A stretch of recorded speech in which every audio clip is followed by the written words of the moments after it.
Audiobooks are a new way of reading, which can transform text into vivid music. In free audiobooks, we strive to provide the best experience for every listener. Please be sure to like and subscribe to receive the latest new works at any time and explore more wonderful stories together. In my younger and more vulnerable years, my father gave me some advice that I've been turning over in my mind ever since. Whenever you feel like criticizing anyone, he told me, just remember that all the people in this world haven't had the advantages that you've had. He didn't say any more, but we've always been unusually communicative in a reserved way, and I understood that he meant a great deal more than that. In consequence, I'm inclined to reserve all judgments, a habit that has opened up many curious natures to me and also made me the victim of not a few veteran bores. The abnormal mind is quick to detect and attach itself to this quality when it appears in a normal person. And so it came about that in college, I was unjustly accused of being a politician because I was privy to the secret griefs of wild, unknown men. Most of the confidences were unsought. Frequently I have feigned sleep, preoccupation, or a hostile levity when I realized by some unmistakable sign that an intimate revelation was quivering on the horizon. For the intimate revelations of young men, or at least the terms in which they express them, are usually plagiaristic and marred by obvious suppressions. Reserving judgments is a matter of infinite hope. I am still a little afraid of missing something if I forget that, as my father snobbishly suggested, and I snobbishly repeat, a sense of the fundamental decencies is parceled out unequally at birth, and, after boasting this way of my tolerance, I come to the admission that it has a limit. Conduct may be founded on the hard rock or the wet marshes, but after a certain point I don't care what it's founded on. When I came back from the East last autumn, I felt that I wanted the world to be in uniform and at a sort of moral attention forever. I wanted no more riotous excursions with privileged glimpses into the human heart. Only Gatsby, the man who gives his name to this book, was exempt from my reaction. Gatsby, who represented everything for which I have an unaffected scorn. If personality is an unbroken series of successful gestures, then there was something gorgeous about him. Some heightened sensitivity to the promises of life, as if he were related to one of those intricate machines that register earthquakes 10,000 miles away. This responsiveness had nothing to do with that flabby impressionability which is dignified under the name of the creative temperament. It was an extraordinary gift for hope, a romantic readiness such as I have never found in any other person and which it is not likely I shall ever find again. Gatsby turned out all right at the end. It is what preyed on Gatsby, what foul dust floated in the wake of his dreams that temporarily closed out my interest in the abortive sorrows and short-winded elations of my family have been prominent. Well-to-do people in this Middle Western city for 3 generations, the Carraways are something of a clan, and we have a tradition that we're descended from the Dukes of Buccleuch. But the actual founder of my line was my grandfather's brother, who came here in '51, sent a substitute to the Civil War, and started the wholesale hardware business that my father carries on today. I never saw this great-uncle, but I'm supposed to look like him, with special reference to the rather hard-boiled painting that hangs in Father's office. I graduated from New Haven in 1915, just a quarter of a century after my father, and a little later I participated in that delayed Teutonic migration known as the Great War. I enjoyed the counter-raids so thoroughly that I came back restless. Instead of being the warm center of the world, the Middle West now seemed like the ragged edge of the universe. So I decided to go east and learn the bond business. Everybody I knew was in the bond business, so I supposed it could support one more single man. All my aunts and uncles talked it over as if they were choosing a prep school for me, and finally said, "Why?" With very grave, hesitant faces, Father agreed to finance me for a year. And after various delays I came east, permanently, I thought, in the spring of 20. The practical thing was to find rooms in the city, but it was a warm season, and I had just left a country of wide lawns and friendly trees. So when a young man at the office suggested that we take a house together in a commuting town, it sounded like a great idea. He found the house, a weather-beaten cardboard bungalow at $80 a month, but at the last minute the firm ordered him to Washington, and I went out to the country alone. I had a dog. At least I had him for a few days until he ran away, and an old Dodge and a Finnish woman, who made my bed and cooked breakfast and muttered Finnish wisdom to herself over the electric stove. It was lonely for a day or so until one morning some man, more recently arrived than I, stopped me on the road. "How do you get to West Egg Village?" he asked helplessly, I told him. And as I walked on, I was lonely no longer. I was a guide, a pathfinder, an original settler. He had casually conferred on me the freedom of the neighborhood, and so with the sunshine and the great bursts of leaves growing on the trees, just as things grow in fast movies, I had that familiar conviction that life was beginning over again with the summer. There was so much to read, for one thing, and so much fine health to be pulled down out of the young breath-giving air.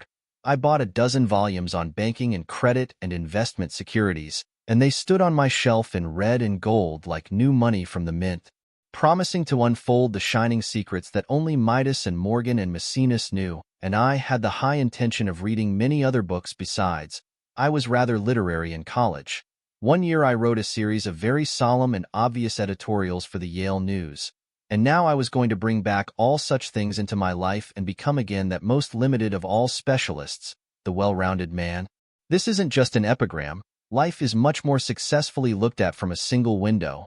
After all, it was a matter of chance that I should have rented a house in one of the strangest communities in North America. It was on that slender, riotous island which extends itself due east of New York, and where there are, among other natural curiosities, two unusual formations of land. 20 miles from the city, a pair of enormous eggs, identical in contour and separated only by a courtesy bay, jut out into the most domesticated body of salt water in the Western Hemisphere, the great wet barnyard of Long Island Sound. They are not perfect ovals. Like the egg in the Columbus story, they are both crushed flat at the contact end, but their physical resemblance must be a source of perpetual wonder to the gulls that fly overhead. Though the wingless, a more interesting phenomenon, is their dissimilarity in every particular except shape and size. I lived at West Egg, the less fashionable of the two. Though this is a most superficial tag to express the bizarre and not a little sinister contrast between them, my house was at the very tip of the egg, only 50 yards from the Sound, and squeezed between two huge places that rented for 12 or 15,000 assize. The one on my right was a colossal affair by any standard. It was a factual imitation of some Hotel de Ville in Normandy, with a tower on one side, spanking new under a thin beard of raw ivy, and a marble swimming pool and more. Then 40 acres of lawn and garden. It was Gatsby's mansion, or, rather, as I didn't know Mr. Gatsby, it was a mansion inhabited by a gentleman of that name, and my own house was an eyesore, but it was a small eyesore, and it had been overlooked, so I had a view of the water, a partial view of my neighbor's lawn, and the consoling proximity of millionaires, all for $80 a month. Across the courtesy bay, the white palaces of fashionable East Egg glittered along the water, and the history of the summer really begins on the evening I drove over there to have dinner with the Tom Buchanans. Daisy was my second cousin once removed, and I'd known Tom in college, and just after the war I spent 2 days with him in Chicago. Her husband, among various physical accomplishments, had been one of the most powerful ends that ever played football at New Haven. A national figure in a way, one of those men who reach such an acute limited excellence at 21 that everything afterward savors of anticlimax. His family were enormously wealthy. Even in college his freedom with money was a matter for reproach. But now he'd left Chicago and come east in a fashion that rather took your breath away. For instance, he'd brought down a string of polo ponies from Lake Forest. It was hard to realize that a man in my own generation was wealthy enough to do that. Why they came east I don't know. They had spent a year in France for no particular reason, and then drifted here and there unrestfully wherever. People played polo and were rich together. This was a permanent move, said Daisy over the telephone, but I didn't believe it. I had no sight into Daisy's heart, but I felt that Tom would drift on forever seeking, a little wistfully, for the dramatic turbulence of some irrecoverable football game, and so it happened that on a warm, windy evening I drove over to East Egg to see two old friends whom I scarcely knew at all. Their house was even more elaborate than I expected, a cheerful red and white Georgian colonial mansion, overlooking the bay. The lawns started at the beach and ran towards the front door for a quarter of a mile, jumping over sundials and brick walks and burning gardens. Finally, when it reached the house drifting up the side in bright vines as though from the momentum of its run, the front was broken by a line of French windows, glowing now with reflected gold and wide open to the warm, windy afternoon, and Tom Buchanan in riding clothes was standing with his legs apart on the front porch. He had changed since his new Haven years, now he was a sturdy, straw-haired man of 30, with a rather hard mouth and a supercilious manner.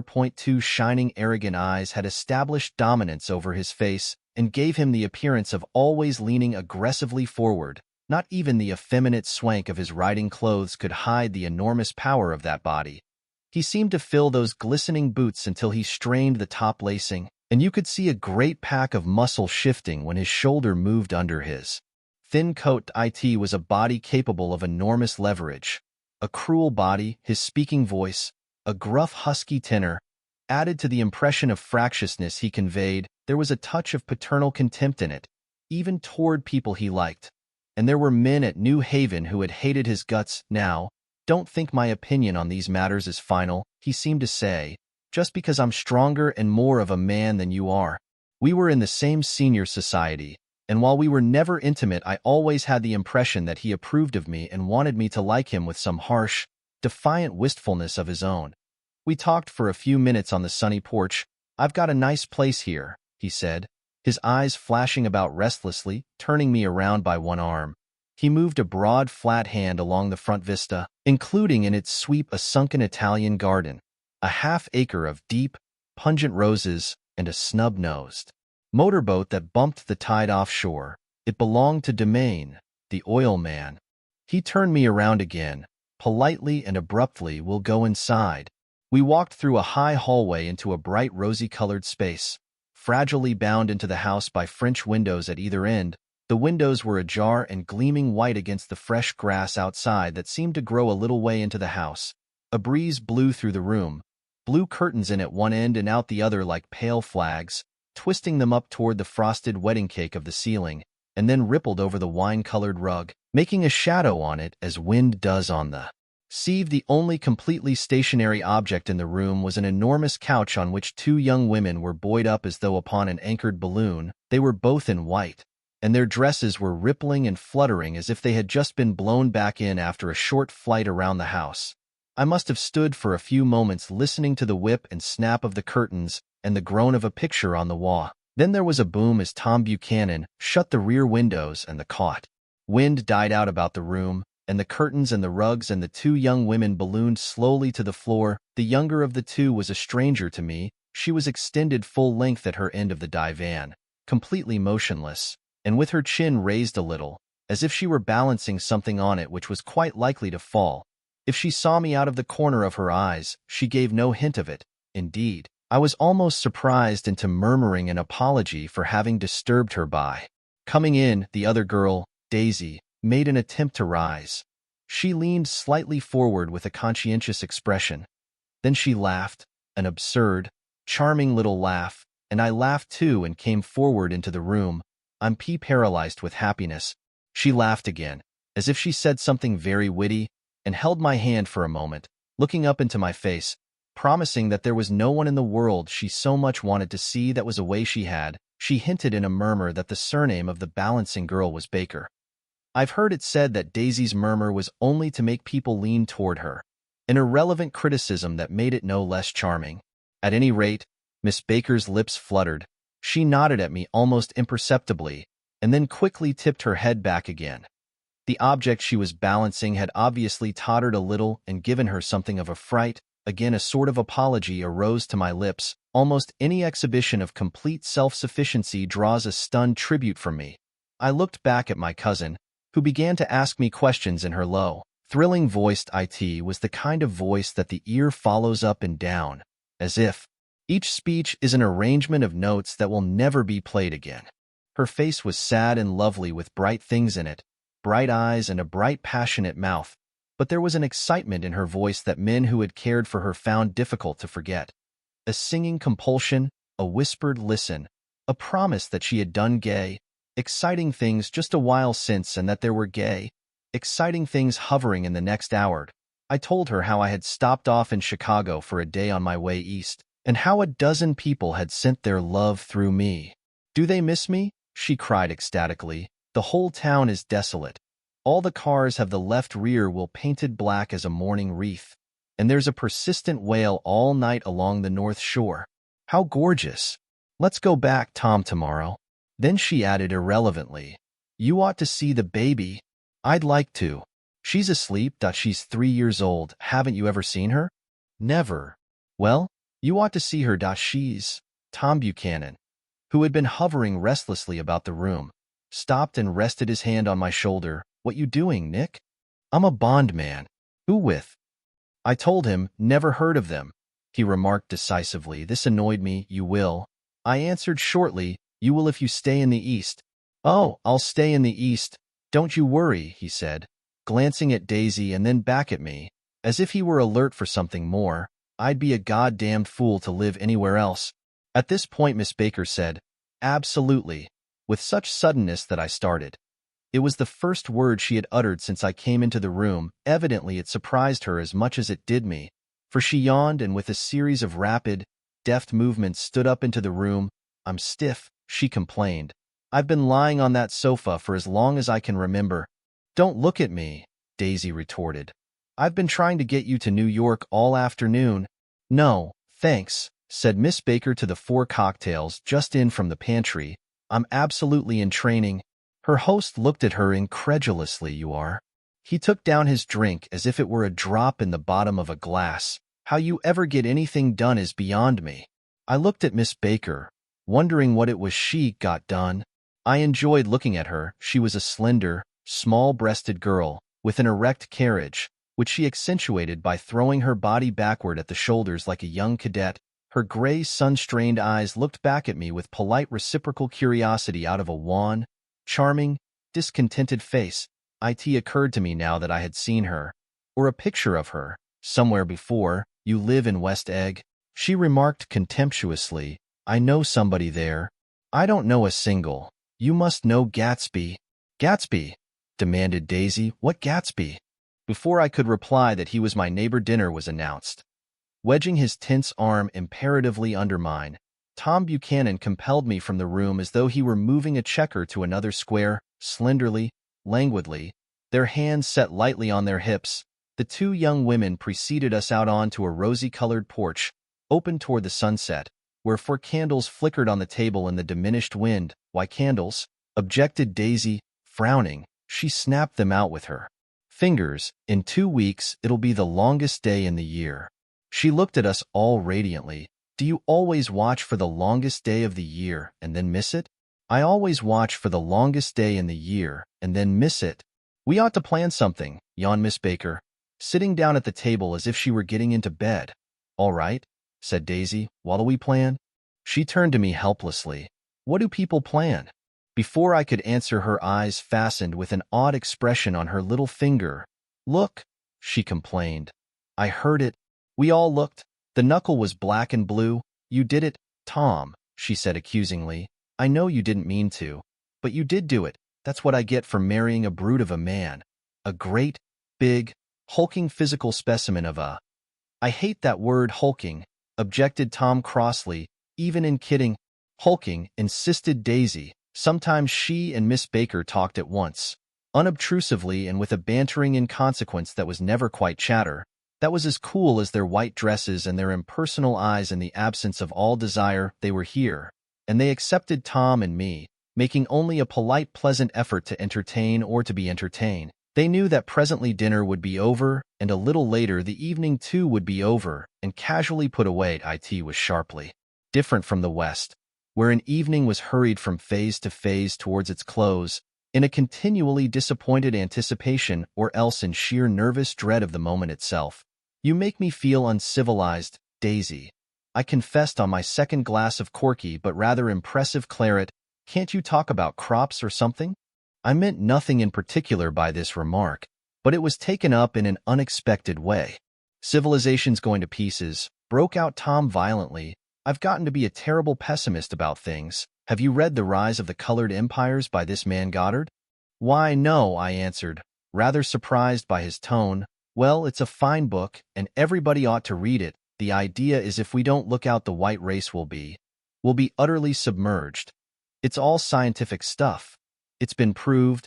Tom's getting very profound, said Daisy, with an expression of unthoughtful sadness. He reads deep books with long words in them. What was that word, Well, these books are all scientific, insisted Tom, glancing at her impatiently. This fellow has worked out the whole thing. It's up to us, who are the dominant race, to watch out, or these other races will have control of things. We've got to beat them down," whispered Daisy, winking ferociously toward the fervent sun. "You ought to live in California," began Miss Baker, but Tom interrupted her by shifting heavily in his chair. "This idea is that we're Nordics. I am, and you are, and—" After an infinitesimal hesitation, he included Daisy with a slight nod, and she winked at me again. "And we've produced all the things that go to make civilization. Oh, science and art, and all that. Do you see?" There was something pathetic in his concentration, as if his complacency, more acute than of old, was not enough to him anymore when, almost immediately, the telephone rang inside and the butler left the porch. Daisy seized upon the momentary interruption and leaned towards me. "I'll tell you a family secret," she whispered enthusiastically. "It's about the butler's nose." "Dio, you want to hear about the butler's nose? That's why I came over tonight." Well, he wasn't always a butler. He used to be the silver polisher for some people in New York that had a silver service for 200 people. He had to polish it from morning till night, until finally it began to affect his nose. "Things went from bad to worse," suggested Miss Baker. "Yes, things went from bad to worse, until finally he had to give up his position." For a moment the last sunshine fell with romantic affection upon her glowing face. Her voice compelled me forward breathlessly as I listened. Then the glow faded, each light deserting her with lingering regret. Like children leaving a pleasant street at dusk, the butler came back and murmured something close to Tom's ear, whereupon Tom frowned, pushed back his chair, and without a word went inside. As if his absence quickened something within her, Daisy leaned forward again, her voice glowing and singing, "I love to see you at my table. Nick, you remind me of a rose. An absolute rose, doesn't he?" She turned to Miss Baker for confirmation. "An absolute rose?" This was untrue. "I am not even faintly like a rose." She was only extemporizing. But a stirring warmth flowed from her, as if her heart was trying to come out to you, concealed in one of those breathless, thrilling words. Then suddenly she threw her napkin on the table and excused herself and went into the house. Miss Baker and I exchanged a short glance, consciously devoid of meaning. I was about to speak when she sat up alertly and said, "Sage," in a warning voice. A subdued, impassioned murmur was audible in the room beyond, and Miss Baker leaned forward unashamed. Trying to hear, the murmur trembled on the verge of coherence, sank down, mounted excitedly, and then ceased altogether. "This Mr. Gatsby you spoke of is my neighbor," I began. "Don't talk, I want to hear what happens." "Is something happening?" I inquired innocently. "You mean to say you don't know?" said Miss Baker, honestly surprised. "I thought everybody knew." "I don't." "Why?" she said hesitantly. "Tom's got some woman in New York." "Got some woman?" I repeated blankly. Miss Baker nodded. "She might have the decency not to telephone him at dinner time. Don't you think?" Almost before I had grasped her meaning, there was the flutter of a dress and the crunch of leather boots, and Tom and Daisy were back at the table. "It couldn't be helped," cried Daisy with tense gaiety. She sat down, glanced searchingly at Miss Baker and then at me, and continued. "I looked outdoors for a minute, and it's very romantic outdoors. There's a bird on the lawn that I think must be a nightingale come over on the Cunard or White Star Line. He's singing away." Her voice sang. "It's romantic, isn't it, Tom?" "Very romantic," he said, and then miserably to me, "If it's light enough after dinner, I want to take you down to the stables." The telephone rang inside, startlingly, and as Daisy shook her head decisively at Tom, the subject of the stables, in fact all subjects, vanished into air among the broken fragments of the last 5 minutes at table. I remember the candles being lit again, pointlessly, and I was conscious of wanting to look squarely at everyone, and yet to avoid all eyes. I couldn't guess what Daisy and Tom were thinking, but I doubt if even Miss Baker, who seemed to have mastered a certain hearty skepticism, was able utterly to put this fifth guest's shrill metallic urgency out of mind. To a certain temperament the situation might have seemed intriguing. My own instinct was to telephone immediately for the police. The horses, needless to say, were not mentioned again. Tom and Miss Baker, with several feet of twilight between them, strolled back into the library, as if to a vigil beside a perfectly tangible body, while, trying to look pleasantly interested and a little deaf, I followed Daisy around a chain of connecting verandas to the porch in front. In its deep gloom, we sat down side by side on a wicker settee. Daisy took her face in her hands as if feeling its lovely shape, and her eyes moved gradually out into the velvet dusk. I saw that turbulent emotions possessed her, so I asked what I thought would be some sedative questions about her little girl. "We don't know each other very well, Nick," she said suddenly. "Even if we are cousins, you didn't come to my wedding. I wasn't back from the war." "That's true." She hesitated. "Well, I've had a very bad time, Nick, and I'm pretty cynical about everything." Evidently, she had reason to be. I waited, but she didn't say any more. And after a moment, I returned rather feebly to the subject of her daughter. "I suppose she talks and eats and everything?" "Oh, yes." She looked at me absently. "Listen, Nick. Let me tell you what I said when she was born. Would you like to hear?" "Very much. It'll show you how I've gotten to feel about things. Well, she was less than an hour old and Tom was God knows where. I woke up out of the ether with an utterly abandoned feeling and asked the nurse right away if it was a boy or a girl. She told me it was a girl, and so I turned my head away and wept. "All right," I said. "I'm glad it's a girl and I hope she'll be a fool. That's the best thing a girl can be in this world, a beautiful little fool. You see, I think everything's terrible anyhow," she went on in a convinced way. "Everybody thinks so. The most advanced people, and I know that I've been everywhere and seen everything and done everything." Her eyes flashed around her in a defiant way, rather like Tom's, and she laughed with thrilling scorn. "Sophisticated. God, I'm sophisticated."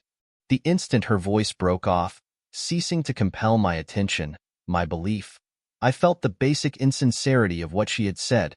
It made me uneasy, as though the whole evening had been a trick of some sort to exact a contributory emotion from me. I waited, and sure enough, in a moment she looked at me with an absolute smirk on her lovely face, as if she had asserted her membership in a rather distinguished secret society to which she and Tom belonged inside. The Crimson Room bloomed with light. Tom and Miss Baker sat at either end of the long couch and she read aloud to him from the Saturday Evening Post. The words, murmurous and uninflected, running together in a soothing tune. The lamplight, bright on his boots and dull on the autumn leaf yellow of her hair, glinted along the paper as she turned a page with a flutter of slender muscles in her arms. When we came in, she held us silent for a moment with a lifted hand. "To be continued," she said, tossing the magazine on the table. "In our very next issue." Her body asserted itself with a restless movement of her knee, and she stood up. 10 o'clock, she remarked, apparently finding the time on the ceiling. "Time for this good girl to go to bed. Jordan's going to play in the tournament tomorrow," explained Daisy, "over at Westchester." "Oh, you're Jordan Baker." I knew now why her face was familiar. Its pleasing, contemptuous expression had looked out at me from many rotogravure pictures of the sporting life at Asheville and Hot Springs and Palm Beach. I had heard some story of her too, a critical, unpleasant story, but what it was I had forgotten long ago. "Good night," she said softly. "Wake me at 8, won't you? If you'll get up."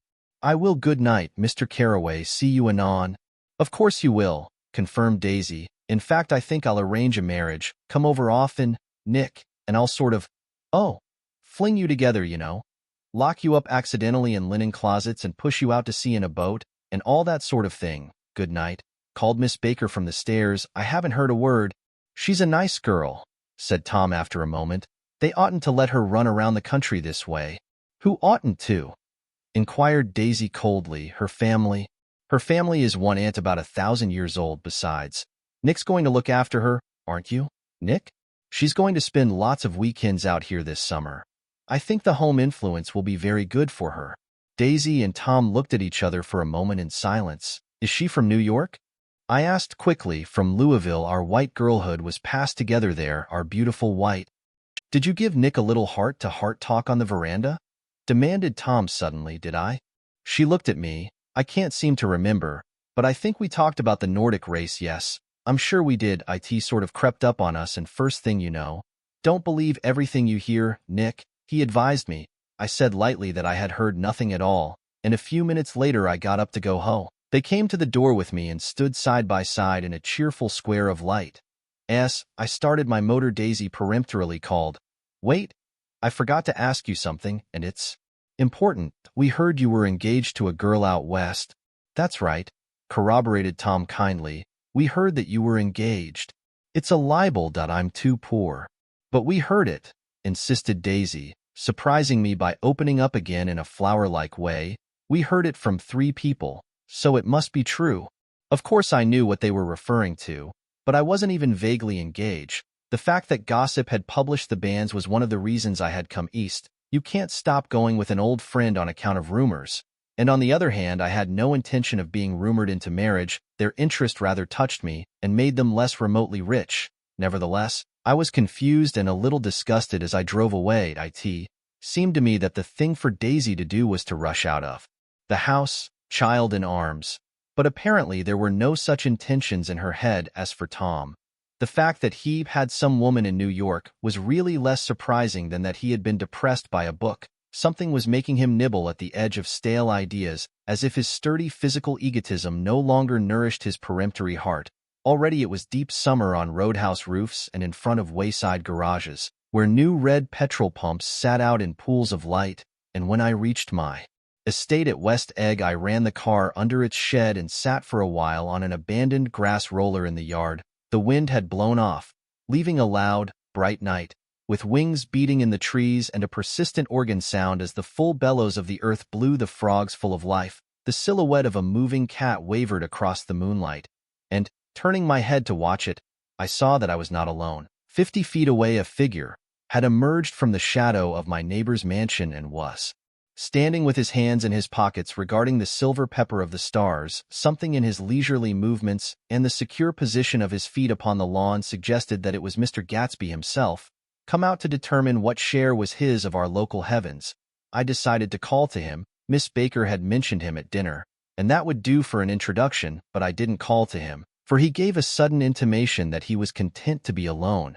He stretched out his arms toward the dark water in a curious way, and, far as I was from him, I could have sworn he was trembling. Involuntarily I glanced seaward, and distinguished nothing except a single green light, minute and far away, that might have been the end of a dock. When I looked once more for Gatsby, he had vanished, and I was alone again in the unquiet darkness. About halfway between West Egg and New York, the motor road hastily joins the railroad and runs beside it for 1/4 of a mile, so as to shrink away from a certain desolate area of land. This is a valley of ashes, a fantastic farm where ashes grow like wheat into ridges and hills and grotesque gardens, where ashes take the forms of houses and chimneys and rising smoke, and, finally, with a transcendent effort, of ash-gray men, who move dimly and already crumbling through the powdery air. Occasionally a line of gray cars crawls along an invisible track, gives out a ghastly creak, and comes to rest. And immediately the ash-gray men swarm up with leaden spades and stir up an impenetrable cloud, which screens their obscure operations from your sight. But above the gray land and the spasms of bleak dust which drift endlessly over it, you perceive, after a moment, the eyes of Dr. Eckelberg. The eyes of Dr. T.J. Eckelberg are blue and gigantic.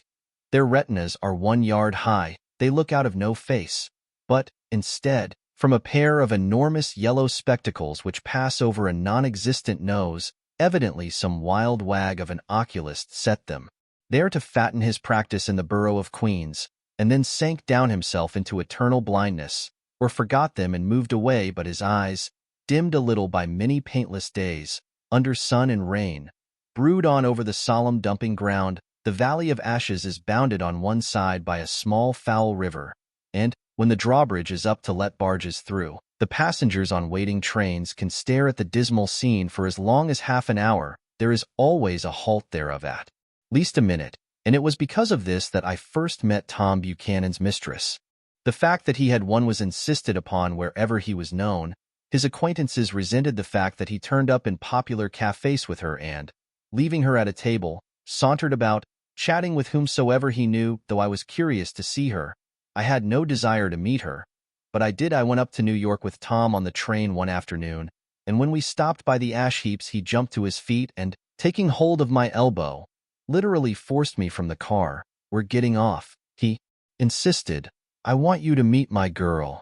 I think he'd tanked up a good deal at luncheon, and his determination to have my company bordered on violence. The supercilious assumption was that on Sunday afternoon, I had nothing better to do. I followed him over a low, whitewashed railroad fence, and we walked back 100 yards along the road under Dr. Eckelberg's persistent stare. The only building in sight was a small block of yellow brick sitting on the edge of the wasteland, a sort of compact main street ministering to it and contiguous to absolutely nothing. One of the 3 shops it contained was for rent, and another was an all-night restaurant, approached by a trail of ashes.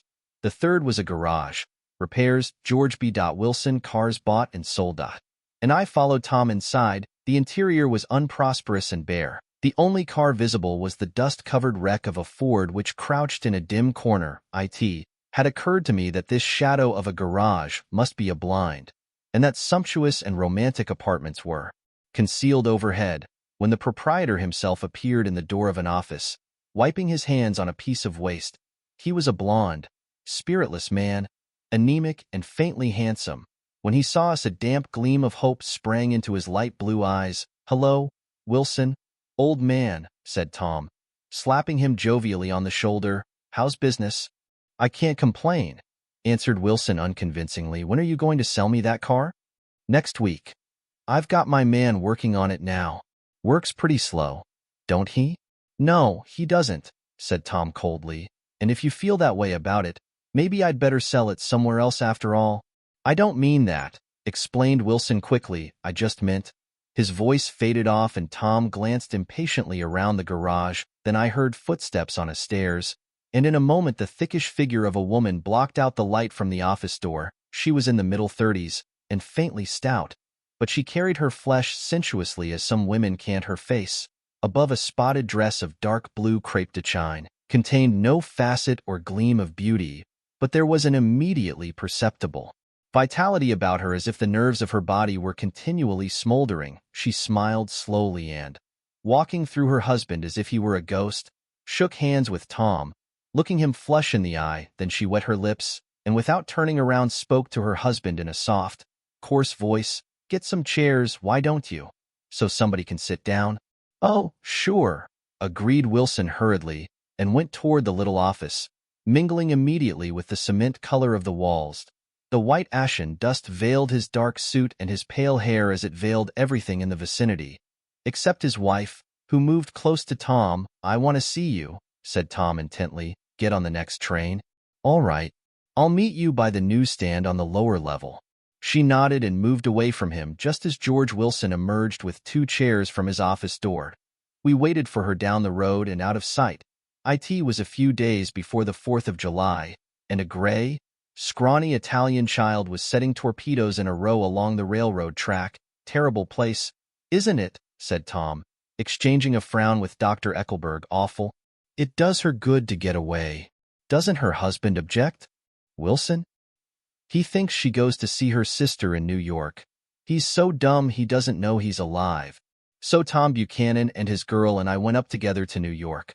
Or not quite together, for Mrs. Wilson sat discreetly in another car. Tom deferred that much to the sensibilities of those East Eggers who might be on the train. She had changed her dress to a brown-figured muslin, which stretched tight over her rather wide hips as Tom helped her to the platform in New York.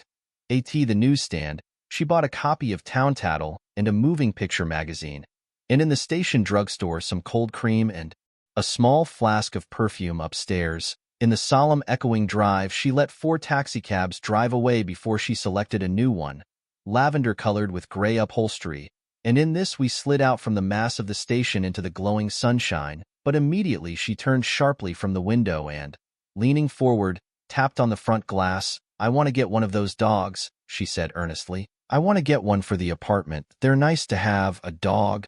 We backed up to a gray old man who bore an absurd resemblance to John D. Rockefeller. In a basket swung from his neck cowered a dozen very recent puppies of an indeterminate breed. "What kind are they?" asked Mrs. Wilson eagerly, as he came to the taxi window. "All kinds. What kind do you want, lady?" "I'd like to get one of those police dogs." "I don't suppose you got that kind?"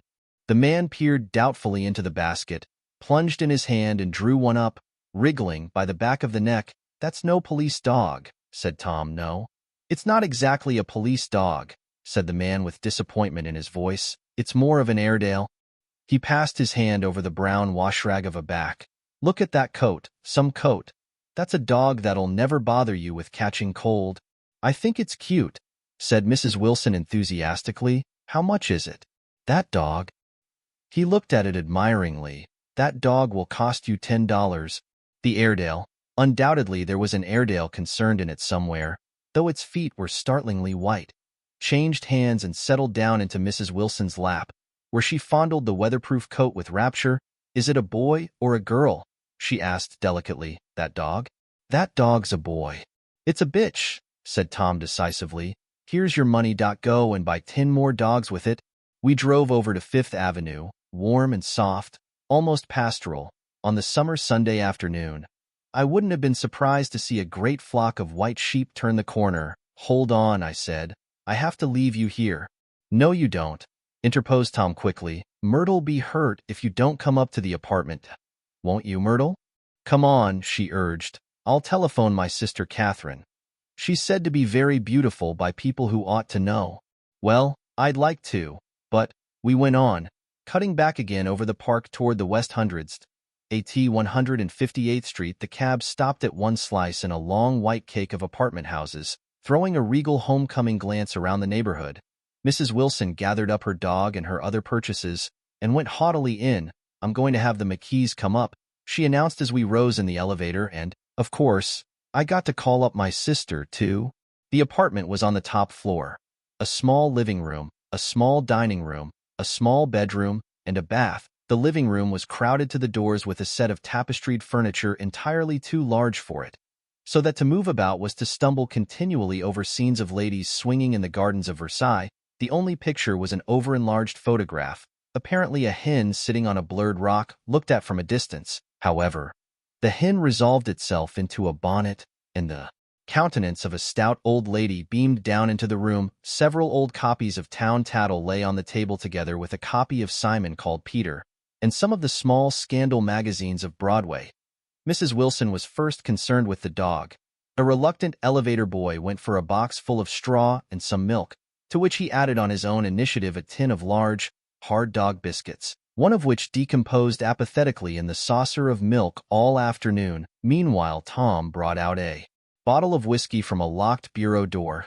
I have been drunk just twice in my life, and the second time was that afternoon.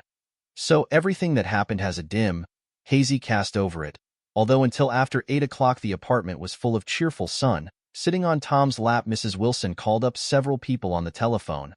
Then there were no cigarettes, and I went out to buy some at the drugstore on the corner. When I came back, they had both disappeared. So I sat down discreetly in the living room and read a chapter of Simon Called Peter.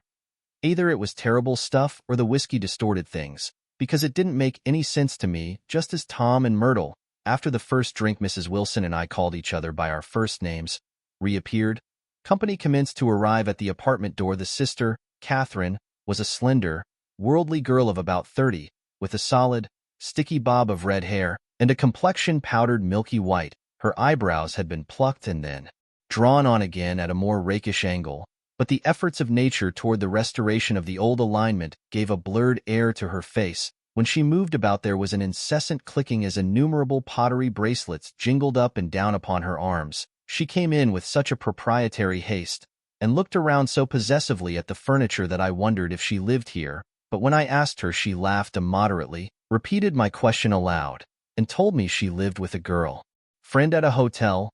Mr. McKee was a pale, feminine man from the flat below.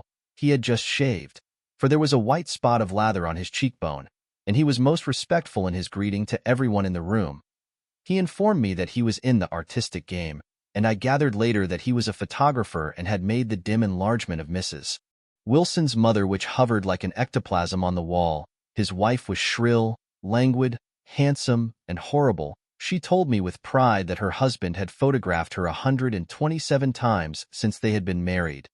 Mrs. Wilson had changed her costume some time before, and was now attired in an elaborate afternoon dress of cream-colored chiffon, which gave out a continual rustle as she swept about the room. With the influence of the dress, her personality had also undergone a change. The intense vitality that had been so remarkable in the garage was converted into impressive hauteur. Her laughter, her gestures, her assertions became more violently affected moment by moment, and as she expanded the room grew smaller around her, until she seemed to be revolving on a noisy, creaking pivot through the smoky air. "My dear," she told her sister in a high, mincing shout, "most of these fellas will cheat you every time. All they think of is money. I had a woman up here last week to look at my feet, and when she gave me the bill you'd have thought she had my appendicitis out."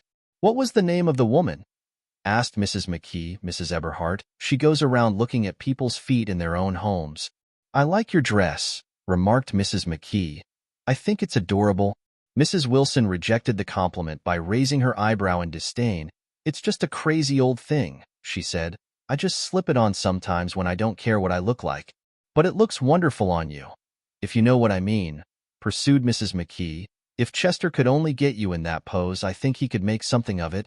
We all looked in silence at Mrs. Wilson, who removed a strand of hair from over her eyes and looked back at us with a brilliant smile. Mr. McKee regarded her intently with his head on one side, and then moved his hand back and forth slowly in front of his face. "I should change the light," he said after a moment. "I'd like to bring out the modeling of the features, and I'd try to get hold of all the back hair."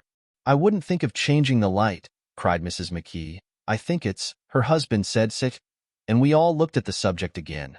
Whereupon Tom Buchanan yawned audibly and got to his feet. "You McKees have something to drink," he said. "Get some more ice and mineral water, Myrtle, before everybody goes to sleep." "I told that boy about the ice." Myrtle raised her eyebrows in despair at the shiftlessness of the lower orders. "These people, you have to keep after them all the time." She looked at me and laughed pointlessly. Then she flounced over to the dog, kissed it with ecstasy, and swept into the kitchen, implying that a dozen chefs awaited her orders there. "I've done some nice things out on Long Island," asserted Mr. McKee. Tom looked at him blankly. "Two of them we have framed downstairs." "Two what?" demanded Tom. "Two studies point. One of them I call Montauk Point, the gulls, and the other I call Montauk Point, the sea." The sister Catherine sat down beside me on the couch. "Do you live down on Long Island, too?" she inquired. "I live at West Egg." "Really?" "I was down there at a party about a month ago'd. A man named Gatsby's. Do you know him?" "I live next door to him." "Well, they say he's a nephew or a cousin of Kaiser Wilhelm's. That's where all his money comes from." "Really?" She nodded. "I'm scared of him. I'd hate to have him get anything on me."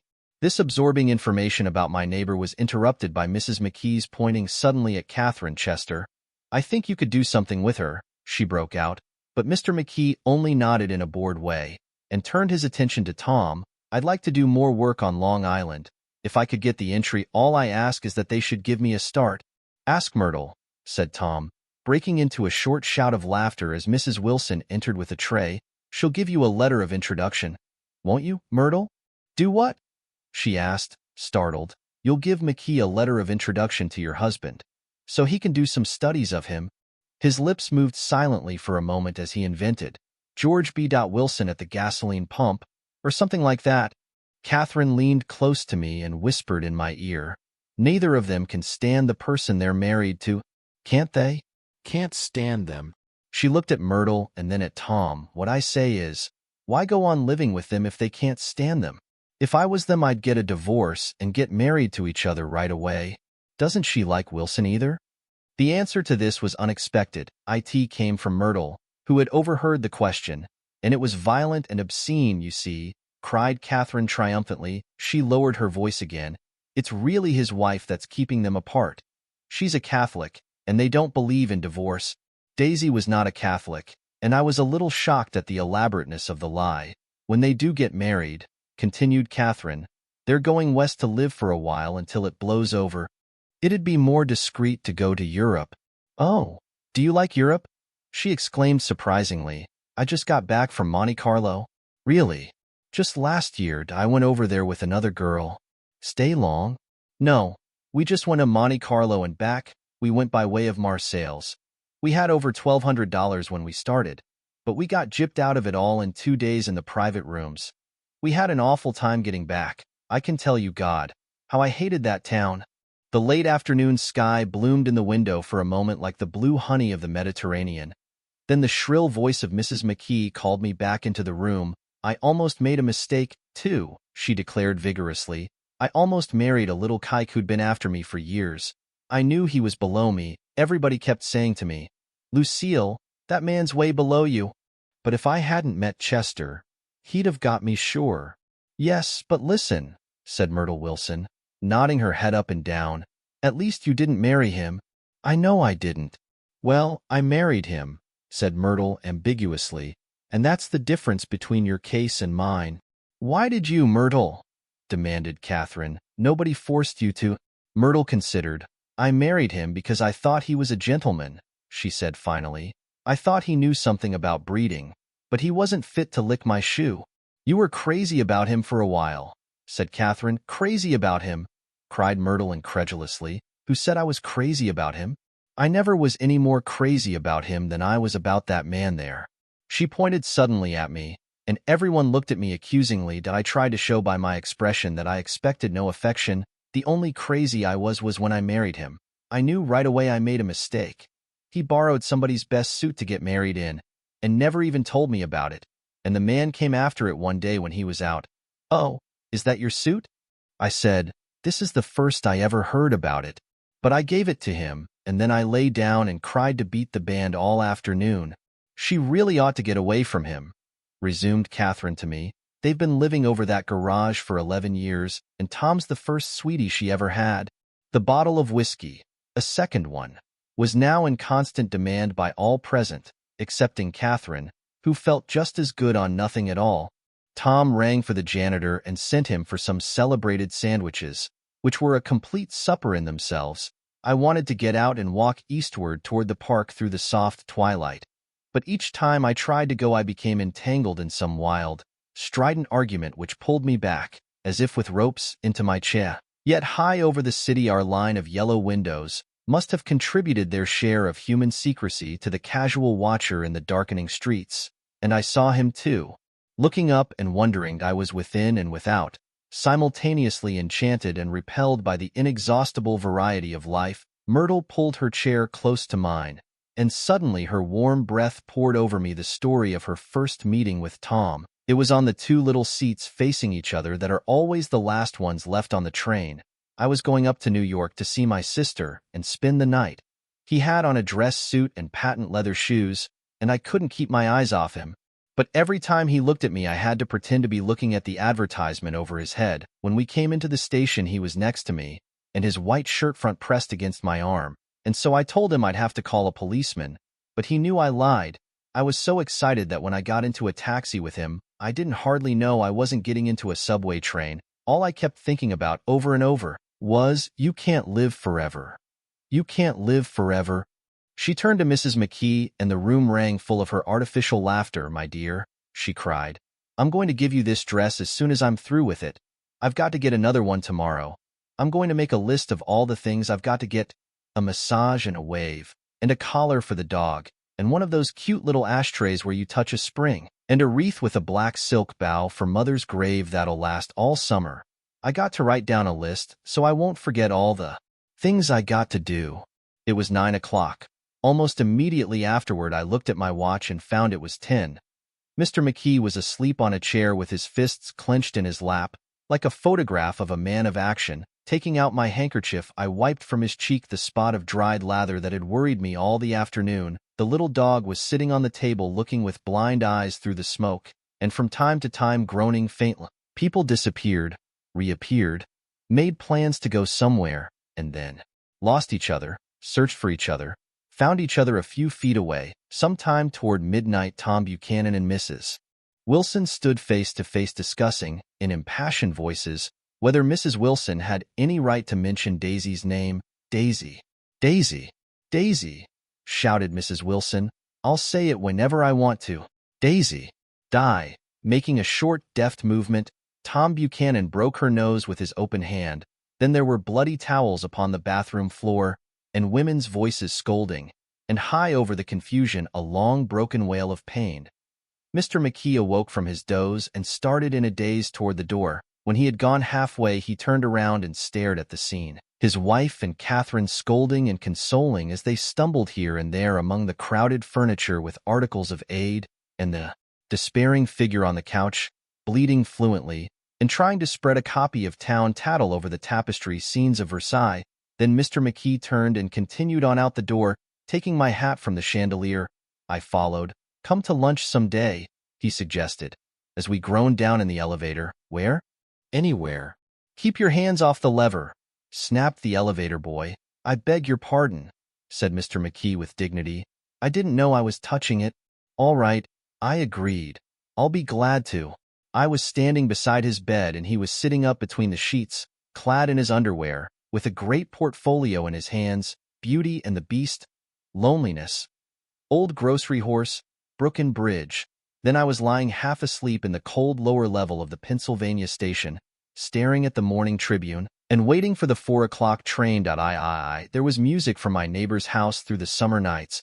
I and his Blue Gardens men and girls came and went like moths among the whisperings and the champagne and the stars. High tide in the afternoon, I watched his guests diving from the tower of his raft, or taking the sun on the hot sand of his beach while his 2 motorboats slit the waters of the Sound, drawing aquaplanes over cataracts of foam.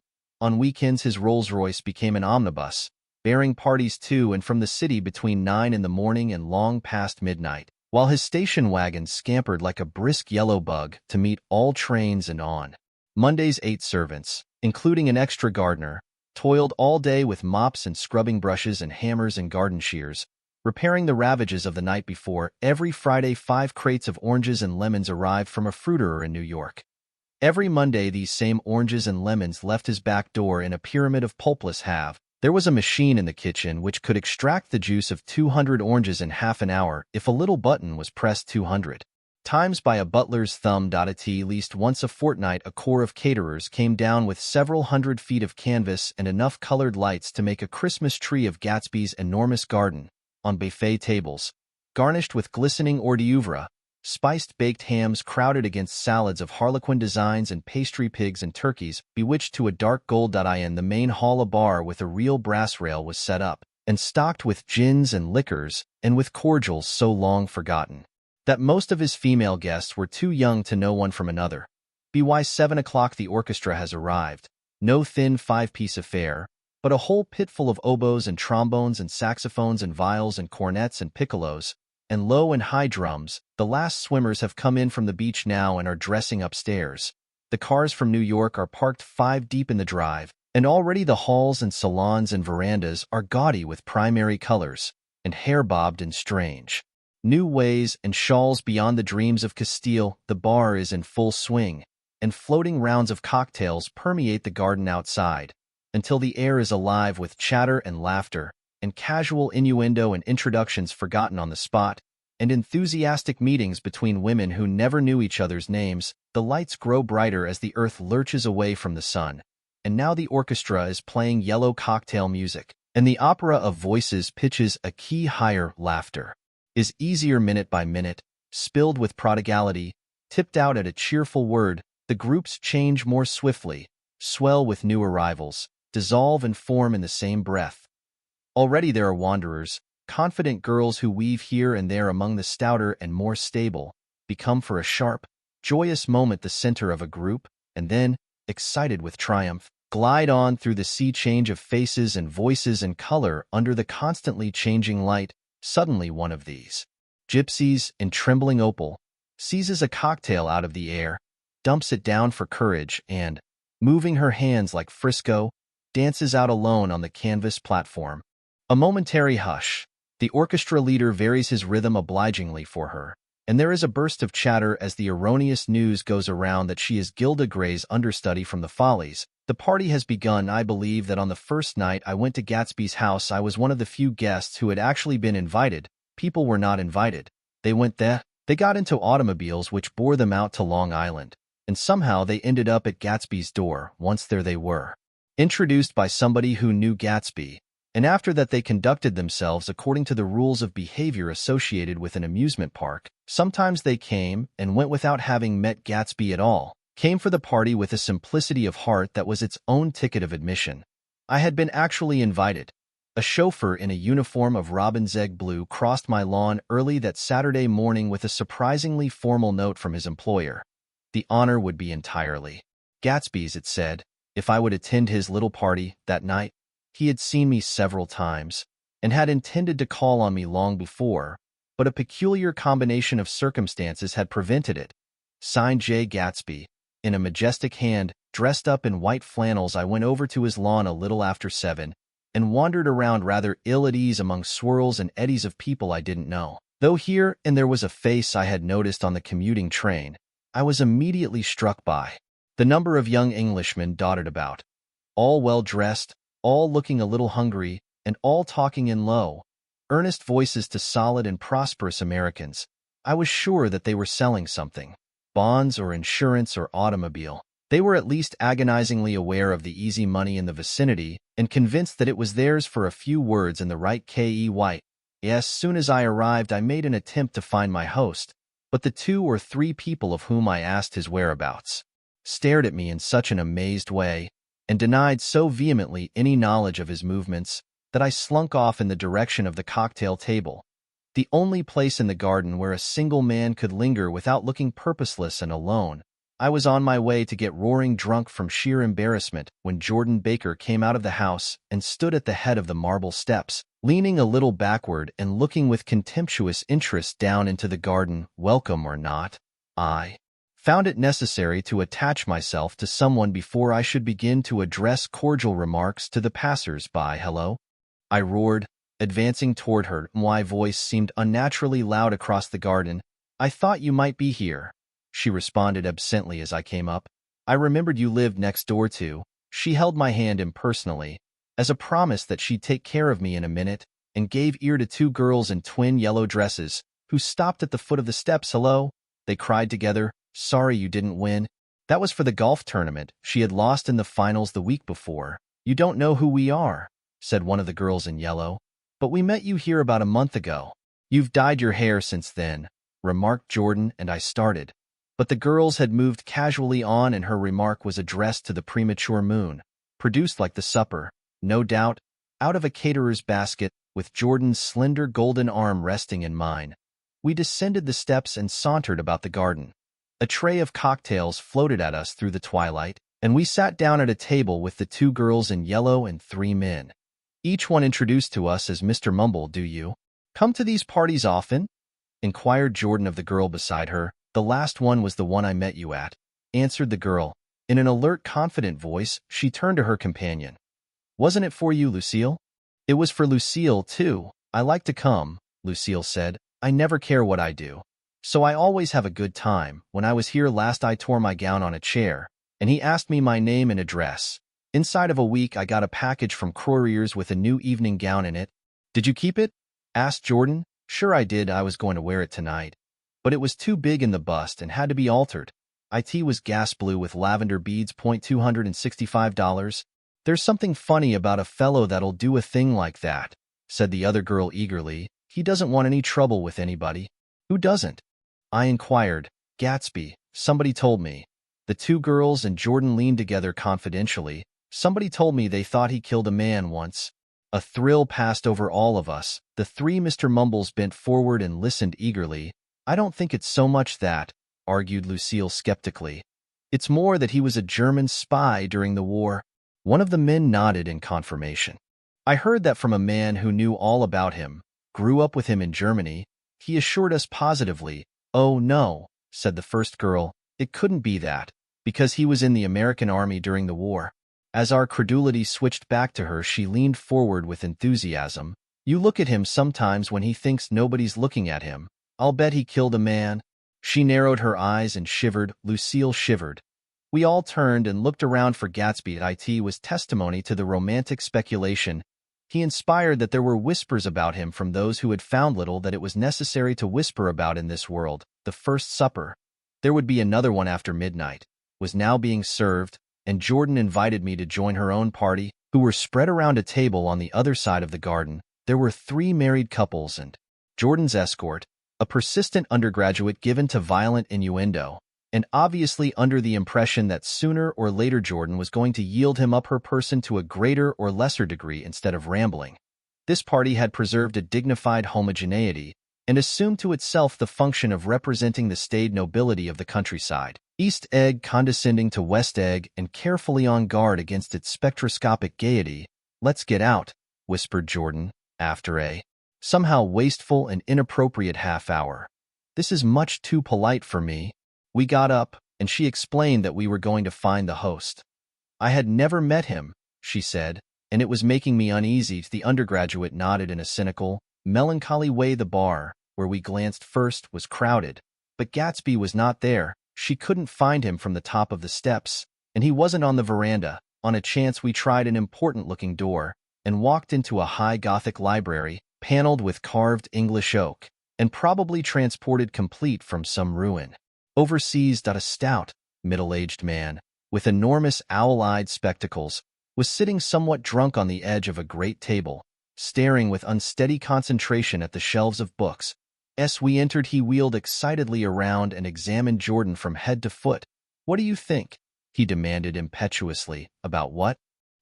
He waved his hand toward the bookshelves. "About that. It's a matter of fact you needn't bother to ascertain." I ascertained. "They're real." "The books?" He nodded. "Absolutely real. Have pages and everything. I thought they'd be a nice durable cardboard. Matter of fact, they're absolutely real pages, and here, let me show you." Taking our skepticism for granted, he rushed to the bookcases and returned with volume 1 of the Stoddard lectures. "See," he cried triumphantly, "it's a bona fide piece of printed matter. It fooled me. This fella's a regular Belasco.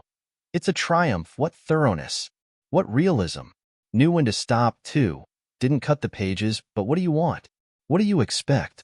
He snatched the book from me and replaced it hastily on its shelf, muttering that if one brick was removed, the whole library was liable to collapse. "Who brought you?" he demanded. "Or did you just come?" "I was brought. Most people were brought." Jordan looked at him alertly, cheerfully, without answering. "I was brought by a woman named Roosevelt," he continued. "Mrs. Claude Roosevelt. Do you know her? I met her somewhere last night. That I've been drunk for about a week now, and I thought it might sober me up to sit in a library." "Has it?"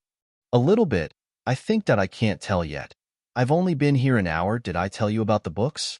They're real. There. You told us." We shook hands with him gravely and went back outdoors. There was dancing now on the canvas in the garden.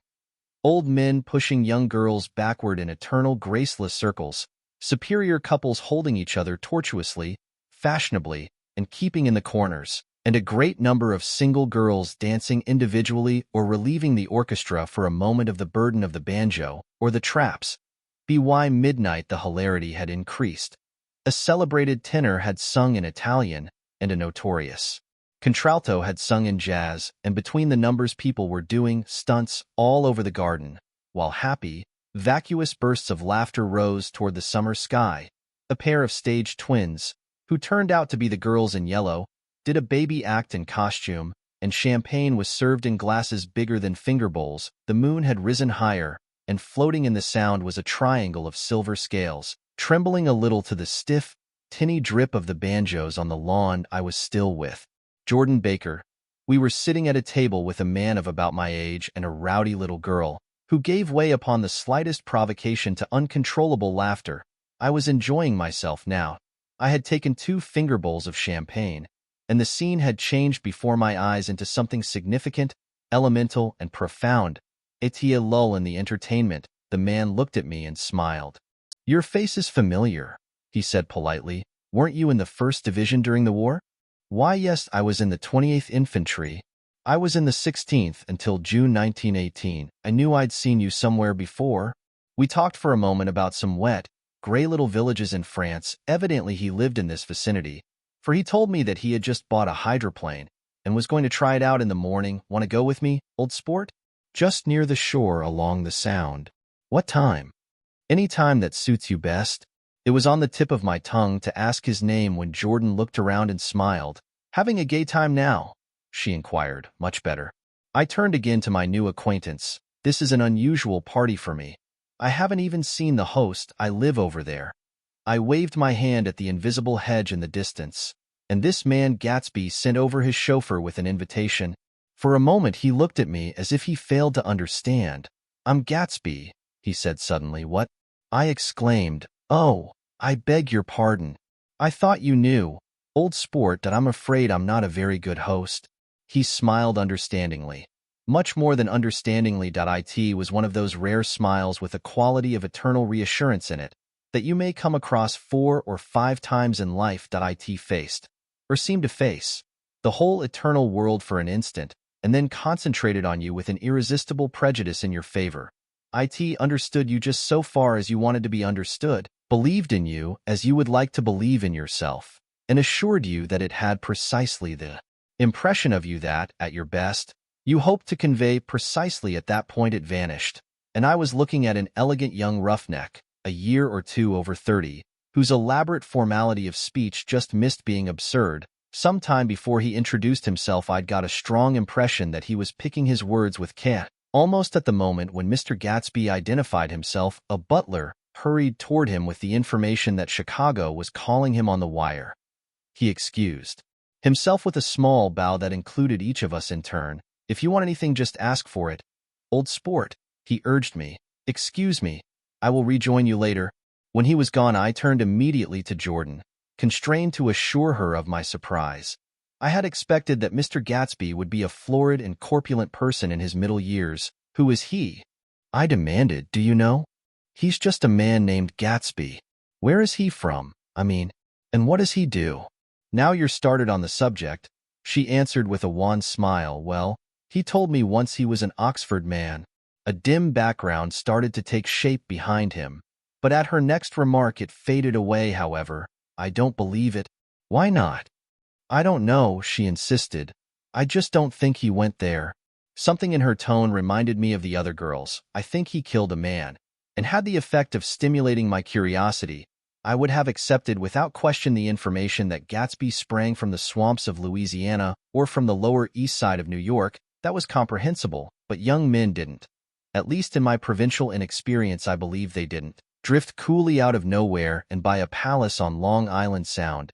"Anyhow, he gives large parties," said Jordan, changing the subject with an urban distaste for the concrete.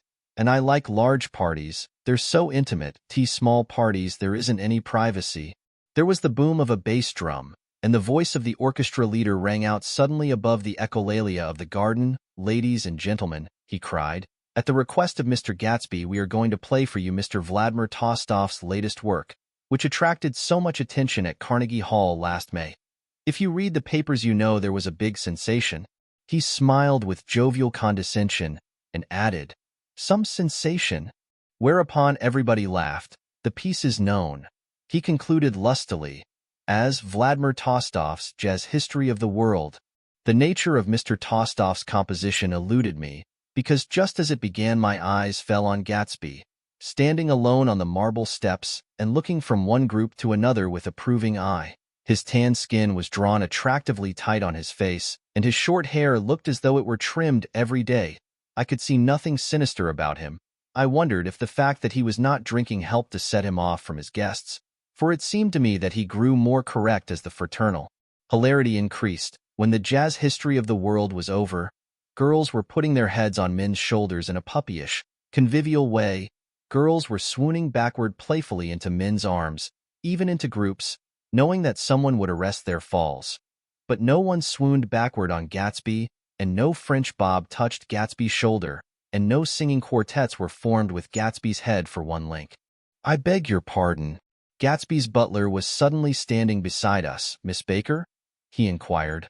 "I beg your pardon, but Mr. Gatsby would like to speak to you alone." "With me?" she exclaimed in surprise. "Yes, madam." She got up slowly, raising her eyebrows at me in astonishment, and followed the butler toward the house. I noticed that she wore her evening dress, all her dresses like sports clothes. There was a jauntiness about her movements as if she had first learned to walk upon golf courses on clean, crisp mornings. I was alone, and it was almost 2. For some time confused and intriguing sounds had issued from a long, many-windowed room which overhung the terrace, eluding Jordan's undergraduate, who was now engaged in an obstetrical conversation with 2 chorus girls, and who implored me to join him. I went inside. The large room was full of people. One of the girls in yellow was playing the piano, and beside her stood a tall, red-haired young lady from a famous chorus, engaged in song. She had drunk a quantity of champagne, and during the course of her song she had decided, ineptly, that everything was very, very sad. She was not only singing, she was weeping too. Whenever there was a pause in the song, she filled it with gasping, broken sobs, and then took up the lyric again in a quavering soprano. The tears coursed down her cheeks. Not freely, however, for when they came into contact with her heavily beaded eyelashes they assumed an inky color and pursued the rest of their way in slow black rivulets. A humorous suggestion was made that she sing the notes on her face, whereupon she threw up her hands, sank into a chair, and went off into a deep vinous sleep. She had a fight with a man who says he's her husband, explained a girl at my elbow. I looked around. Most of the remaining women were now having fights with men said to be their husbands, even Jordan's party. The quartet from East Egg were rent asunder by dissension. One of the men was talking with curious intensity to a young actress and his wife. After attempting to laugh at the situation in a dignified and indifferent way, broke down entirely and resorted to flank attacks. At intervals she appeared suddenly at his side like an angry diamond and hissed, "You promised." Into his ear. The reluctance to go home was not confined to wayward men. The hall was at present occupied by two deplorably sober men and their highly indignant wife. The wives were sympathizing with each other in slightly raised voices. "Whenever he sees I'm having a good time, he wants to go home. Never heard anything so selfish in my life. We're always the first ones to leave." "So are we." "Well, we're almost the last tonight," said one of the men sheepishly. "The orchestra left half an hour ago." In spite of the wives' agreement that such malevolence was beyond credibility, the dispute ended in a short struggle, and both wives were lifted, kicking, into the night. As I waited for my hat in the hall, the door of the library opened and Jordan Baker and Gatsby came out together. He was saying some last word to her, but the eagerness in his manner tightened abruptly into formality as several people approached him to say goodbye. Jordan's party were calling impatiently to her from the porch, but she lingered for a moment to shake hands. "I've just heard the most amazing thing," she whispered. "How long were we in there?" "Why, about an hour."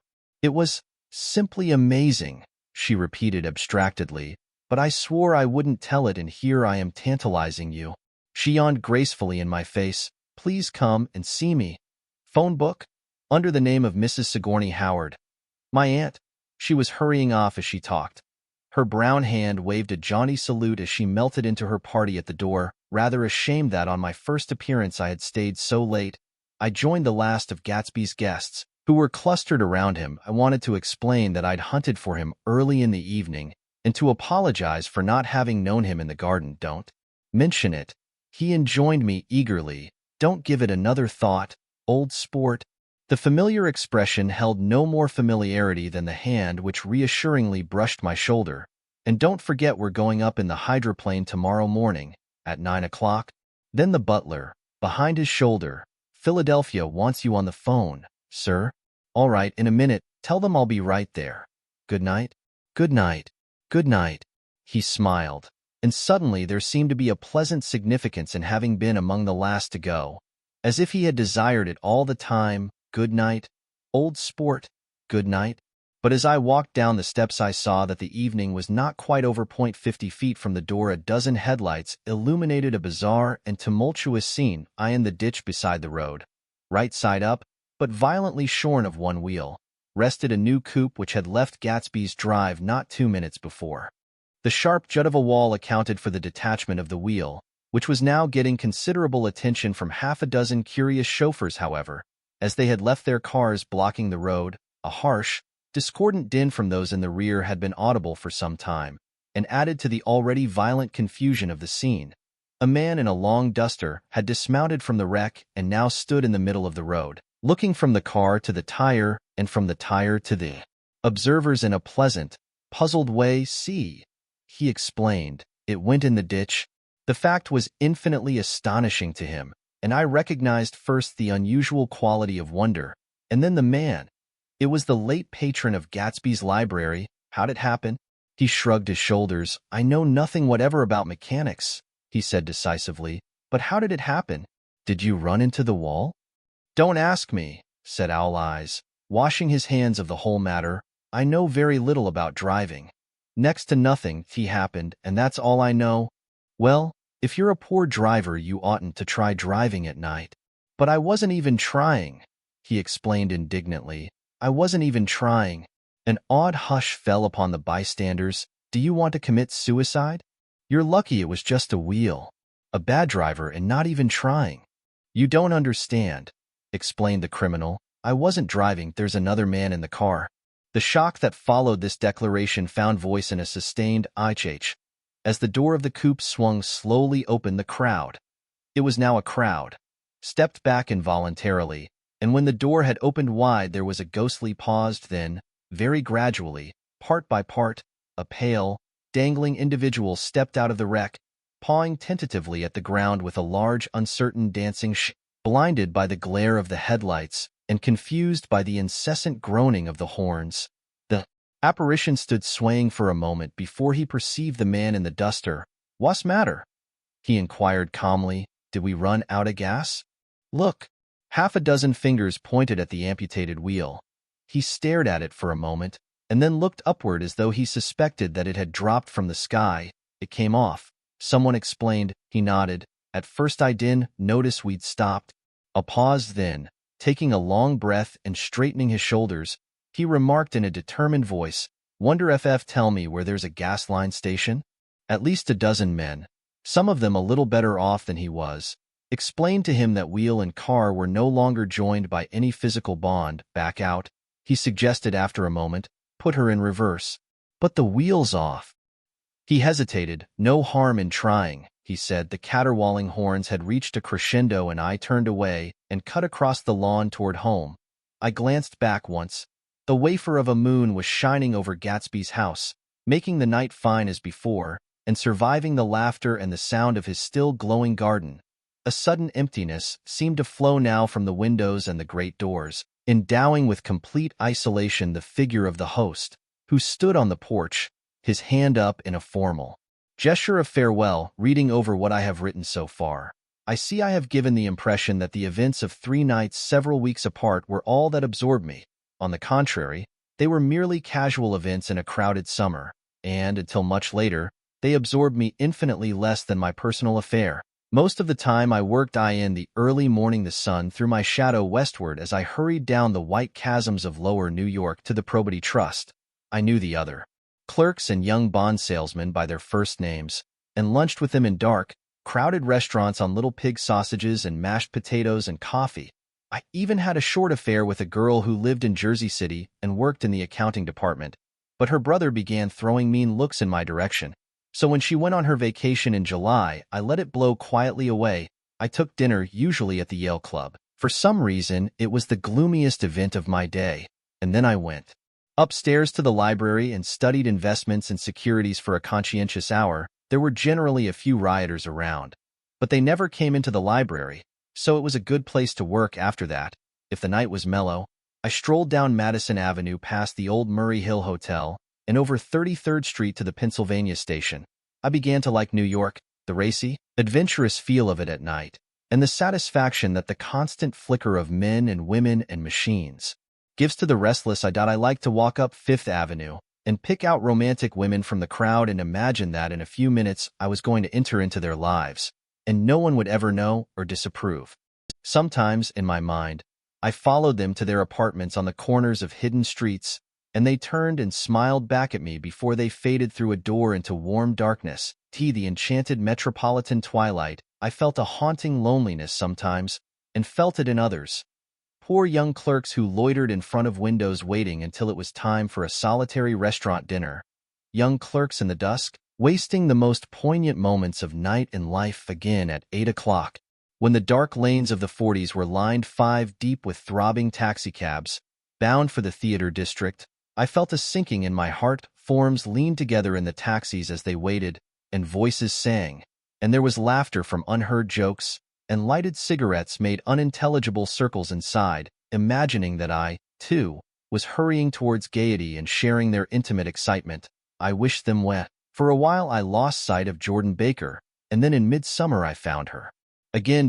First I was flattered to go places with her, because she was a golf champion, and everyone knew her name. Then it was something more. I wasn't actually in love, but I felt a sort of tender curiosity. The bored, haughty face that she turned to the world concealed something. Most affectations conceal something eventually, even though they don't in the beginning. And one day I found what it was. When we were on a house party together up in Warwick, she left a borrowed car out in the rain with the top down and then lied about it. And suddenly I remembered the story about her that had eluded me that night at Daisy's. At her first big golf tournament, there was a row that nearly reached the newspapers. A suggestion that she had moved her ball from a bad lie in the semi-final round. The thing approached the proportions of a scandal, then died away. A caddy retracted his statement, and the only other witness admitted that he might have been mistaken. The incident and the name had remained. Together in my mind, Jordan Baker instinctively avoided clever, shrewd men. And now I saw that this was because she felt safer on a plane where any divergence from a code would be thought impossible. She was incurably dishonest. She wasn't able to endure being at a disadvantage, and, given this unwillingness, I suppose she had begun dealing in subterfuges when she was very young in order to keep that cool, insolent smile turned to the world and yet satisfy the demands of her hard, jaunty body. It made no difference to me. Dishonesty in a woman is a thing you never blame deeply. I was casually sorry, and then I forgot it was on that same house party that we had a curious conversation about driving a Seat. It started because she passed so close to some workman that our fender flicked a button on one man's coat. "You're a rotten driver," I protested. "Either you ought to be more careful, or you oughtn't to drive at all." "I am careful." "No, you're not." "Well, other people are," she said lightly. "What's that got to do with it?" "They'll keep out of my way," she insisted. "It takes two to make an accident. Suppose you met somebody just as careless as yourself." "I hope I never will," she answered. "I hate careless people. That's why I like you." Her gray, sun-strained eyes stared straight ahead, but she had deliberately shifted our relations, and for a moment I thought I loved her, but I am slow-thinking and full of interior rules that act as brakes on my desires. And I knew that first I had to get myself definitely out of that tangle back home. I'd been writing letters once a week and signing them. Love, Nick, and all I could think of was how, when that certain girl played tennis, a faint mustache of perspiration appeared on her upper lip. Nevertheless, there was a vague understanding that had to be tactfully broken off before I was free. Everyone suspects himself of at least one of the cardinal virtues, and this is mine. I am one of the few honest people that I have ever known. Yvonne, Sunday morning, while church bells rang in the villages along shore, the world and its mistress returned to Gatsby's house and twinkled hilariously on his lawn. "He's a bootlegger," said the young ladies, moving somewhere between his cocktails and his flowers. "One time he killed a man who had found out that he was nephew to von Hindenburg and second cousin to the devil. Reach me a rose, honey, and pour me a last drop into that there crystal glass." Once I wrote down on the empty spaces of a timetable the names of those who came to Gatsby's house that summer. It is an old timetable now, disintegrating at its folds, and headed, "This schedule in effect July 5th, 1922. But I can still read the gray names, and they will give you a better impression than my generalities of those who accepted Gatsby's hospitality and paid him the subtle tribute of knowing nothing whatever about him. From East Egg, then, came the Chesterbeckers and the Leaches and a man named Bunsen, whom I knew at Yale, and Dr. Webster Civet, who was drowned last summer up in Maine, and the Hornbeams and the Willie Voltaires, and a whole clan named Blackbuck, who always gathered in a corner and flipped up their noses like goats at whosoever came near, and the Ismays and the Christies, or rather Hubert Auerbach and Mr. Christie's wife, and Edgar Beaver, whose hair, they say, turned cotton-white one winter afternoon for no good reason at all. Clarence Endive was from East Egg, as I remember. He came only once, in white knickerbockers, and had a fight with a bum named Eddie in the garden. From farther out on the island came the Cheadles and the ORP Schraders, and the Stonewall Jackson Abrams of Georgia, and the Fishguards and the Ripley Snells. Snell was there 3 days before he went to the penitentiary, so drunk out on the gravel drive that Mrs. Ulysses Sweat's automobile ran over his right hand. The Danceys came, too, and S.B. Whitebait, who was well over 60, and Maurice A. Flink, and the Hammerheads, and Beluga the tobacco importer, and Beluga's girls. From West Egg came the Poles and the Mulreadys and Cecil Roebuck and Cecil Schoen and Gulick the state senator and Newton Orchid, who controlled films par excellence, and Eckhost and Clyde Cohen and Donis Schwartz, the son, and Arthur McCarty, all connected with the movies in one way or another, and the Catlips and the Bimbergs and G. Earl Muldoon, brother to that Muldoon who afterward strangled his wife. DeFontano the promoter came there, and Ed Legros and James B. Rotgut, Ferret and the De Jongs and Ernest Lilly. They came to gamble, and when Ferret wandered into the garden it meant he was cleaned out and Associated Traction would have to fluctuate profitably next day. A man named Klipspringer was there so often that he became known as the Boarder. I doubt if he had any other home. Out of theatrical people there were Gus Weyes and Horace Odenavin and Lester Meyer and George Duckweed and Francis Bull. Also from New York were the Cromes and the Bacchusons and the Denekers and Russell Betty and the Corrigans and the Kellehers and the Dewars and the Scullys and S.W. Belcher and the Smirks and the Young Quinns, divorced now, and Henry L. Palmetto, who killed himself by jumping in front of a subway train in Times Square. Benny McClenahan arrived always with 4 girls. They were never quite the same ones in physical person, but they were so identical one with another that it inevitably seemed they had been there before. I have forgotten their names. Jacqueline, I think, or else Consuela, or Gloria, or Judy, or June, and their last names were either the melodious names of flowers and months or the sterner ones of the great American capitalists whose cousins, if pressed, they would confess themselves to be. In addition to all these I can remember that Faustina O'Brien came there at least once, and the Baedeker girls and young Brewer, who had his nose shot off in the war, and Mr. Albruxberger and Miss Hogg, his fiancée, and Ardita Fitzpeters and Mr. P. Jewett, once head of the American Legion, and Miss Claudia Hipp, with a man reputed to be her chauffeur and a prince of something, whom we called Duke and whose name, if I ever knew it, I have forgotten. All these people came to Gatsby's house in the summer, 1809 o'clock. One morning late in July, Gatsby's gorgeous car lurched up the rocky drive to my door and gave out a burst of melody from its 3-noted horn. It was the first time he had called on me, though I had gone to 2 of his parties, mounted in his hydroplane, and, at his urgent invitation, made frequent use of his beach, "Good morning, old sport. You're having lunch with me today, and I thought we'd ride up together."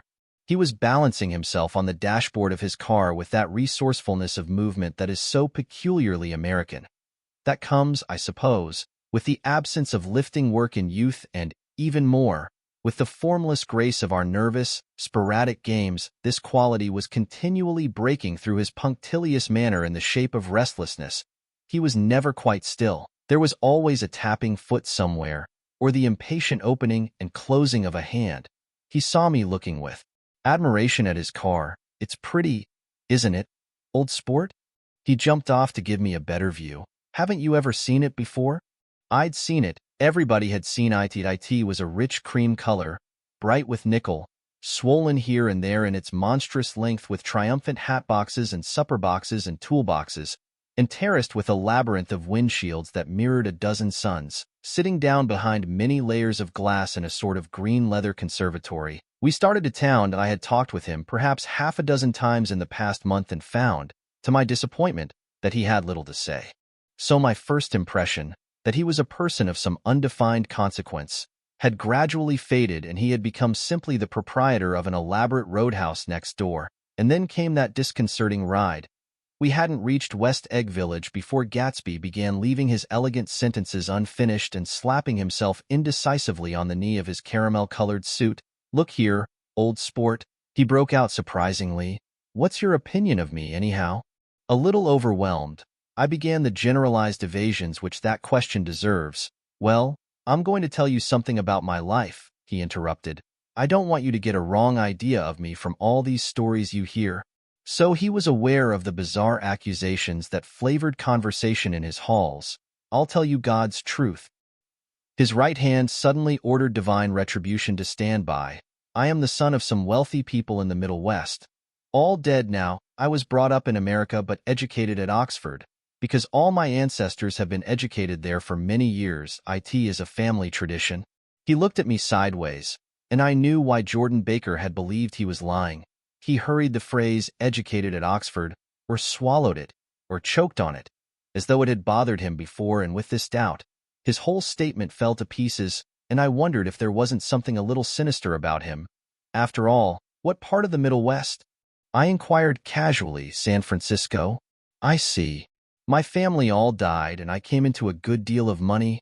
His voice was solemn, as if the memory of that sudden extinction of a clan still haunted him. For a moment I suspected that he was pulling my leg, but a glance at him convinced me otherwise. After that I lived like a young Raja in all the capitals of Europe, Paris, Venice, Rome, collecting jewels, chiefly rubies, hunting big game, painting a little, things for myself only, and trying to forget something very sad that had happened to me long ago. With an effort I managed to restrain my incredulous laughter. The very phrases were worn so threadbare that they evoked no image except that of a turbaned character, leaking sawdust at every pore as he pursued a tiger through the Bois de Boulogne. Then came the war. Old sport it was a great relief, and I tried very hard to die. But I seemed to bear an enchanted life. I accepted a commission as first lieutenant. When it began in the Argonne forest, I took the remains of my machine-gun battalion so far forward that there was a half-mile gap on either side of us where the infantry couldn't advance.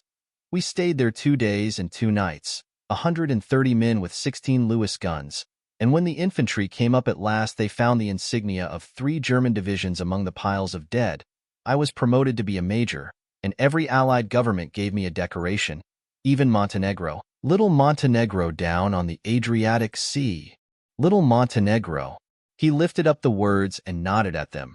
With his smile, the smile comprehended Montenegro's troubled history and sympathized with the brave struggles of the Montenegrin people. It appreciated fully the chain of national circumstances which had elicited this tribute from Montenegro's warm little heart. My incredulity was submerged in fascination now. It was like skimming hastily through a dozen magazines. He reached in his pocket, and a piece of metal, slung on a ribbon, fell into my palm. That's the one from Montenegro. To my astonishment, the thing had an authentic look. Ordere di Danilo. Ran the circular legend. Montenegro, Nicholas Rex. Turn it. Major J. Gatsby, I read. For valor extraordinary. Here's another thing I always carry. A souvenir of Oxford days. It was taken in Trinity Quad. The man on my left is now the Earl of Doncaster. It was a photograph of half a dozen young men in blazers loafing in an archway through which were visible a host of spires. There was Gatsby, looking a little, not much, younger, with a cricket bat in his hand. Then it was all true. I saw the skins of tigers flaming in his palace on the Grand Canal. I saw him opening a chest of rubies to ease, with their crimson-lighted depths, the gnawings of his broken heart. I'm going to make a big request of you today, he said, pocketing his souvenirs with satisfaction. So I thought you ought to know something about me. I didn't want you to think I was just some nobody, you see. I usually find myself among strangers because I drift here and they're trying to forget the sad things that happened to me. He hesitated. You'll hear about it this afternoon? At lunch? No, this afternoon. I happened to find out that you're taking Miss Baker to tea. Do you mean you're in love with Miss Baker? No, old sport. I'm not, but Miss Baker has kindly consented to speak to you about this matter. I hadn't the faintest idea what this matter was, but I was more annoyed than interested. I hadn't asked Jordan to tea in order to discuss Mr. J. Gatsby. I was sure the request would be something utterly fantastic, and for a moment I was sorry I'd ever set foot upon his overpopulated lawn. He wouldn't say another word. His correctness grew on him as we neared the city. We passed Port Roosevelt, where there was a glimpse of red-belted ocean-going ships, and sped along a cobbled slum lined with the dark, undeserted saloons of the faded gilt 1900. Then the Valley of Ashes opened out on both sides of us, and I had a glimpse of Mrs. Wilson, straining at the garage pump with panting vitality as we went by. With fenders spread like wings we scattered light through half Astoria. Only half, for as we twisted among the pillars of the elevated I heard the familiar jug-jug spat of a motorcycle, and a frantic policeman rode alongside. All right, old sport, called Gatsby. We slowed down, taking a white card from his wallet. He waved it before the man's eyes. Right you are, agreed the policeman, tipping his cap. Know you next time. Mr. Gatsby, excuse me. What was that? I inquired. The picture of Oxford? I was able to do the commissioner a favor once, and he sends me a Christmas card every year. Over the great bridge, with the sunlight through the girders making a constant flicker upon the moving cars, with the city rising up across the river in white heaps and sugar lumps, all built with a wish out of non-olfactory money. The city scene from the Queensboro Bridge is always the city scene for the first time. In its first wild promise of all the mystery and the beauty in the world, A dead man passed us in a hearse heaped with blooms, followed by 2 carriages with drawn blinds, and by more cheerful carriages for friends. The friends looked out at us with the tragic eyes and short upper lips of southeastern Europe, and I was glad that the sight of Gatsby's splendid car was included in their somber holiday. As we crossed Blackwell's Island, a limousine passed us, driven by a white chauffeur, in which sat 3 modish Negroes, 2 bucks and a girl. I laughed aloud as the yolks of their eyeballs rolled toward us in haughty rivalry. Anything can happen now that we've slid over this bridge, I thought. Anything at all. Even Gatsby could happen. Without any particular wonder, roaring noon, a well-fanned 42nd Street cellar, I met Gatsby for lunch, blinking away the brightness of the street outside. My eyes picked him out obscurely in the anteroom, talking to another man, Mr. Carraway. This is my friend, Mr. Wolfsham. A small, flat-nosed Jew raised his large head and regarded me with 2 fine growths of hair which luxuriated in either nostril. After a moment I discovered his tiny eyes in the half-darkness. So I took one look at him, said Mr. Wolfsham, shaking my hand earnestly. And what do you think I did? What? I inquired politely, but evidently he was not addressing me, for he dropped my hand and covered Gatsby with his expressive nose. I handed the money to Catspaw and I said, "All right, Catspaw, don't pay him a penny till he shuts his mouth." He shut it then and there. Gatsby took an arm of each of us and moved forward into the restaurant, whereupon Mr. Wolfsham swallowed a new sentence he was starting and lapsed into a somnambulatory abstraction. "Highballs?" asked the head waiter. "This is a nice restaurant here," said Mr. Wolfsham, looking at the Presbyterian nymphs on the ceiling, "but I like across the street better." "Yes, highballs," agreed Gatsby, and then to Mr. Wolfsham, "It's too hot over there." "Hot and small." "Yes," said Mr. Wolfsham, "but full of memories." "What place is that?" I asked. "The old Metropole." "The old Metropole," brooded Mr. Wolfsham gloomily, "filled with faces dead and gone, filled with friends gone now forever. I can't forget so long as I live the night they shot Rosie Rosenthal there. It was 6 of us at the table, and Rosie had eat and drunk a lot all evening. When it was almost morning the waiter came up to him with a funny look and says somebody wants to speak to him outside. "All right," says Rosie, and begins to get up, and I pulled him down in his chair. "Let the bastards come in here if they want you, Rosie, but don't you, so help me, move outside this room." It was 4 o'clock in the morning then, and if we'd have raised the blinds we'd have seen daylight. "Did he go?" I asked innocently. "Sure he went." Mr. Wolfsham's nose flashed at me indignantly. He turned around in the door and says, "Don't let that waiter take away my coffee." Then he went out on the sidewalk, and they shot him 3 times in his full belly and drove away. 4 of them were electrocuted, I said, remembering 5 with Becker. His nostrils turned to me in an interested way. "I understand you're looking for a business connection." The juxtaposition of these 2 remarks was startling. Gatsby answered for me. "Oh, no," he exclaimed. "This isn't the man." "No?" Mr. Wolfsham seemed disappointed. "This is just a friend. I told you we'd talk about that some other time." "I beg your pardon," said Mr. Wolfsham. "I had a wrong man." A succulent hash arrived, and Mr. Wolfsham, forgetting the more sentimental atmosphere of the old Metropole, began to eat with ferocious delicacy. His eyes, meanwhile, roved very slowly all around the room. He completed the arc by turning to inspect the people directly behind. I think that, except for my presence, he would have taken one short glance beneath our own table. "Look here, old sport," said Gatsby, leaning toward me. "I'm afraid I made you a little angry this morning in the car." There was the smile again, but this time I held out against it. "I don't like mysteries," I answered, "and I don't understand why you won't come out frankly and tell me what you want. Why has it all got to come through Miss Baker?" "Oh, it's nothing underhand," he assured me. "Miss Baker's a great sportswoman, you know, and she'd never do anything that wasn't all right." Suddenly he looked at his watch, jumped up, and hurried from the room, leaving me with Mr. Wolfsham at the table. "He has to telephone," said Mr. Wolfsham, following him with his eyes. "Fine fellow, isn't he? Handsome to look at and a perfect gentleman." "Yes. He's an Oxford man." "Oh. He went to Oxford College in England. You know Oxford College?" "I've heard of it. It's one of the most famous colleges in the world. Have you known Gatsby for a long time?" I inquired. Several years, he answered in a gratified way. I made the pleasure of his acquaintance just after the war, but I knew I had discovered a man of fine breeding after I talked with him an hour. I said to myself, there's the kind of man you'd like to take home and introduce to your mother and sister. He paused. I see you're looking at my cuff buttons. I hadn't been looking at them, but I did now. They were composed of oddly familiar pieces of ivory, finest specimens of human molars. He informed me, well, I inspected them. That's a very interesting idea. Yeah. He flipped his sleeves up under his coat. Yeah, Gatsby's very careful about women. He would never so much as look at a friend's wife. When the subject of this instinctive trust returned to the table and sat down, Mr. Wolfsheim drank his coffee with a jerk and got to his feet.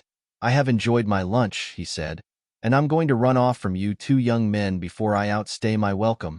Don't hurry, Meyer, said Gatsby, without enthusiasm.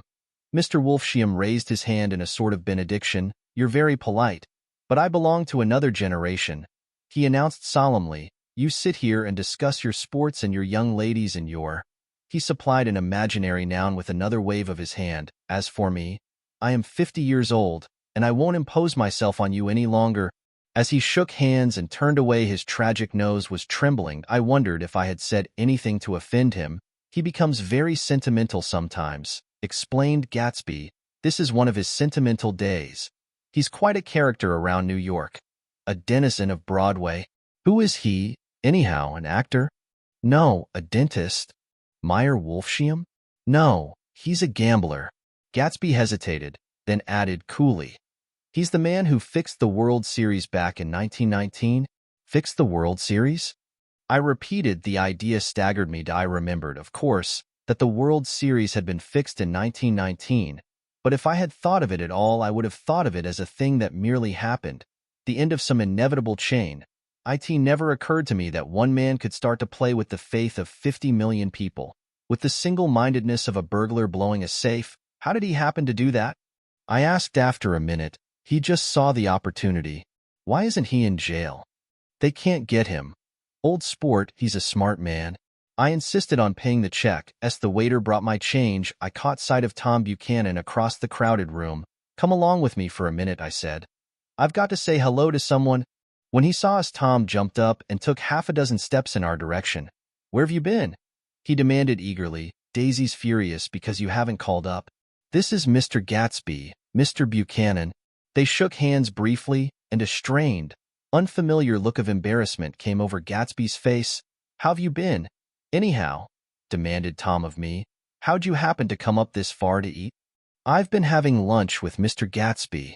I turned toward Mr. Gatsby, but he was no longer there. One October day in 1917, said Jordan Baker that afternoon, sitting up very straight on a straight chair in the tea garden at the Plaza Hotel.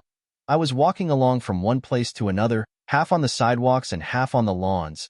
I was happier on the lawns, because I had on shoes from England with rubber knobs on the soles that bit into the soft ground. I had on a new plaid skirt also that blew a little in the wind, and whenever this happened the red, white, and blue banners in front of all the houses stretched out stiff and said tut tut tut tut.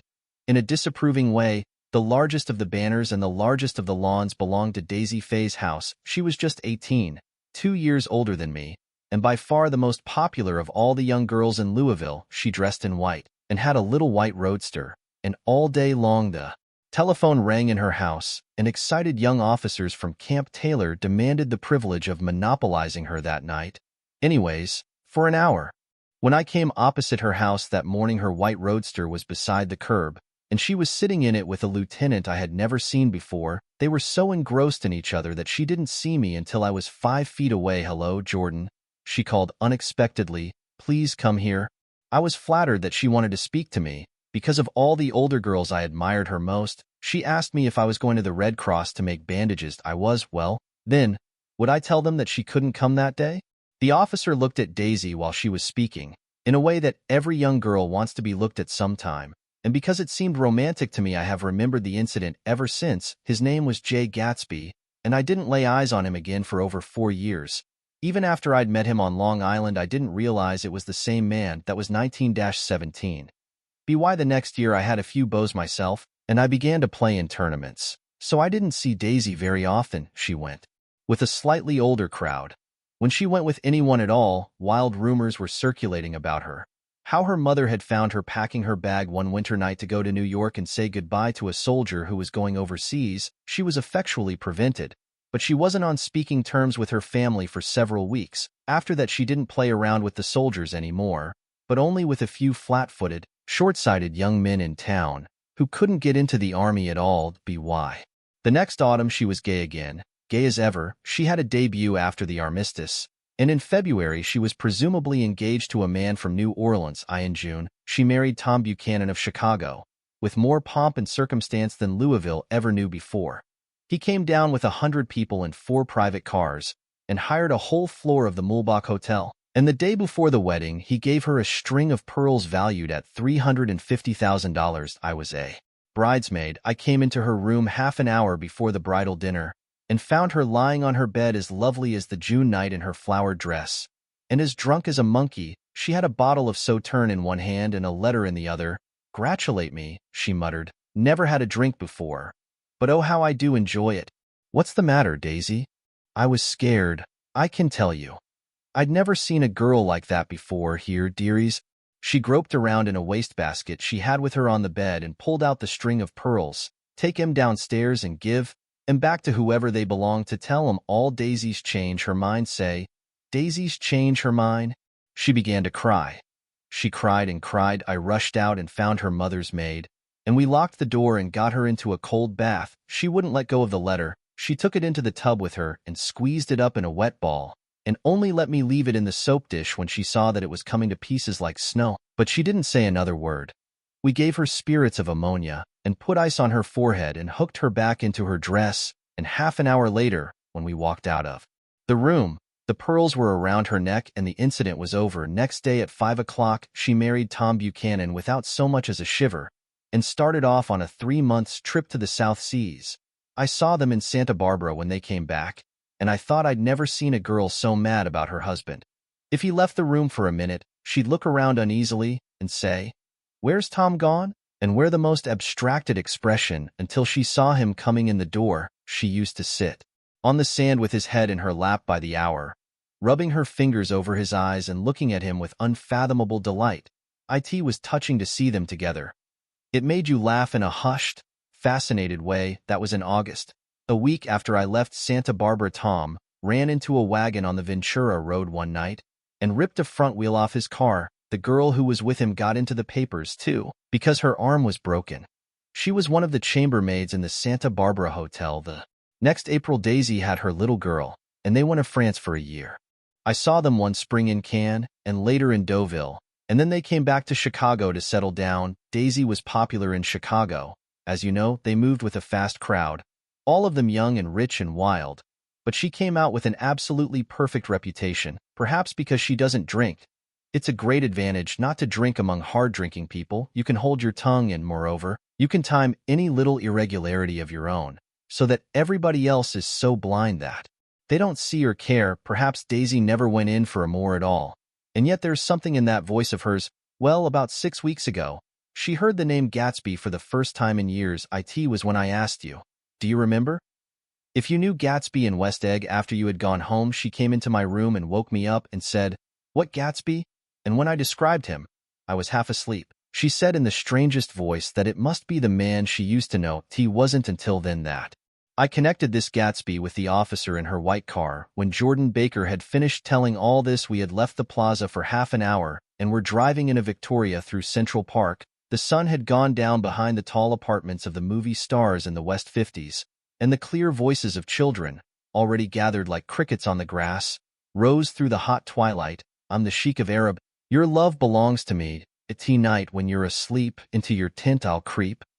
It was a strange coincidence, I said, but it wasn't a coincidence at all. Why not? Gatsby bought that house so that Daisy would be just across the bay. Then it had not been merely the stars to which he had aspired on that June night.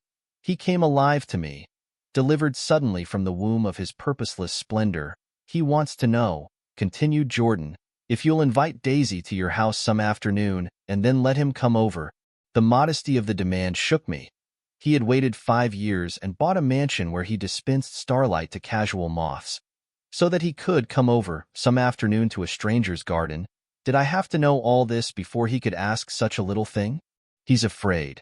He's waited so long. He thought you might be offended, you see. He's regular tough underneath it all. Something worried me. Why didn't he ask you to arrange a meeting? He wants her to see his house, she explained, and your house is right next door. Oh, I think he half expected her to wander into one of his parties some night, went on Jordan. But she never did. Then he began asking people casually if they knew her, and I was the first one he found. It was that night he sent for me at his dance, and you should have heard the elaborate way he worked up to it. Of course, I immediately suggested a luncheon in New York, and I thought he'd go mad. I don't want to do anything out of the way, he kept saying. I want to see her right next door. When I said you were a particular friend of Tom's, he started to abandon the whole idea. He doesn't know very much about Tom, though he says he's read a Chicago paper for years just on the chance of catching a glimpse of Daisy's name.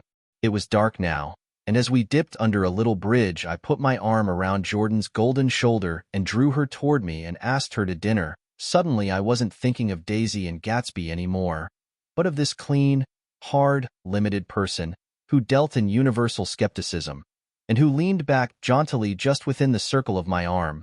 The phrase began to beat in my ears with a sort of heady excitement. There are only the pursued, the pursuing, the busy, and the tired. And Daisy ought to have something in her life, murmured Jordan to me. Does she want to see Gatsby? She's not to know about it. Gatsby doesn't want her to know. You're just supposed to invite her to tea. We passed a barrier of dark trees, and then the facade of 59th Street. A block of delicate pale light beamed down into the park, unlike Gatsby and Tom Buchanan. I had no girl whose disembodied face floated along the dark cornices and blinding signs, and so I drew up the girl beside me, tightening my arms. Her wan, scornful mouth smiled, and so I drew her up again closer, this time to my face. When I came home to West Egg that night, I was afraid for a moment that my house was on fire. Point 2. A clock in the whole corner of the peninsula was blazing with light, which fell unreal on the shrubbery and made thin, elongating glints upon the roadside wires. Turning a corner, I saw that it was Gatsby's house, lit from tower to cellar. First I thought it was another party, a wild rout that had resolved itself into hide-and-go-seek or sardines in the box, with all the house thrown open to the game, but there wasn't a sound, only wind in the trees, which blew the wires and made the lights go off and on again as if the house had winked into the darkness. As my taxi groaned away, I saw Gatsby walking toward me across his lawn. Your place looks like the World's Fair, I said. Does it? He turned his eyes toward it absently. I have been glancing into some of the rooms. Let's go to Coney Island. Old sport, on my car. It's too late. Well, suppose we take a plunge in the swimming pool? I haven't made use of it all summer. I've got to go to bed. All right. He waited, looking at me with suppressed eagerness. I talked with Miss Baker, I said after a moment. I'm going to call up Daisy tomorrow and invite her over here to tea. Oh, that's all right, he said carelessly. I don't want to put you to any trouble. What day would suit you? What day would suit you? He corrected me quickly. I don't want to put you to any trouble, you see. How about the day after tomorrow? He considered for a moment, then, with reluctance. I want to get the grass cut, he said. We both looked down at the grass. There was a sharp line where my ragged lawn ended and the darker, well-kept expanse of his began. I suspected that he meant my grass. There's another little thing, he said uncertainly, and hesitated. Would you rather put it off for a few days? I asked. Oh, it isn't about that, at least. He fumbled with a series of beginnings. Why, I thought. Why, look here, old sport, you don't make much money, do you? Not very much. This seemed to reassure him, and he continued more confidently. I thought you didn't. If you'll pardon my... You see, I carry on a little business on the side, a sort of sideline. You understand, and I thought that if you don't make very much... You're selling bonds, aren't you, old sport? Trying to. Well, this would interest you. It wouldn't take up much of your time, and you might pick up a nice bit of money. It happens to be a rather confidential sort of thing. I realize now that under different circumstances that conversation might have been one of the crises of my life, but, because the offer was obviously and tactlessly for a service to be rendered, I had no choice except to cut him off there. I've got my hands full, I said. I'm much obliged, but I couldn't take on any more work. You wouldn't have to do any business with Wolfsheim? Evidently, he thought that I was shying away from the connection mentioned at lunch, but I assured him he was wrong. He waited a moment longer, hoping I'd begin a conversation, but I was too absorbed to be responsive, so he went unwillingly home. The evening had made me lightheaded and happy. I think I walked into a deep sleep as I entered my front door, so I don't know whether or not Gatsby went to Coney Island, or for how many hours he glanced into rooms while his house blazed gaudily on. I called up Daisy from the office next morning and invited her to come to tea. Don't bring Tom. I warned her. What? Don't bring Tom. Who is Tom? She asked innocently. The day agreed upon was pouring rain. At 11 o'clock, a man in a raincoat, dragging a lawnmower, tapped at my front door and said that Mr. Gatsby had sent him over to cut my grass. This reminded me that I had forgotten to tell my Finn to come back. So I drove into West Egg Village to search for her among soggy, whitewashed alleys and to buy some cups and lemons and flour. The flowers were unnecessary, for at 2 o'clock a greenhouse arrived from Gatsby's, with innumerable receptacles to contain it. An hour later the front door opened nervously, and Gatsby, in a white flannel suit, silver shirt, and gold-colored tie, hurried in. He was pale, and there were dark signs of sleeplessness beneath his eyes. Is everything all right? He asked immediately. The grass looks fine, if that's what you mean. What grass? He inquired blankly. Oh, the grass in the yard. He looked out the window at it, but, judging from his expression, I don't believe he saw a thing. Looks very good, he remarked vaguely. One of the papers said they thought the rain would stop about 4. I think it was the Journal. Have you got everything you need in the shape of tea? I took him into the pantry, where he looked a little reproachfully at the Finn. Together we scrutinized the 12 lemon cakes from the delicatessen shop. Will they do? I asked. Of course. They're fine. And he added hollowly, old sport. The rain cooled about 3:30 to a damp mist, through which occasional thin drops swam like dew. Gatsby looked with vacant eyes through a copy of Clay's Economics, starting at the finished tread that shook the kitchen floor, and peering towards the bleared windows from time to time as if a series of invisible but alarming happenings were taking place outside. Finally he got up and informed me, in an uncertain voice, that he was going home. Why's that? Nobody's coming to tea. It's too late. He looked at his watch as if there was some pressing demand on his time elsewhere. I can't wait all day. Don't be silly. It's just 2 minutes to 4. He sat down miserably, as if I had pushed him, and simultaneously there was the sound of a motor turning into my lane. We both jumped up, and, a little harrowed myself, I went out into the yard. Under the dripping bare lilac trees a large open car was coming up the drive. It stopped at Daisy's face, tipped sideways beneath a 3-cornered lavender hat, looked out at me with a bright ecstatic smile. Is this absolutely where you live, my dearest one? The exhilarating ripple of her voice was a wild tonic in the rain. I had to follow the sound of it for a moment, up and down, with my ear alone. Before any words came through, a damp streak of hair lay like a dash of blue paint across her cheek, and her hand was wet with glistening drops as I took it to help her from the car. Are you in love with me? She said low in my ear. Or why did I have to come alone? That's the secret of Castle Rackrent. Tell your chauffeur to go far away and spend an hour. Come back in an hour, Ferdy. Then, in a grave murmur, his name is Ferdy. Does the gasoline affect his nose? I don't think so, she said innocently. Why? We went in. To my overwhelming surprise, the living room was deserted. Well, that's funny, I exclaimed. What's funny? She turned her head as there was a light, dignified knocking at the front door. I went out and opened it. Gatsby, pale as death, with his hands plunged like weights in his coat pockets, was standing in a puddle of water, glaring tragically into my eyes. With his hands still in his coat pockets, he stalked by me into the hall, turned sharply as if he were on a wire, and disappeared into the living-room. It wasn't a bit fun. Aware of the loud beating of my own heart, I pulled the door to against the increasing rain. For half a minute there wasn't a sound. Then from the living room I heard a sort of choking murmur and part of a laugh, followed by Daisy's voice on a clear artificial note. I certainly am awfully glad to see you again. A pause. It endured horribly. I had nothing to do in the hall, so I went into the room. Gatsby, his hands still in his pockets, was reclining against the mantelpiece in a strained counterfeit of perfect ease, even of boredom. His head leaned back so far that it rested against the face of a defunct mantelpiece clock, and from this position his distraught eyes stared down at Daisy, who was sitting, frightened but graceful, on the edge of a stiff chair. "We've met before," muttered Gatsby. His eyes glanced momentarily at me, and his lips parted with an abortive attempt at a laugh. Luckily, the clock took this moment to tilt dangerously at the pressure of his head, whereupon he turned and caught it with trembling fingers and set it back in place. Then he sat down, rigidly, his elbow on the arm of the sofa and his chin in his hand.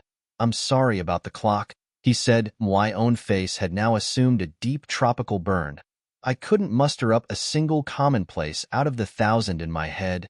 "It's an old clock," I told them idiotically. I think we all believed for a moment that it had smashed in pieces on the floor. "We haven't met for many years," said Daisy, her voice as matter-of-fact as it could ever be. 5 years next November." The automatic quality of Gatsby's answer set us all back at least another minute. I had them both on their feet with the desperate suggestion that they help me make tea in the kitchen when the demoniac Finn brought it in on a tray. Amid the welcome confusion of cups and cakes, a certain physical decency established itself. Gatsby got himself into a shadow and, while Daisy and I talked, looked conscientiously from one to the other of us with tense, unhappy eyes. However, as calmness wasn't an end in itself, I made an excuse at the first possible moment and got to my feet. "Where are you going?" demanded Gatsby in immediate alarm. "I'll be back. I've got to speak to you about something before you go." He followed me wildly into the kitchen, closed the door, and whispered, "Oh, God," in a miserable way. "What's the matter?" "This is a terrible mistake," he said, shaking his head from side to side. "A terrible, terrible mistake. You're just embarrassed, that's all." "And luckily," I added, "Daisy's embarrassed too." "She's embarrassed?" he repeated incredulously. "Just as much as you are." "Don't talk so loud. You're acting like a little boy." I broke out impatiently. "Not only that, but you're rude. Daisy's sitting in there all alone." He raised his hand to stop my words, looked at me with unforgettable reproach, and, opening the door cautiously, went back into the other room. I walked out the back way, just as Gatsby had when he had made his nervous circuit of the house half an hour before, and ran for a huge black knotted tree, whose massed leaves made a fabric against the rain. Once more it was pouring, and my irregular lawn, well shaved by Gatsby's gardener, abounded in small muddy swamps and prehistoric marshes. There was nothing to look at from under the tree except Gatsby's enormous house, so I stared at it, like Kant at his church steeple, for half an hour. A brewer had built it early in the period craze, a decade before, and there was a story that he'd agreed to pay 5 years' taxes on all the neighboring cottages if the owners would have their roofs thatched with straw. Perhaps their refusal took the heart out of his plan to found a family. He went into an immediate decline. His children sold his house with the black wreath still on the door. Americans, while willing, even eager, to be serfs, have always been obstinate about being peasantry. After half an hour, the sun shone again, and the grocer's automobile rounded Gatsby's drive with the raw material for his servant's dinner. I felt sure he wouldn't eat a spoonful. A maid began opening the upper windows of his house, appeared momentarily in each, and, leaning from the large central bay, spat meditatively into the garden. It was time I went back. While the rain continued, it had seemed like the murmur of their voices, rising and swelling a little now and then with gusts of emotion. But in the new silence, I felt that silence had fallen within the house too. I went in, after making every possible noise in the kitchen, short of pushing over the stove. But I don't believe they heard a sound. They were sitting at either end of the couch, looking at each other as if some question had been asked, or was in the air, and every vestige of embarrassment was gone. Daisy's face was smeared with tears, and when I came in she jumped up and began wiping at it with her handkerchief before a mirror. But there was a change in Gatsby that was simply confounding. He literally glowed.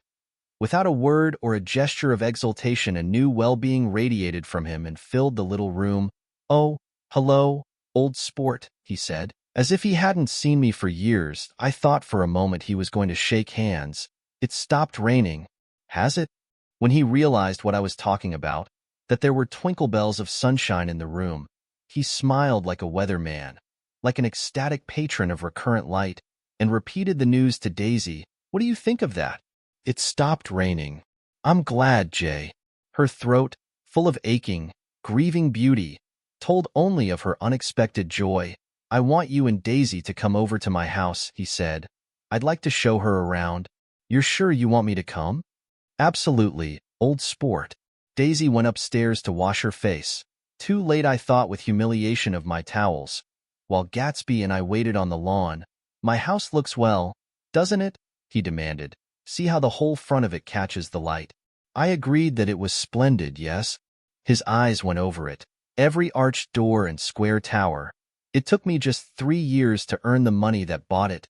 I thought you inherited your money. I did. Old sport, he said automatically, but I lost most of it in the big panic. The panic of the war. I think he hardly knew what he was saying, for when I asked him what business he was in, he answered, "That's my affair." Before he realized that it wasn't an appropriate reply, "Oh, I've been in several things," he corrected himself. "I was in the drug business and then I was in the oil business, but I'm not in either one now." He looked at me with more attention. "Do you mean you've been thinking over what I proposed the other night?" Before I could answer, Daisy came out of the house and 2 rows of brass buttons on her dress gleamed in the sunlight. "That huge place there," she cried, pointing. "Do you like it?" "I love it, but I don't see how you live there all alone. I keep it always full of interesting people. Night and day, people who do interesting things," celebrated people. Instead of taking the shortcut along the Sound, we went down to the road and entered by the big postern. With enchanting murmurs, Daisy admired this aspect, or that of the feudal silhouette against the sky, admired the gardens, the sparkling odor of jonquils and the frothy odor of hawthorn and plum blossoms, and the pale gold odor of kiss, dash me dash at dash the dash gate. It was strange to reach the marble steps and find no stir of bright dresses in and out the door, and hear no sound but bird voices in the trees and inside. As we wandered through Marie Antoinette music rooms and restoration salons, I felt that there were guests concealed behind every couch and table, under orders to be breathlessly silent until we had passed through. Gatsby closed the door of the Merton College Library. I could have sworn I heard the owl-eyed man break into ghostly laughter. We went upstairs, through period bedrooms swathed in rose and lavender silk and vivid with new flowers, through dressing rooms and pool rooms and bathrooms with sunken baths, intruding into one chamber where a disheveled man in pajamas was doing liver exercises on the floor. It was Mr. Klipspringer, the boarder. I had seen him wandering hungrily about the beach that morning. Finally, we came to Gatsby's own apartment, a bedroom and a bath, and an Adam's study, where we sat down and drank a glass of some chartreuse he took from a cupboard in the wall. He hadn't once ceased looking at Daisy, and I think he revalued everything in his house according to the measure of response it drew from her well-loved eyes. Sometimes, too, he stared around at his possessions in a dazed way, as though in her actual and astounding presence none of it was any longer real. Once he nearly toppled down a flight of stairs. His bedroom was the simplest room of all, except where the dresser was garnished with a toilet set of pure, dull gold. Daisy took the brush with delight and smoothed her hair, whereupon Gatsby sat down and shaded his eyes and began to laugh. "It's the funniest thing, old sport," he said hilariously. "I can't. When I try to." He had passed visibly through 2 states and was entering upon a third. After his embarrassment and his unreasoning joy, he was consumed with wonder at her presence. He had been full of the idea so long, dreamed it right through to the end, waited with his teeth set, so to speak, at an inconceivable pitch of intensity. Now, in the reaction, he was running down like an overwound clock. Recovering himself in a minute, he opened for us 2 hulking patent cabinets which held his massed suits and dressing gowns and ties, and his shirts, piled like bricks in stacks a dozen high. "I've got a man in England who buys me clothes. He sends over a selection of things at the beginning of each season, spring and fall." He took out a pile of shirts and began throwing them, one by one, before us. Shirts of sheer linen and thick silk and fine flannel, which lost their folds as they fell and covered the table in many-colored disarray. While we admired, he brought more, and the soft, rich heap mounted higher. Shirts with stripes and scrolls and plaids and coral and apple green and lavender and faint orange, with monograms of Indian blue. Suddenly, with a strained sound, Daisy bent her head into the shirts and began to cry stormily. "They're such beautiful shirts," she sobbed, her voice muffled in the thick folds. It makes me sad because I've never seen such beautiful shirts before. After the house, we were to see the grounds and the swimming pool and the hydroplane and the midsummer flowers. But outside Gatsby's window it began to rain again. So we stood in a row looking at the corrugated surface of the Sound. If it wasn't for the mist we could see your home across the bay, said Gatsby. You always have a green light that burns all night at the end of your dock. Daisy put her arm through his abruptly, but he seemed absorbed in what he had just said. Possibly it had occurred to him that the colossal significance of that light had now vanished forever. Compared to the great distance that had separated him from Daisy, it had seemed very near to her. Almost touching her, it had seemed as close as a star to the moon. Now it was again a green light on a da. His count of enchanted objects had diminished by one. I began to walk about the room, examining various indefinite objects in the half-darkness. A large photograph of an elderly man in yachting costume attracted me, hung on the wall over his desk. Who's this? That's Mr. Dan Cody, old sport. The name sounded faintly familiar. He's dead now. He used to be my best friend years ago. There was a small picture of Gatsby, also in yachting costume, on the bureau. Gatsby with his head thrown back defiantly, taken apparently when he was about 18. I adore it, exclaimed Daisy. The pompadour. You never told me you had a pompadour, or a yacht. Look at this, said Gatsby quickly. Here's a lot of clippings about you. They stood side by side examining it. I was going to ask to see the rubies when the phone rang, and Gatsby took up the receiver. Yes, well, I can't talk now. I can't talk now, old sport. I said a small town. He must know what a small town is. Well, he's no use to us if Detroit is his idea of a small town. He rang off. Come here quick, cried Daisy at the window. The rain was still falling, but the darkness had parted in the west, and there was a pink and golden billow of foamy clouds above. The sea, look at that, she whispered, and then after a moment, I'd like to just get one of those pink clouds and put you in it and push you around. I tried to go then, but they wouldn't hear of it. Perhaps my presence made them feel more satisfactorily alone. I know what we'll do, said Gatsby. We'll have Klipspringer play the piano. He went out of the room calling Ewing, and returned in a few minutes accompanied by an embarrassed, slightly worn young man, with shell-rimmed glasses and scanty blonde hair. He was now decently clothed in a sport shirt, open at the neck, sneakers, and duck trousers of a nebulous hue. Did we interrupt your exercise? Inquired Daisy politely. I was asleep, cried Mr. Klipspringer, in a spasm of embarrassment. That is, I'd been asleep, then I got up. Klipspringer plays the piano, said Gatsby, cutting him off. Don't you, Ewing, old sport? I don't play well, I don't. Hardly play at all. I'm all out of prac. We'll go downstairs, interrupted Gatsby. He flipped a switch. The gray windows disappeared as the house glowed full of light. In the music room, Gatsby turned on a solitary lamp beside the piano. He lit Daisy's cigarette from a trembling match and sat down with her on a couch far across the room, where there was no light save what the gleaming floor bounced in from the hall. When Klipspringer had played The Love Nest, he turned around on the bench and searched unhappily for Gatsby in the gloom. I'm all out of practice. You see, I told you I couldn't play. I'm all out of prac. Don't talk so much, old sport, commanded Gatsby. Play. In the morning, in the evening, ain't we got fun? Outside the wind was loud and there was a faint flow of thunder along the Sound. All the lights were going on in West Egg now. The electric trains, men carrying, were plunging home through the rain from New York. It was the hour of a profound human change, and excitement was generating on the air.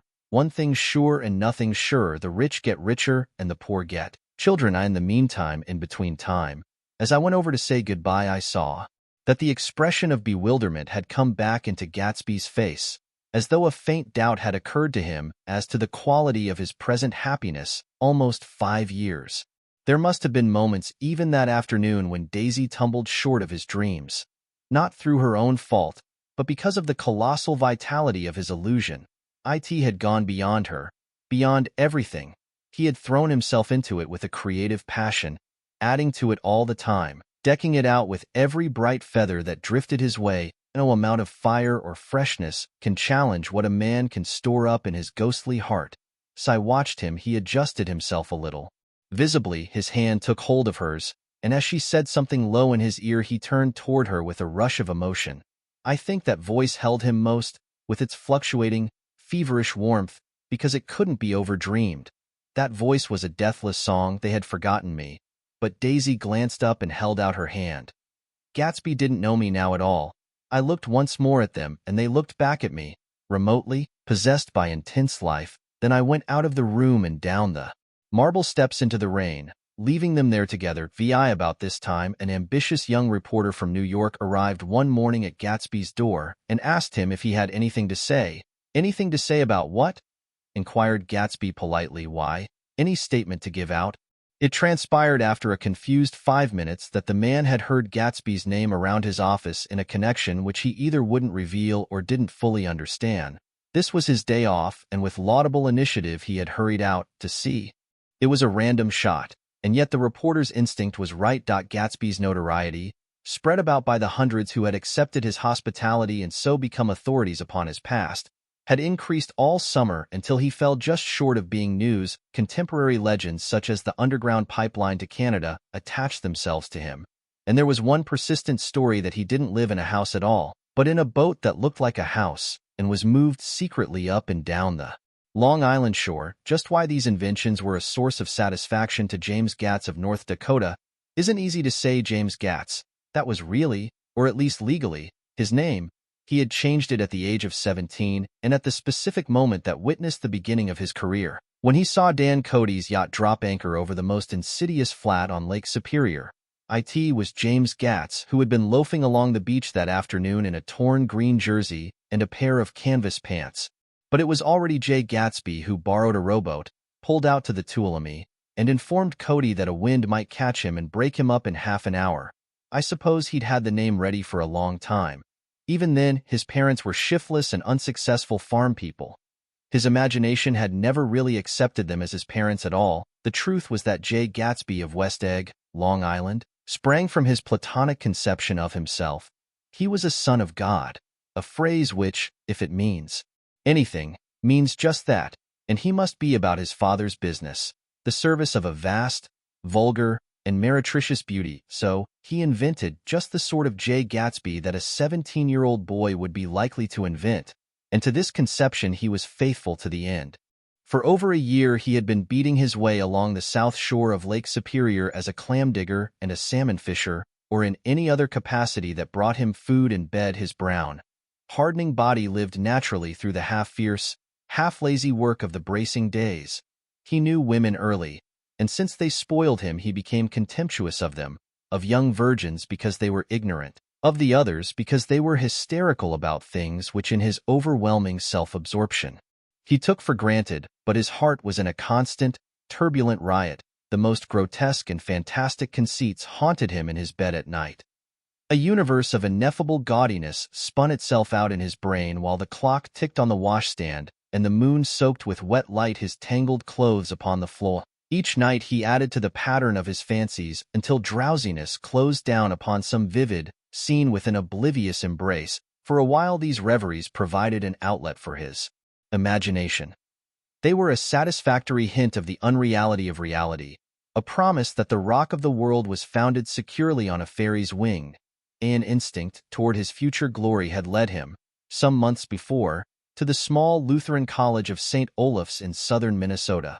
He stayed there 2 weeks, dismayed at its ferocious indifference to the drums of his destiny, to destiny itself, and despising the janitor's work with which he was to pay his way through. Then he drifted back to Lake Superior, and he was still searching for something to do on the day that Dan Cody's yacht dropped anchor in the shallows alongshore. Cody was 50 years old then, a product of the Nevada silver fields of the Yukon, of every rush for metal since '75. The transactions in Montana copper that made him many times a millionaire found him physically robust but on the verge of soft-mindedness, and, suspecting this, an infinite number of women tried to separate him from his money, the none too savory ramifications by which Ella Kay, the newspaper woman, played Madame de Maintenon to his weakness and sent him to sea in a yacht, were common property of the turgid journalism in 1902.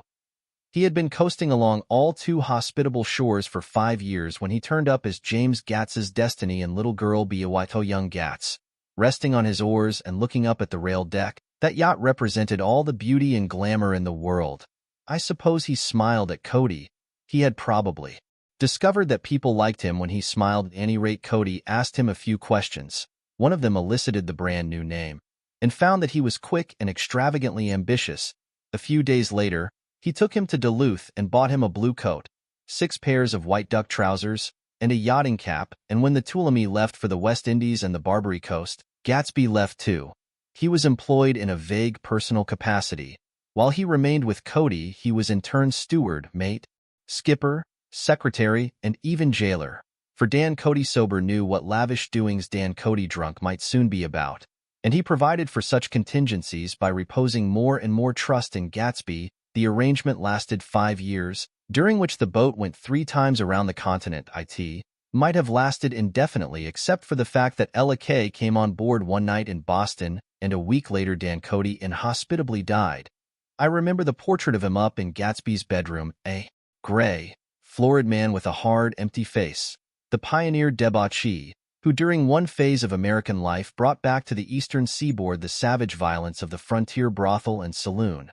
It was indirectly due to Cody that Gatsby drank so little. Sometimes in the course of gay parties women used to rub champagne into his hair. For himself he formed the habit of letting liquor alone, and it was from Cody that he inherited money. A legacy of $25,000. He didn't get it. He never understood the legal device that was used against him, but what remained of the millions went intact to Ella Kay. He was left with his singularly appropriate education. The vague contour of J. Gatsby had filled out to the substantiality of a man. He told me all this very much later, but I've put it down here with the idea of exploding those first wild rumors about his antecedents, which weren't even faintly true. Moreover, he told it to me at a time of confusion, when I had reached the point of believing everything and nothing about him. So I take advantage of this short halt, while Gatsby, so to speak, caught his breath, to clear this set of misconceptions away. It was a halt, too, in my association with his affairs. For several weeks I didn't see him or hear his voice on the phone. Mostly I was in New York, trotting around with Jordan and trying to ingratiate myself with her senile aunt. But finally I went over to his house one Sunday afternoon. I hadn't been there 2 minutes when somebody brought Tom Buchanan in for a drink. I was startled, naturally, but the really surprising thing was that it hadn't happened before. They were a party of 3 on horseback. Tom and a man named Sloan and a pretty woman in a brown riding habit, who had been there previously. "I'm delighted to see you," said Gatsby, standing on his porch. "I'm delighted that you dropped in." As though they cared. "Sit right down, have a cigarette or a cigar." He walked around the room quickly, ringing bells. "I'll have something to drink for you in just a minute." He was profoundly affected by the fact that Tom was there, but he would be uneasy anyhow until he had given them something, realizing in a vague way that that was all they came for. Mr. Sloan wanted nothing. A lemonade? "No, thanks. A little champagne?" "Nothing at all, thanks." "I'm sorry. Did you have a nice ride?" "Very good roads around here." "I suppose the automobiles, yeah?" Moved by an irresistible impulse, Gatsby turned to Tom, who had accepted the introduction as a stranger. "I believe we've met somewhere before, Mr. Buchanan." "Oh, yes," said Tom, gruffly polite, but obviously not remembering. "So we did. I remember very well. About 2 weeks ago." "That's right, you were with Nick here." "I know your wife," continued Gatsby, almost aggressively. "That's so?" Tom turned to me. "You live near here." "Nick?" "Next door." "That's so?" Mr. Sloan didn't enter into the conversation, but lounged back haughtily in his chair. The woman said nothing either, until unexpectedly, after 2 highballs, she became cordial. "We'll all come over to your next party, Mr. Gatsby," she suggested. "What do you say?" "Certainly. I'd be delighted to have you." "Be ver nice," said Mr. Sloan, without gratitude. "Well, think ought to be starting home." "Please don't hurry," Gatsby urged them. He had control of himself now, and he wanted to see more of Tom. Why don't you stay for supper? I wouldn't be surprised if some other people dropped in from New York." "You come to supper with me," said the lady enthusiastically. "Both of you." This included me. Mr. Sloan got to his feet. "Come along," he said. "But to her only." "I mean it," she insisted. "I'd love to have you. Lots of room." Gatsby looked at me questioningly. He wanted to go, and he didn't see that Mr. Sloan had determined he shouldn't. "I'm afraid I won't be able to," I said. "Well, you come," she urged, concentrating on Gatsby. Mr. Sloane murmured something close to her ear. We won't be late if we start now. She insisted aloud. I haven't got a horse, said Gatsby. I used to ride in the army, but I've never bought a horse. I'll have to follow you in my car. Excuse me for just a minute. The rest of us walked out on the porch, where Sloane and the lady began an impassioned conversation aside. My God. I believe the man's coming, said Tom. Doesn't he know she doesn't want him? She says she does want him. She has a big dinner party, and he won't know a soul there. He frowned. I wonder where in the devil he met Daisy, by God. I may be old-fashioned in my ideas, but women run around too much these days to suit me. They meet all kinds of crazy fish. Suddenly Mr. Sloane and the lady walked down the steps and mounted their horses. Come on, said Mr. Sloane to Tom. We're late. We've got to go. And then to me, tell him we couldn't wait, will you? Tom and I shook hands. The rest of us exchanged a cool nod, and they trotted quickly down the drive, disappearing under the August foliage just as Gatsby, with hat and light overcoat in hand, came out the front door. Tom was evidently perturbed at Daisy's running around alone, for on the following Saturday night he came with her to Gatsby's party. Perhaps his presence gave the evening its peculiar quality of oppressiveness. It stands out in my memory from Gatsby's other parties that summer there were the same people, or at least the same sort of people, the same profusion of champagne, the same many-colored, many-keyed commotion, but I felt an unpleasantness in the air, a pervading harshness that hadn't been there before. Or perhaps I had merely grown used to it, grown to accept West Egg as a world complete in itself, with its own standards and its own great figures, second to nothing because it had no consciousness of being so.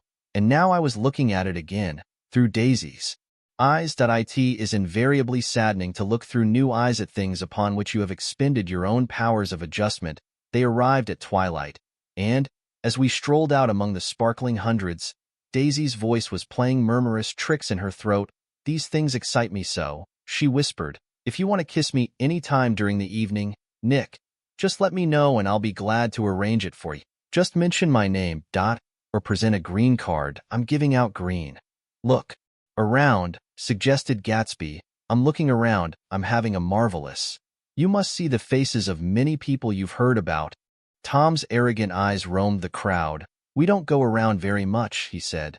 In fact, I was just thinking I don't know a soul here. Perhaps you know that lady. Gatsby indicated a gorgeous, scarcely human orchid of a woman who sat in state under a white plum tree. Tom and Daisy stared, with that peculiarly unreal feeling that accompanies the recognition of a hitherto ghostly celebrity of the movies. She's lovely, said Daisy. The man bending over her is her director. He took them ceremoniously from group to group, Mrs. Buchanan and Mr. Buchanan. After an instant's hesitation he added, the polo player. Oh no, objected Tom quickly, not me. But evidently the sound of it pleased Gatsby, for Tom remained the polo player for the rest of the evening. I've never met so many celebrities, Daisy exclaimed. I like that man. What was his name? With the sort of blue nose, Gatsby identified him, adding that he was a small producer. Well, I liked him anyhow. I'd a little rather not be the polo player, said Tom pleasantly. I'd rather look at all these famous people in oblivion. Daisy and Gatsby danced. I remember being surprised by his graceful, conservative foxtrot. I had never seen him dance before. Then they sauntered over to my house and sat on the steps for half an hour, while at her request I remained watchfully in the garden. In case there's a fire or a flood, she explained, or any act of God. Tom appeared from his oblivion as we were sitting down to supper together.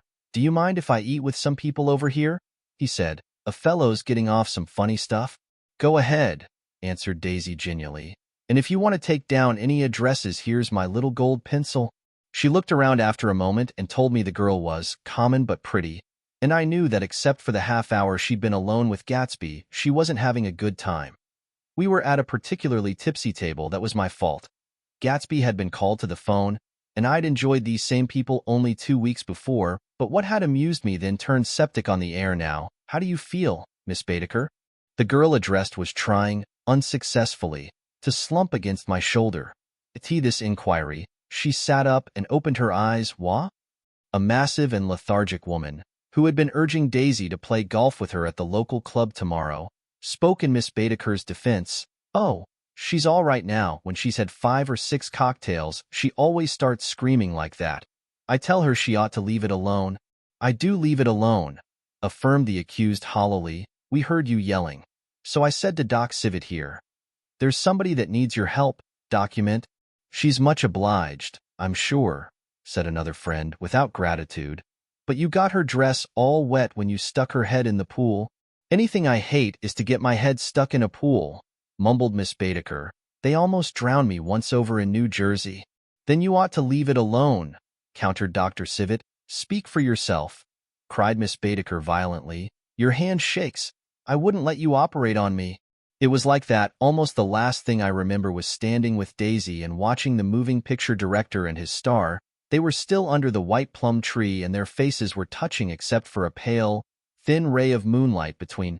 It occurred to me that he had been very slowly bending toward her all evening to attain this proximity, and even while I watched I saw him stoop one ultimate degree and kiss at her cheek. "I like her," said Daisy. "I think she's lovely." But the rest offended her, and inarguably because it wasn't a gesture but an emotion. She was appalled by West Egg, this unprecedented place that Broadway had begotten upon a Long Island fishing village. Appalled by its raw vigor that chafed under the old euphemisms and by the too obtrusive fate that herded its inhabitants along a shortcut from nothing to nothing. She saw something awful in the very simplicity she failed to understand. I sat on the front steps with them while they waited for. Their car.it was dark here in front. Only the bright door sent 10 square feet of light volleying out into the soft black morning. Sometimes a shadow moved against a dressing room blind above, gave way to another shadow, an indefinite procession of shadows, who rouged and powdered in an invisible glass. "Who is this Gatsby anyhow?" demanded Tom suddenly. "Some big bootlegger?" "Where'd you hear that?" I inquired. "I didn't hear it, that I imagined it.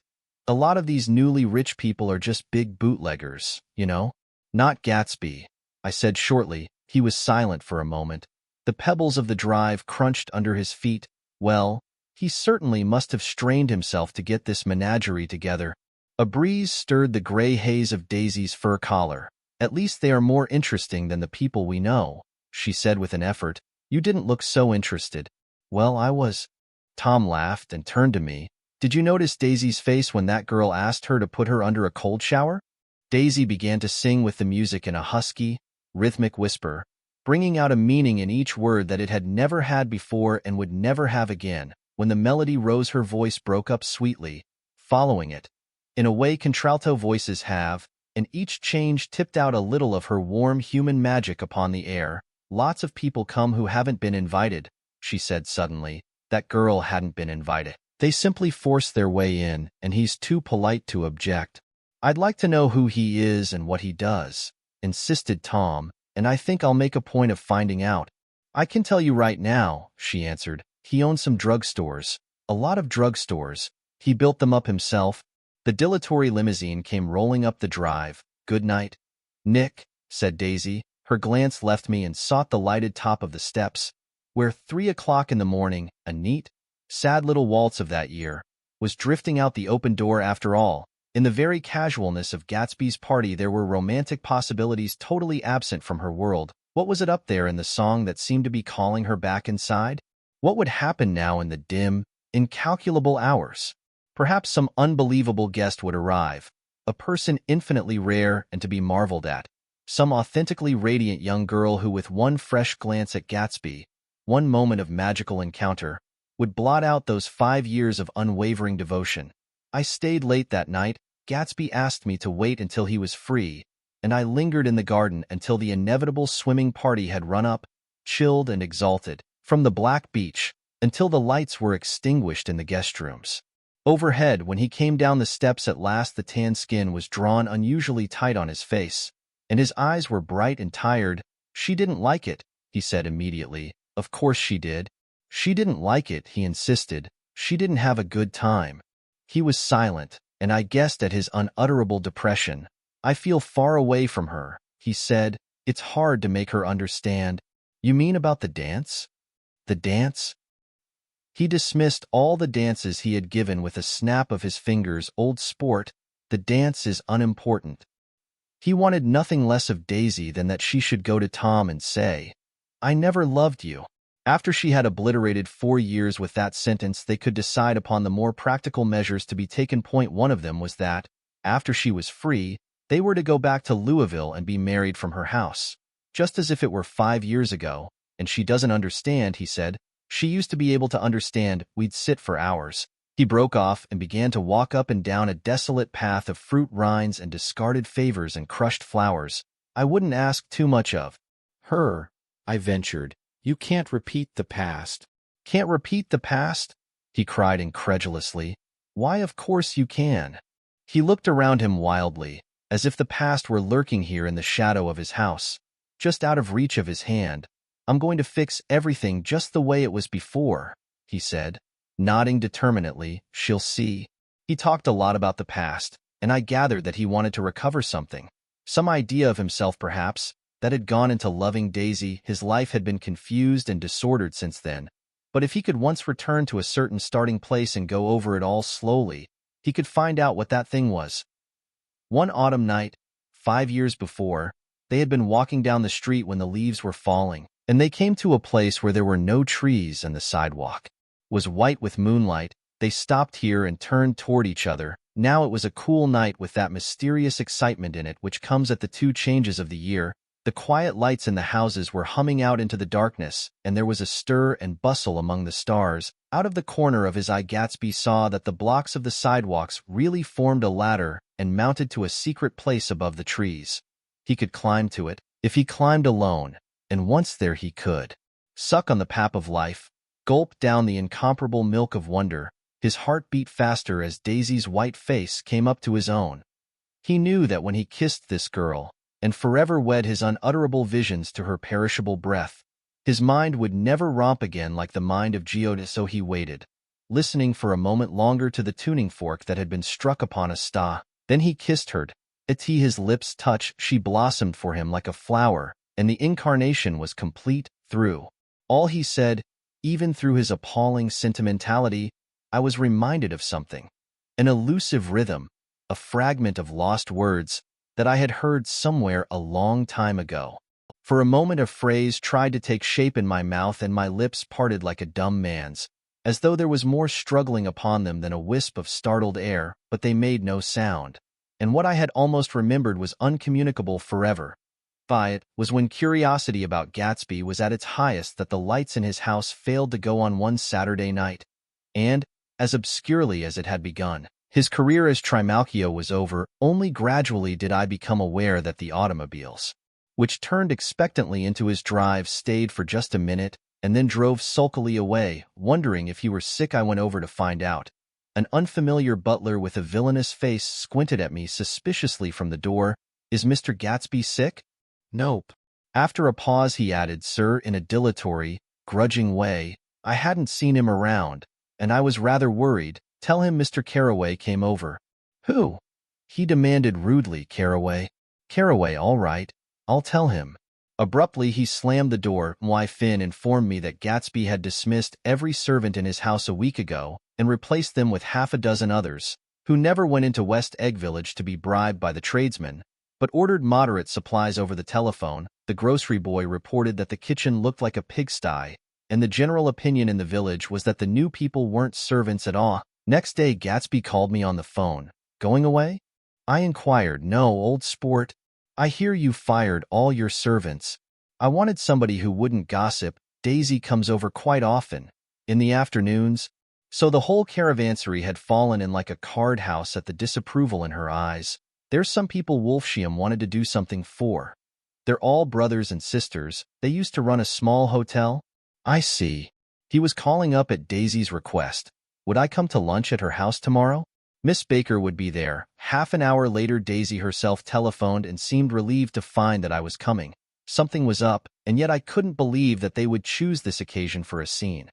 Especially for the rather harrowing scene that Gatsby had outlined in the garden. The next day was broiling, almost the last, certainly the warmest, of the summer. As my train emerged from the tunnel into sunlight, only the hot whistles of the National Biscuit Company broke the simmering hush. At noon, the straw seats of the car hovered on the edge of combustion. The woman next to me perspired delicately for a while into her white shirtwaist, and then, as her newspaper dampened under her fingers, lapsed despairingly into deep heat with a desolate cry. Her pocketbook slapped to the floor. "Oh, my!" she gasped. I picked it up with a weary bend and handed it back to her, holding it at arm's length and by the extreme tip of the corners to indicate that I had no designs upon it. But everyone nearby, including the woman, suspected me just the same. "Hot?" said the conductor to familiar faces. "Some weather." "Hot, hot, hot. Is it hot enough for you? Is it hot? Is it?" My commutation ticket came back to me with a dark stain from his hand. That anyone should care in this heat, whose flushed lips he kissed, whose head made damp the pajama pocket over his heart. Through the hall of the Buchanan's house blew a faint wind, carrying the sound of the telephone bell out to Gatsby and me as we waited at the door. "The master's body?" roared the butler into the mouthpiece. "I'm sorry, madam, but we can't furnish it. It's far too hot to touch this noon." What he really said was, "Yes, yes, I'll see." He set down the receiver and came toward us, glistening slightly, to take our stiff straw hats. "Madam expects you in the salon," he cried, needlessly indicating the direction. In this heat, every extra gesture was an affront to the common store of life. The room, shadowed well with awnings, was dark and cool. Daisy and Jordan lay upon an enormous couch, like silver idols weighing down their own white dresses against the singing breeze of the fans. "We can't move," they said together. Jordan's fingers, powdered white over their tan, rested for a moment in mine. "And Mr. Thomas Buchanan, the athlete?" I inquired. Simultaneously I heard his voice, gruff, muffled, husky. At the hall telephone, Gatsby stood in the center of the crimson carpet and gazed around with fascinated eyes. Daisy watched him and laughed, her sweet, exciting laugh. A tiny gust of powder rose from her bosom into the air. "The rumor is," whispered Jordan, "that's Tom's girl on the telephone." We were silent. The voice in the hall rose high with annoyance. "Very well, then. I won't sell you the car at all. I'm under no obligations to you at all. And as for your bothering me about it at lunchtime, I won't stand that at all." Holding down the receiver, said Daisy cynically. "No, he's not," I assured her. "It's a bona fide deal. I happen to know about it." Tom flung open the door, blocked out its space for a moment with his thick body, and hurried into the room. "Mr. Gatsby." He put out his broad, flat hand with well-concealed dislike. "I'm glad to see you, sir." "Nick, make us a cold drink," cried Daisy. As he left the room again, she got up and went over to Gatsby and pulled his face down, kissing him on the mouth. "You know I love you," she murmured. "You forget there's a lady present," said Jordan. Daisy looked around doubtfully. "You kiss Nick too? What a low, vulgar girl." "I don't care," cried Daisy, and began to clog on the brick fireplace. Then she remembered the heat and sat down guiltily on the couch, just as a freshly laundered nurse leading a little girl came into the room. "Blessed Precious," she crooned, holding out her arms, "come to your own mother that loves you." The child, relinquished by the nurse, rushed across the room and rooted shyly into her mother's dress. The Blessed Precious. "Did mother get powder on your old yellowy hair? Stand up now and say, how to do." Gatsby and I in turn leaned down and took the small reluctant hand. Afterward he kept looking at the child with surprise. I don't think he had ever really believed in its existence before. "I got dressed before luncheon," said the child, turning eagerly to Daisy. "That's because your mother wanted to show you off." Her face bent into the single wrinkle of the small white neck. "You dream. You absolute little dream." "Yes," admitted the child calmly. "Aunt Jordan's got on a white dress too. How do you like mother's friends?" Daisy turned her around so that she faced Gatsby. "Do you think they're pretty? Where's Daddy?" "She doesn't look like her father," explained Daisy. "She looks like me. She's got my hair and shape of the face." Daisy sat back upon the couch. The nurse took a step forward and held out her hand. "Come, Pammy. Goodbye, sweetheart." With a reluctant backward glance, the well-disciplined child held to her nurse's hand and was pulled out the door. Just as Tom came back, preceding 4 gin rickeys that clicked full of ice, Gatsby took up his drink. "They certainly look cool," he said, with visible tension. We drank in long, greedy swallows. "I read somewhere that the sun's getting hotter every year," said Tom genially. "It seems that pretty soon the Earth's going to fall into the sun. Or wait a minute. It's just the opposite. The Sun's getting colder every year, come outside. He suggested to Gatsby, I'd like you to have a look at the place. I went with them out to the veranda on the Green Sound. Stagnant in the heat, one small sail crawled slowly toward the fresher sea. Gatsby's eyes followed it momentarily. He raised his hand and pointed across the bay. I'm right across from you. So you are. Our eyes lifted over the rosebeds and the hot lawn and the weedy refuse of the dog days along shore. Slowly the white wings of the boat moved against the blue cool limit of the sky. Ahead lay the scalloped ocean and the abounding blessed isles. There's sport for you, said Tom, nodding. I'd like to be out there with him for about an hour. We had luncheon in the dining room, darkened too against the heat, and drank down nervous gaiety with the cold ale. What'll we do with ourselves this afternoon? Cried Daisy. And the day after that, and the next 30 years? Don't be morbid, Jordan said. Life starts all over again when it gets crisp in the fall. But it's so hot, insisted Daisy, on the verge of tears, and everything's so confused. Let's all go to town. Her voice struggled on through the heat, beating against it, molding its senselessness into forms. I've heard of making a garage out of a stable, Tom was saying to Gatsby, but I'm the first man who ever made a stable out of a garage. Who wants to go to town? Demanded Daisy insistently. Gatsby's eyes floated toward her. Ah, she cried. You look so cool. Their eyes met, and they stared together at each other. Alone in space, with an effort she glanced down at the table. You always look so cool, she repeated. She had told him that she loved him. And Tom Buchanan saw. He was astounded. His mouth opened a little, and he looked at Gatsby, and then back at Daisy as if he had just recognized her as someone he knew a long time ago. You resemble the advertisement of the man. She went on innocently. You know the advertisement of the man. All right. Broke in Tom quickly. I'm perfectly willing to go to town, come on. We're all going to town. He got up, his eyes still flashing between Gatsby and his wife. One moved. Come on. His temper cracked a little. What's the matter, anyhow? If we're going to town, let's start. His hand, trembling with his effort at self-control, bore to his lips the last of his glass of ale. Daisy's voice got us to our feet and out onto the blazing gravel drive. Are we just going to go? She objected. Like this? Aren't we going to let anyone smoke a cigarette first? Everybody smoked all through lunch. Oh, let's have fun, she begged him. It's too hot to fuss. He didn't answer. Have it your own way, she said. Come on, Jordan. They went upstairs to get ready while we three men stood there shuffling the hot pebbles with our feet. A silver curve of the moon hovered already in the western sky. Gatsby started to speak, changed his mind, but not before Tom wheeled and faced him expectantly. Have you got your stables here? Asked Gatsby with an effort, about a quarter of a mile down the road. Oh. A pause. I don't see the idea of going to town, broke out Tom savagely. Women get these notions in their heads. Shall we take anything to drink? Called Daisy from an upper window. I'll get some whiskey, answered Tom. He went inside. Gatsby turned to me rigidly. I can't say anything in his house, old sport. She's got an indiscreet voice, I remarked. It's full of. I hesitated. Her voice is full of money, he said suddenly. That was it. I'd never understood before. It was full of money. That was the inexhaustible charm that rose and fell in it, the jingle of it, the cymbal song of it.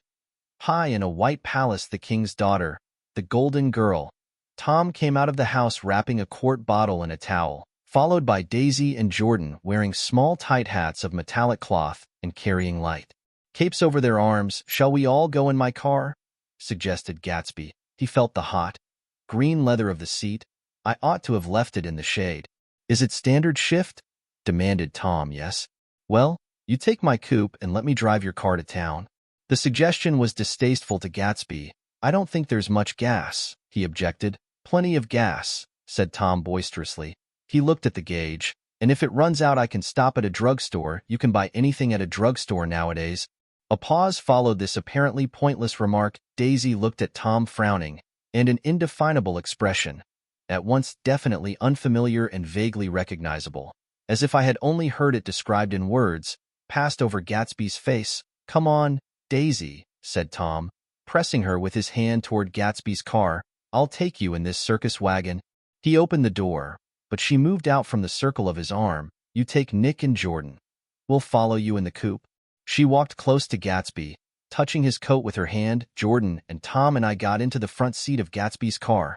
Tom pushed the unfamiliar gears tentatively, and we shot off into the oppressive heat, leaving them out of sight behind. "Did you see that?" demanded Tom. "See what?" He looked at me keenly, realizing that Jordan and I must have known all along. "You think I'm pretty dumb, don't you?" he suggested. "Perhaps I am, but I have almost a second sight. Sometimes that tells me what to do. Maybe you don't believe that, but science." He paused. The immediate contingency overtook him, pulled him back from the edge of theoretical abyss. "I've made a small investigation of this fellow," he continued. "I could have gone deeper if I'd known." "Do you mean you've been to a medium?" inquired Jordan humorously. "What?" Confused, he stared at us as we laughed. "A medium? About Gatsby." "About Gatsby? No, I haven't. I said I'd been making a small investigation of his past."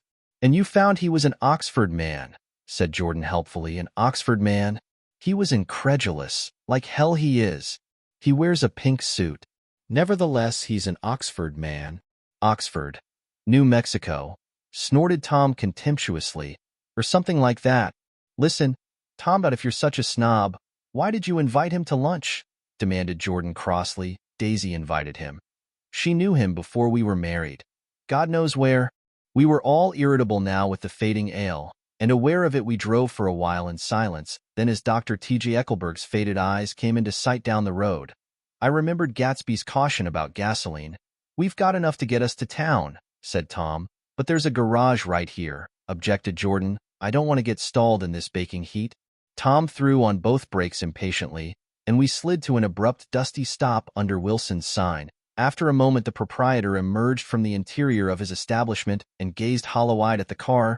"Let's have some gas," cried Tom roughly. "What do you think we stopped for? To admire the view?" "I'm sick," said Wilson without moving. "Been sick all day." "What's the matter?" "I'm all run down." "Well, shall I help myself?"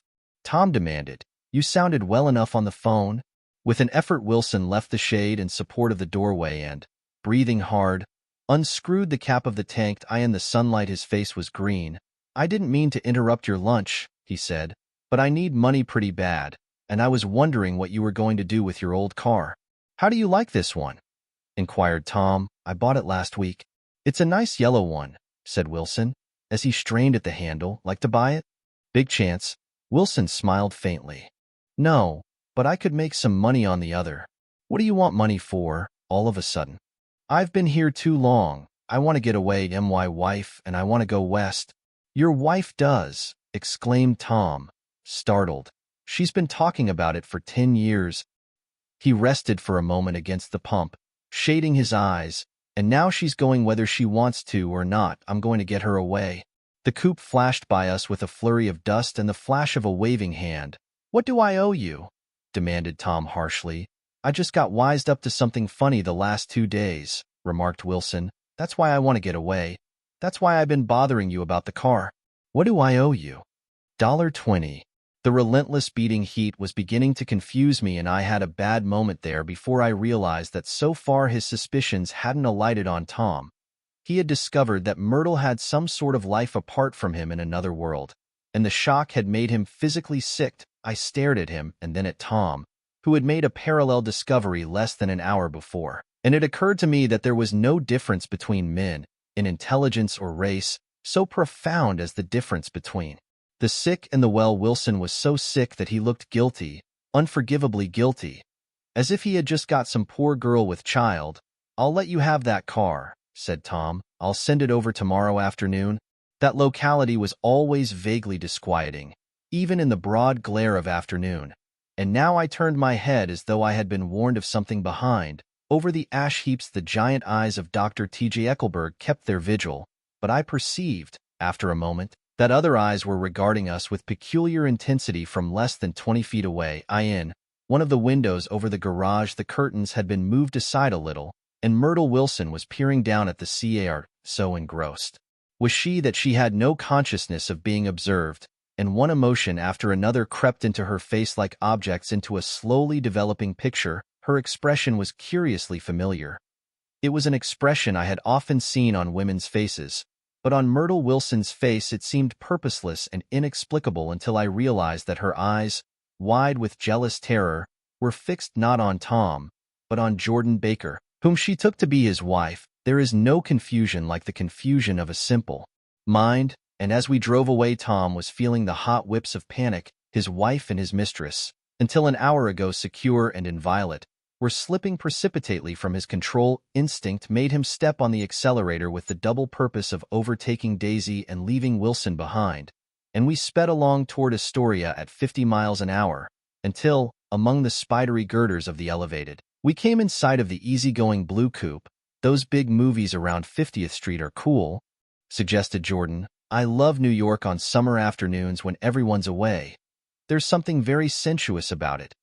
Overripe, as if all sorts of funny fruits were going to fall into your hands." The word sensuous had the effect of further disquieting Tom, but before he could invent a protest the coupe came to a stop, and Daisy signaled us to draw up alongside. "Where are we going?" she cried. "How about the movies?" "It's so hot," she complained. "You go doubt we'll ride around and meet you after." With an effort her wit rose faintly. "We'll meet you on some corner. I'll be the man smoking 2 cigarettes. "We can't argue about it here," Tom said impatiently, as a truck gave out a cursing whistle behind us. "You follow me to the south side of Central Park, in front of the plaza." Several times he turned his head and looked back for their car, and if the traffic delayed them he slowed up until they came into sight. I think he was afraid they would dart down a side street and out of his life forever, but they didn't, and we all took the less explicable step of engaging the parlor of a suite in the Plaza Hotel. The prolonged and tumultuous argument that ended by herding us into that room eludes me, though I have a sharp physical memory that, in the course of it, my underwear kept climbing like a damp snake around my legs and intermittent beads of sweat raced cool across my back. The notion originated with Daisy's suggestion that we hire 5 bathrooms and take cold baths, and then assumed more tangible form as a place to have a mint julep. Each of us said over and over that it was a crazy idea. We all talked at once to a baffled clerk and thought, or pretended to think, that we were being very funny. The room was large and stifling, and, though it was already 4 o'clock, opening the windows admitted only a gust of hot shrubbery from the park. Daisy went to the mirror and stood with her back to us, fixing her hair. "It's a swell suite," whispered Jordan respectfully, and everyone laughed. "Open another window," commanded Daisy. "Without turning around, there aren't any more." "Well, we'd better telephone for an axe." "The thing to do is to forget about the heat," said Tom impatiently. "You make it 10 times worse by crabbing about it." He unrolled the bottle of whiskey from the towel and put it on the table. "Why not let her alone?" "Old sport," remarked Gatsby. "You're the one that wanted to come to town." There was a moment of silence. The telephone book slipped from its nail and splashed to the floor, whereupon Jordan whispered, "Excuse me." But this time no one laughed. "I'll pick it up," I offered. "I've got it." Gatsby examined the parted string, muttered, in an interested way, and tossed the book on a chair. "That's a great expression of yours, isn't it?" said Tom sharply. "What is?" "All this old sport business. Where'd you pick that up?" "Now see here, Tom," said Daisy, turning around from the mirror. "If you're going to make personal remarks, I won't stay here a minute. Call up and order some ice for the mint julep." As Tom took up the receiver, the compressed heat exploded into sound, and we were listening to the portentous chords of Mendelssohn's Wedding March from the ballroom below. "Imagine marrying anybody in this heat," cried Jordan dismally. "Still, I was married in the middle of June." Daisy remembered. "Louisville in June. Somebody fainted." "Who was it fainted, Tom?" "Biloxi," he answered shortly. "A man named Biloxi, Biloxi, and he made boxes. That's a fact. And he was from Biloxi, Tennessee." "They carried him into my house," appended Jordan, "because we lived just 2 doors from the church, and he stayed 3 weeks, until Daddy told him he had to get out. The day after he left, Daddy died." After a moment she added, as if she might have sounded irreverent, "There wasn't any connection." "I used to know a Bill Biloxi from Memphis," I remarked. "That was his cousin. I knew his whole family history before he left. He gave me an aluminium putter that I use today."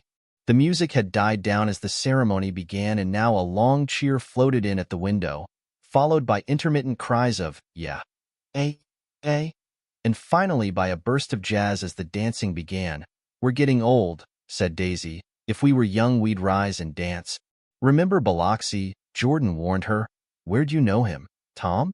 Biloxi? He concentrated with an effort. I didn't know him. He was a friend of Daisy's. He was not, she denied. I'd never seen him before. He came down in the private car. Well, he said he knew you. He said he was raised in Louisville. Asa Bird brought him around at the last minute and asked if we had room for him. Jordan smiled. He was probably bumming his way home.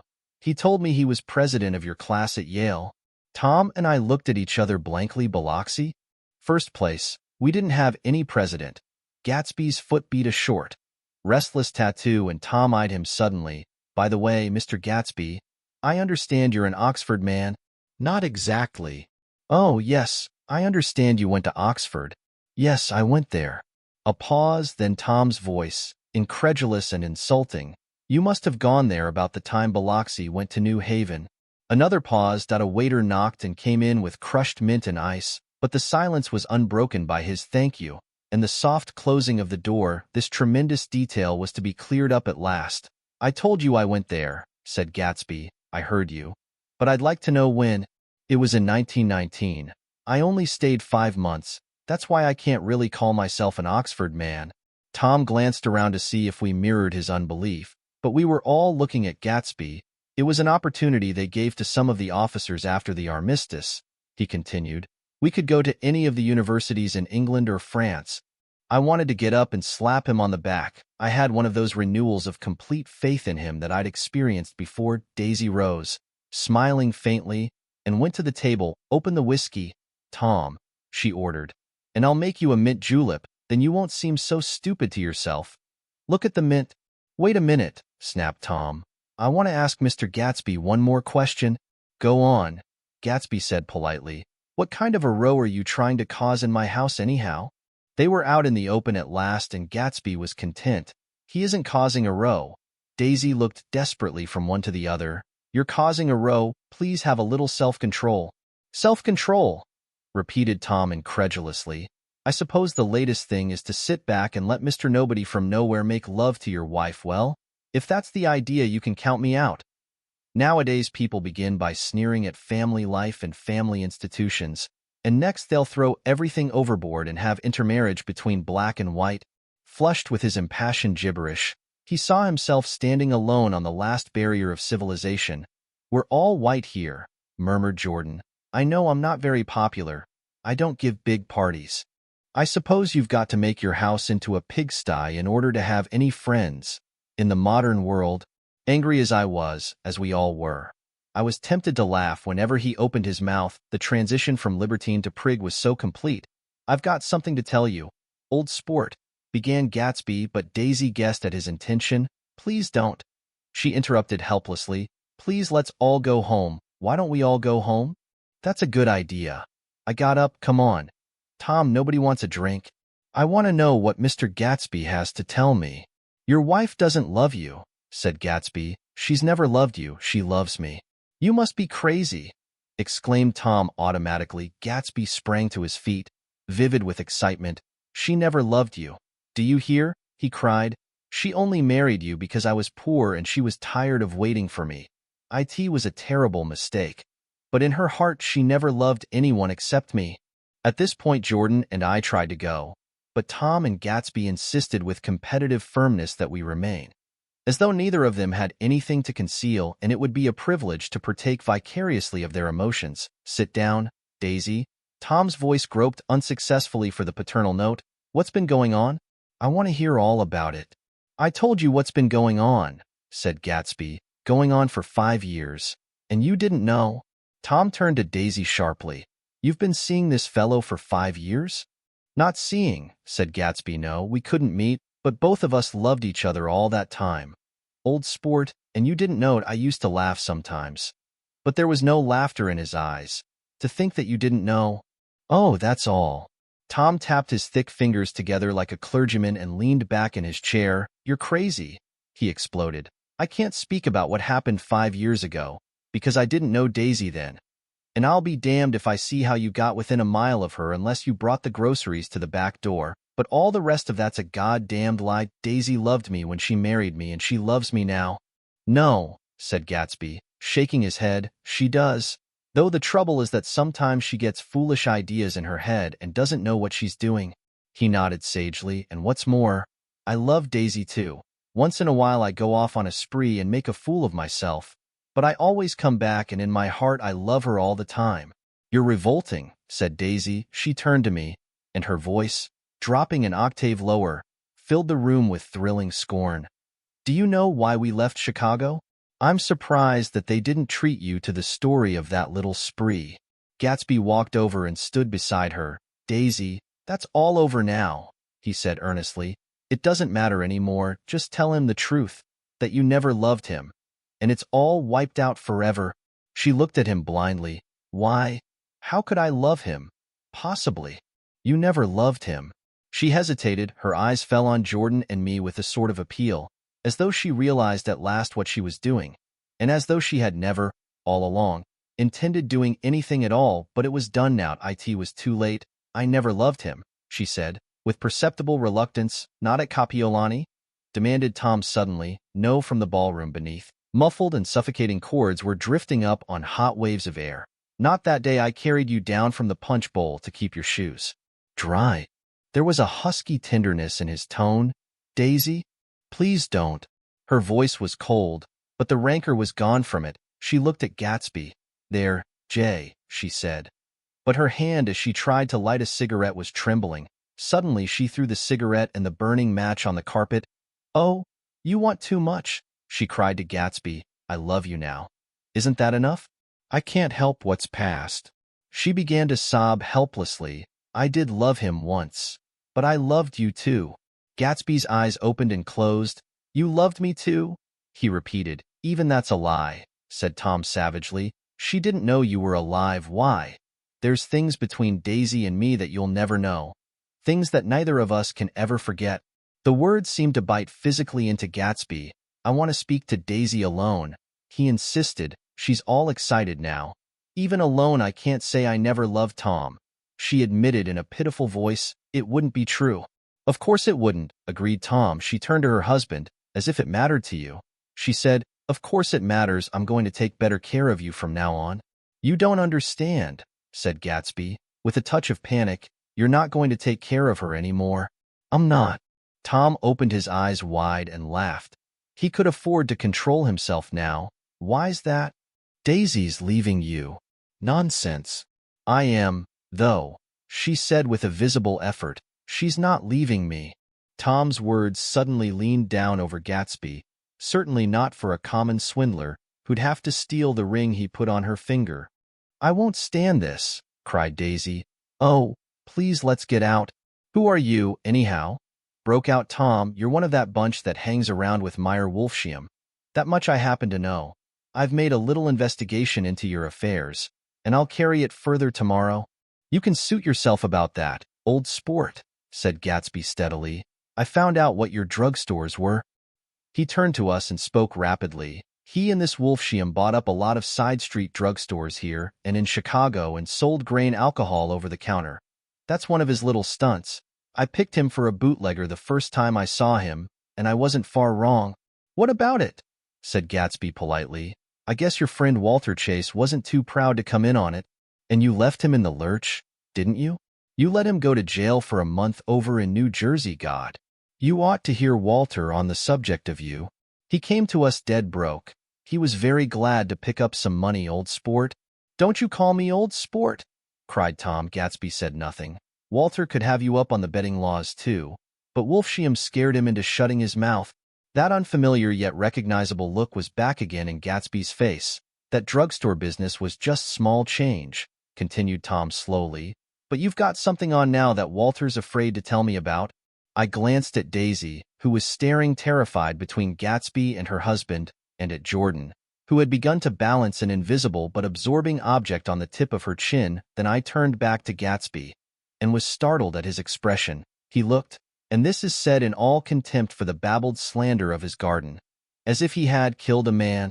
For a moment the set of his face could be described in just that fantastic way. It passed, and he began to talk excitedly to Daisy, denying everything, defending his name against accusations that had not been made, but with every word she was drawing further and further into herself.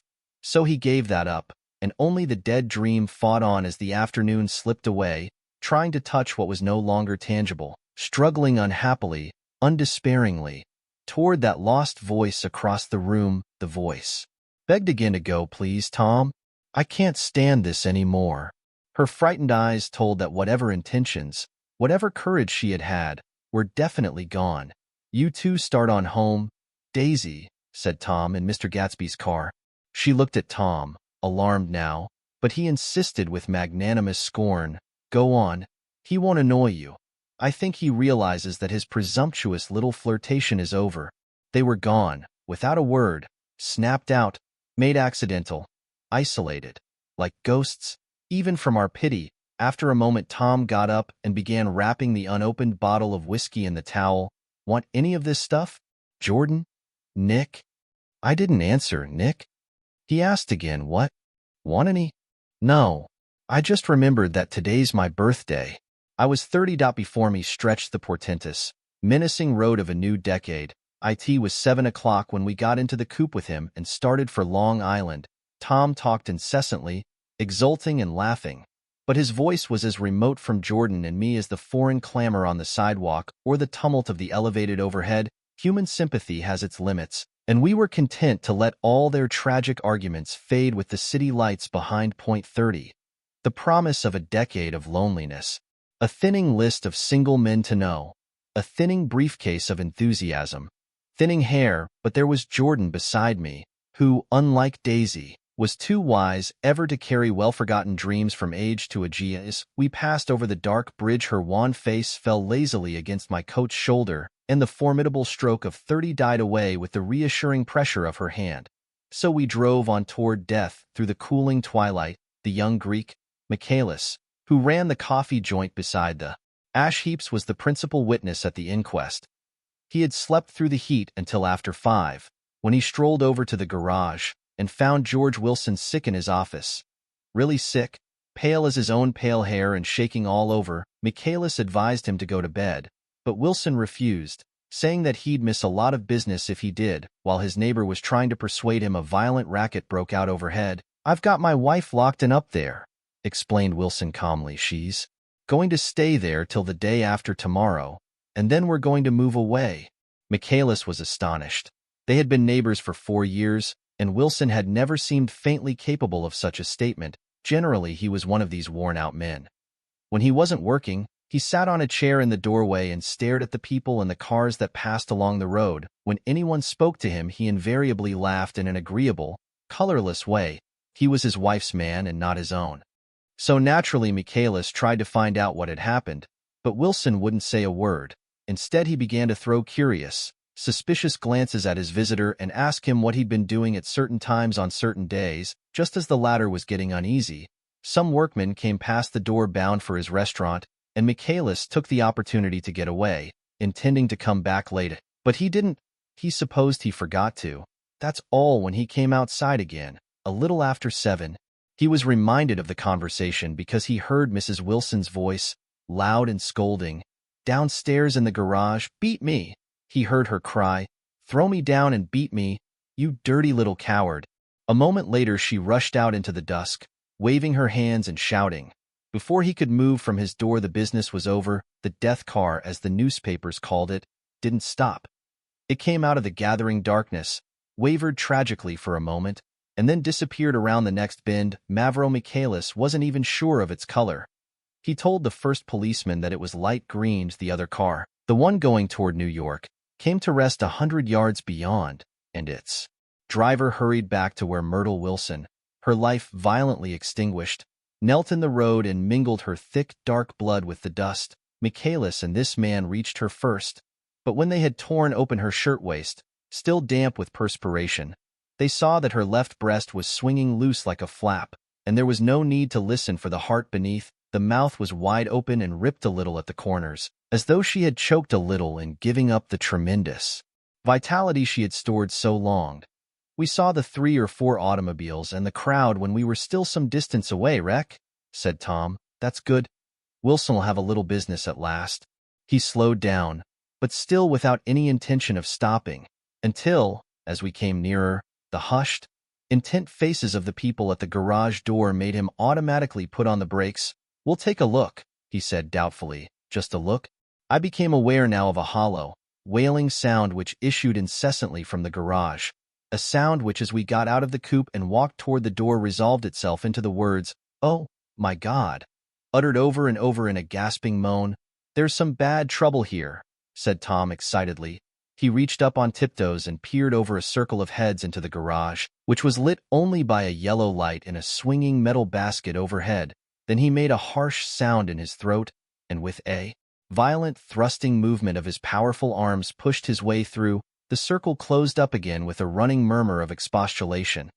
It was a minute before I could see anything at all, then new arrivals deranged the line, and Jordan and I were pushed suddenly inside Myrtle Wilson's body, wrapped in a blanket, and then in another blanket, as though she suffered from a chill in the hot night, lay on a work table by the wall, and Tom, with his back to us, was bending over it, motionless. Next to him stood a motorcycle policeman taking down names with much sweat and correction in a little book.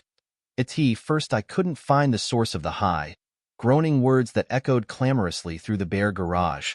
Then I saw Wilson standing on the raised threshold of his office, swaying back and forth and holding to the doorpost with both hands. Some man was talking to him in a low voice and attempting, from time to time, to lay a hand on his shoulder, but Wilson neither heard nor saw. His eyes would drop slowly from the swinging light to the laden table by the wall, and then jerk back to the light again, and he gave out incessantly his high, horrible call, "Oh, my God!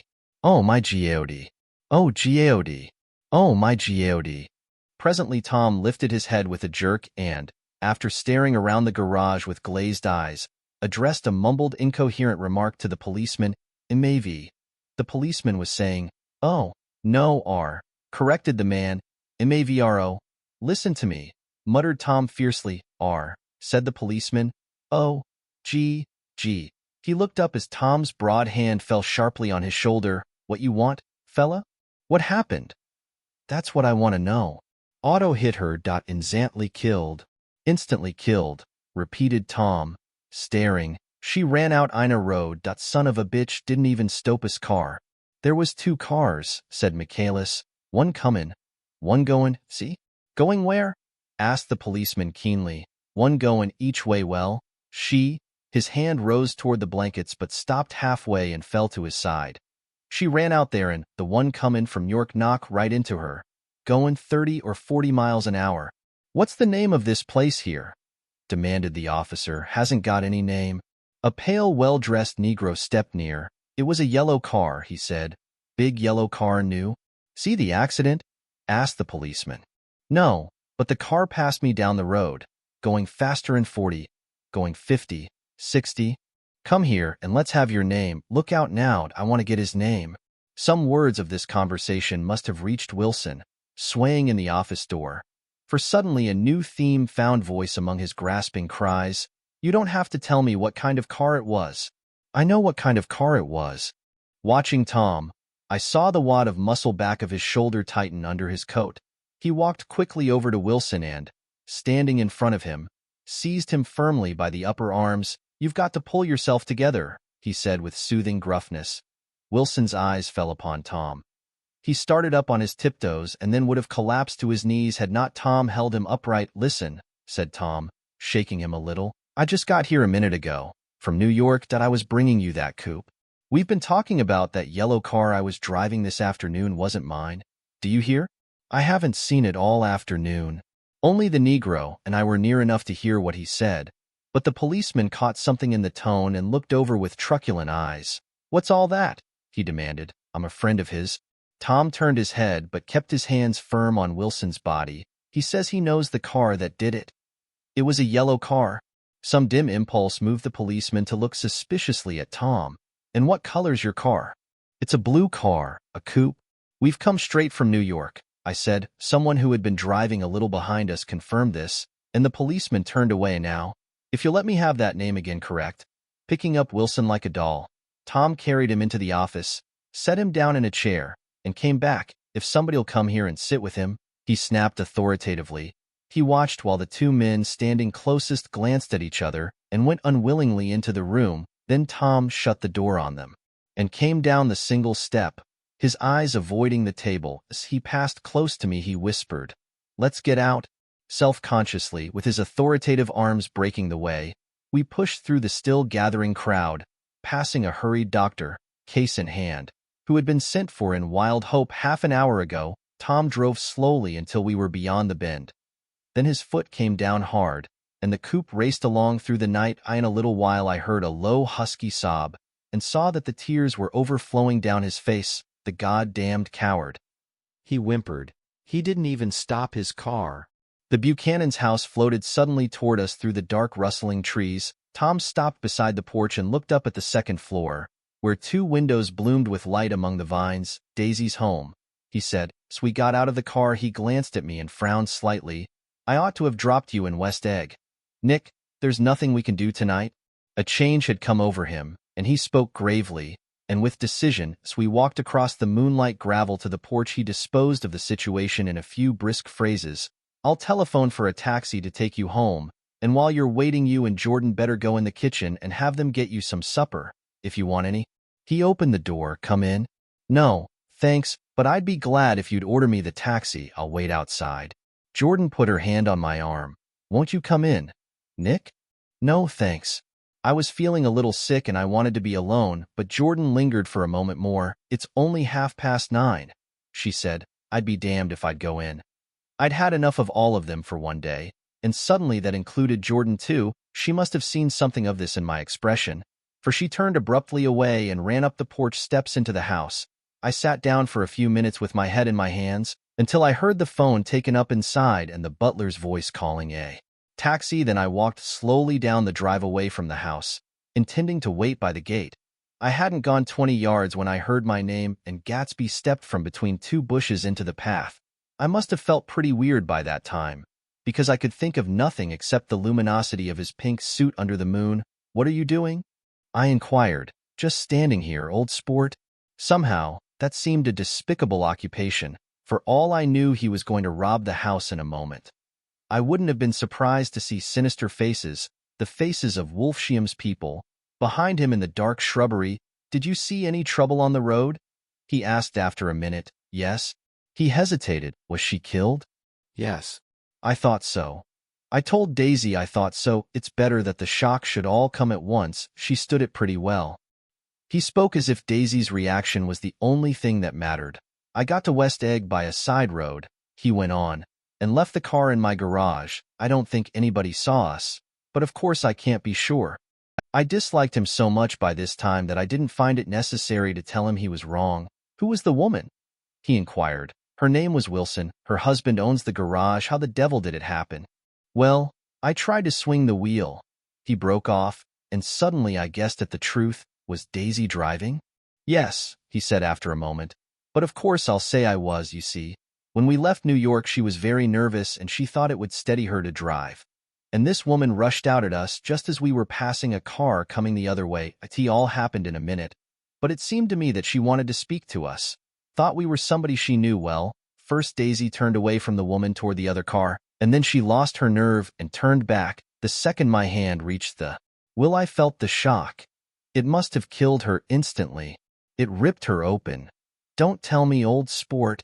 He winced. "Anyhow, Daisy stepped on it. I tried to make her stop, but she couldn't. So I pulled on the emergency brake, then she fell over into my lap and I drove on. She'll be all right tomorrow," he said presently. "I'm just going to wait here and see if he tries to bother her about that unpleasantness this afternoon. She's locked herself into her room, and if he tries any brutality, she's going to turn the light out and on again." "He won't touch her," I said. "He's not thinking about her." "I don't trust him, old sport." "How long are you going to wait?" "All night, if necessary, anyhow, till they all go to bed." A new point of view occurred to me. Suppose Tom found out that Daisy had been driving. He might think he saw a connection in it. He might think anything. I looked at the house. There were 2 or 3 bright windows downstairs and the pink glow from Daisy's room on the ground floor. "You wait here," I said. "I'll see if there's any sign of a commotion."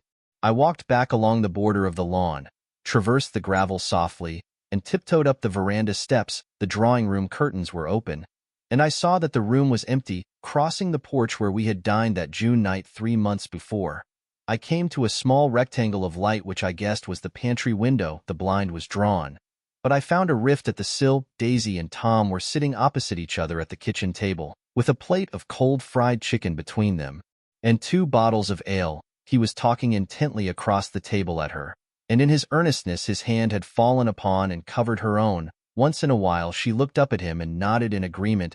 They weren't happy, and neither of them had touched the chicken or the ale. And yet they weren't unhappy either. There was an unmistakable air of natural intimacy about the picture, and anybody would have said that they were conspiring together.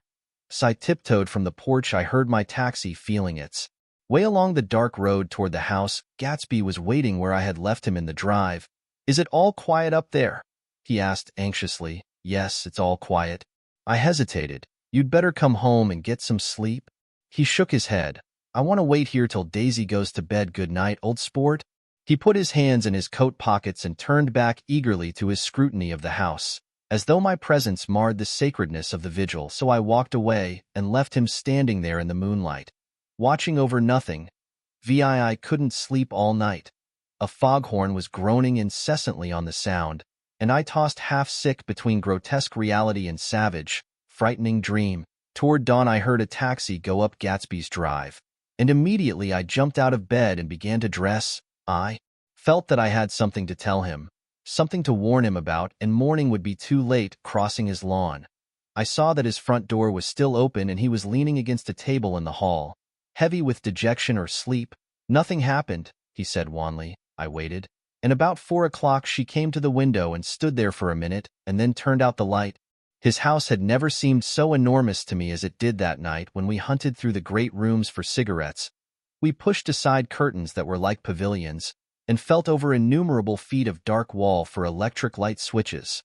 Once I tumbled with a sort of splash upon the keys of a ghostly piano. There was an inexplicable amount of dust everywhere, and the rooms were musty, as though they hadn't been aired for many days. I found the humidor on an unfamiliar table, with 2 stale, dry cigarettes inside. Throwing open the French windows of the drawing room, we sat smoking out into the darkness. "You ought to go away," I said. "It's pretty certain they'll trace your car." "Go away now, old sport. Go to Atlantic City for a week, or up to Montreal." He wouldn't consider it. He couldn't possibly leave Daisy until he knew what she was going to do. He was clutching at some last hope, and I couldn't bear to shake him free. It was this night that he told me the strange story of his youth with Dan Cody.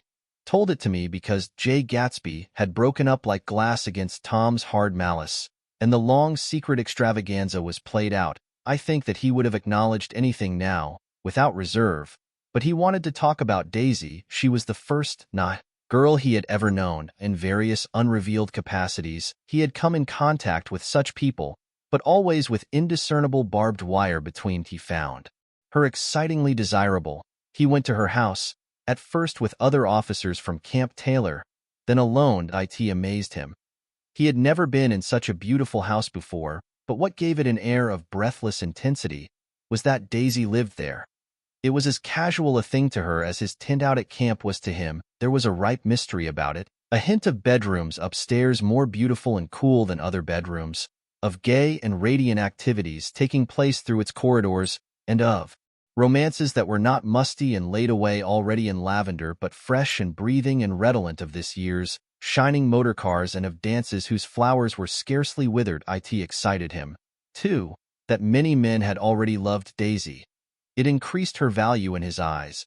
He felt their presence all about the house, pervading the air with the shades and echoes of still vibrant emotion. But he knew that he was in Daisy's house by a colossal accident, however glorious might be his future as J. Gatsby. He was at present a penniless young man without a past, and at any moment the invisible cloak of his uniform might slip from his shoulders. So he made the most of his time. He took what he could get, ravenously and unscrupulously. Eventually he took Daisy one still October night, took her because he had no real right to touch her hand. He might have despised himself, for he had certainly taken her under false pretenses. I don't mean that he had traded on his phantom millions, but he had deliberately given Daisy a sense of security. He let her believe that he was a person from much the same strata as herself, that he was fully able to take care of her.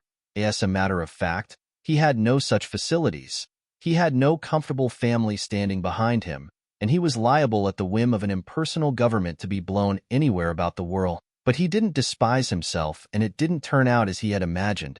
He had intended, probably, to take what he could and go. But now he found that he had committed himself to the following of a grail. He knew that Daisy was extraordinary, but he didn't realize just how extraordinary a nice girl could be. She vanished into her rich house, into her rich, full life, leaving Gatsby.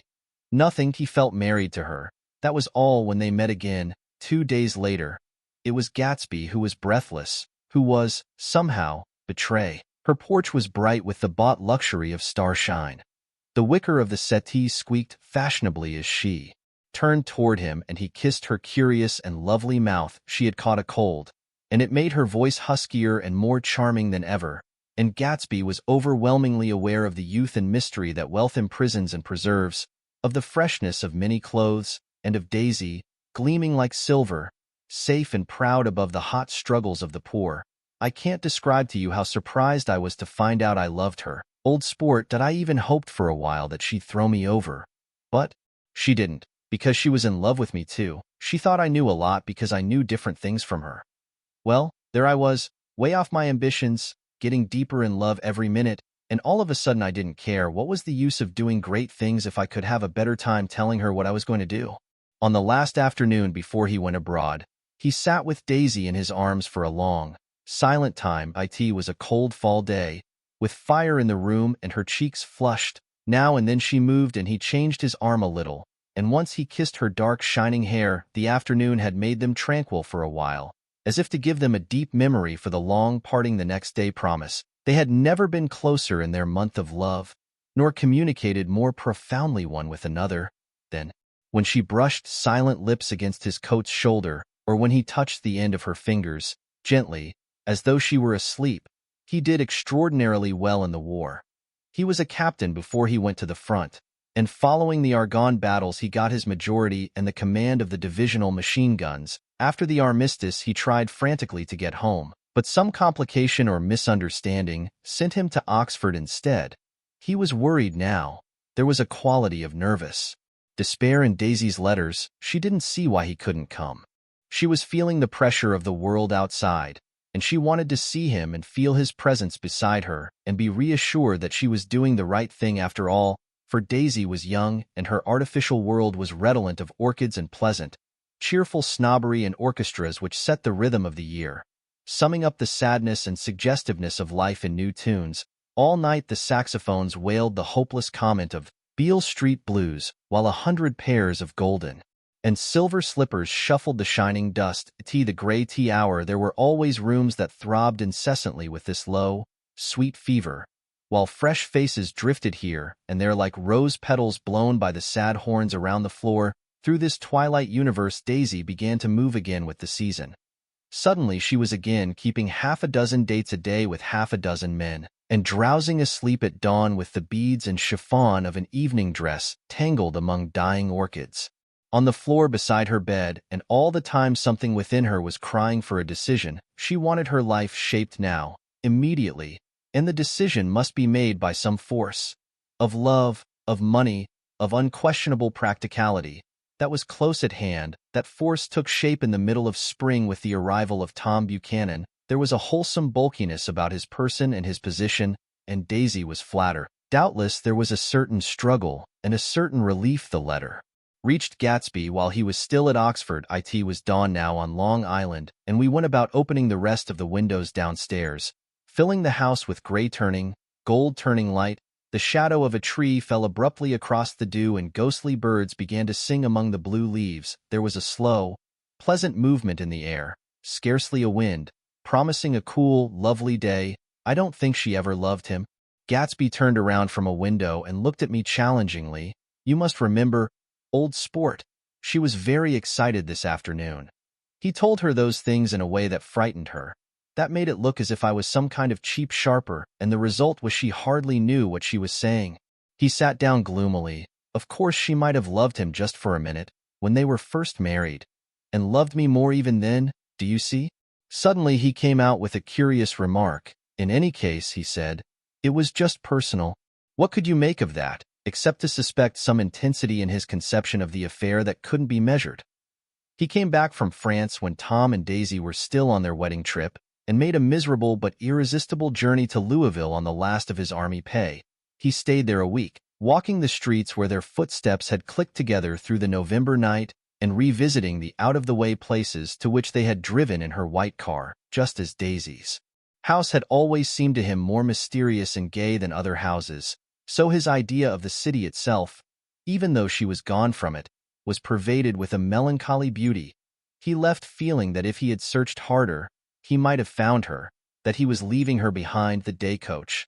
He was penniless now, was hot. He went out to the open vestibule and sat down on a folding chair, and the station slid away, and the backs of unfamiliar buildings moved by, then out into the spring fields, where a yellow trolley raced them for a minute with people in it who might once have seen the pale magic of her face along the casual street.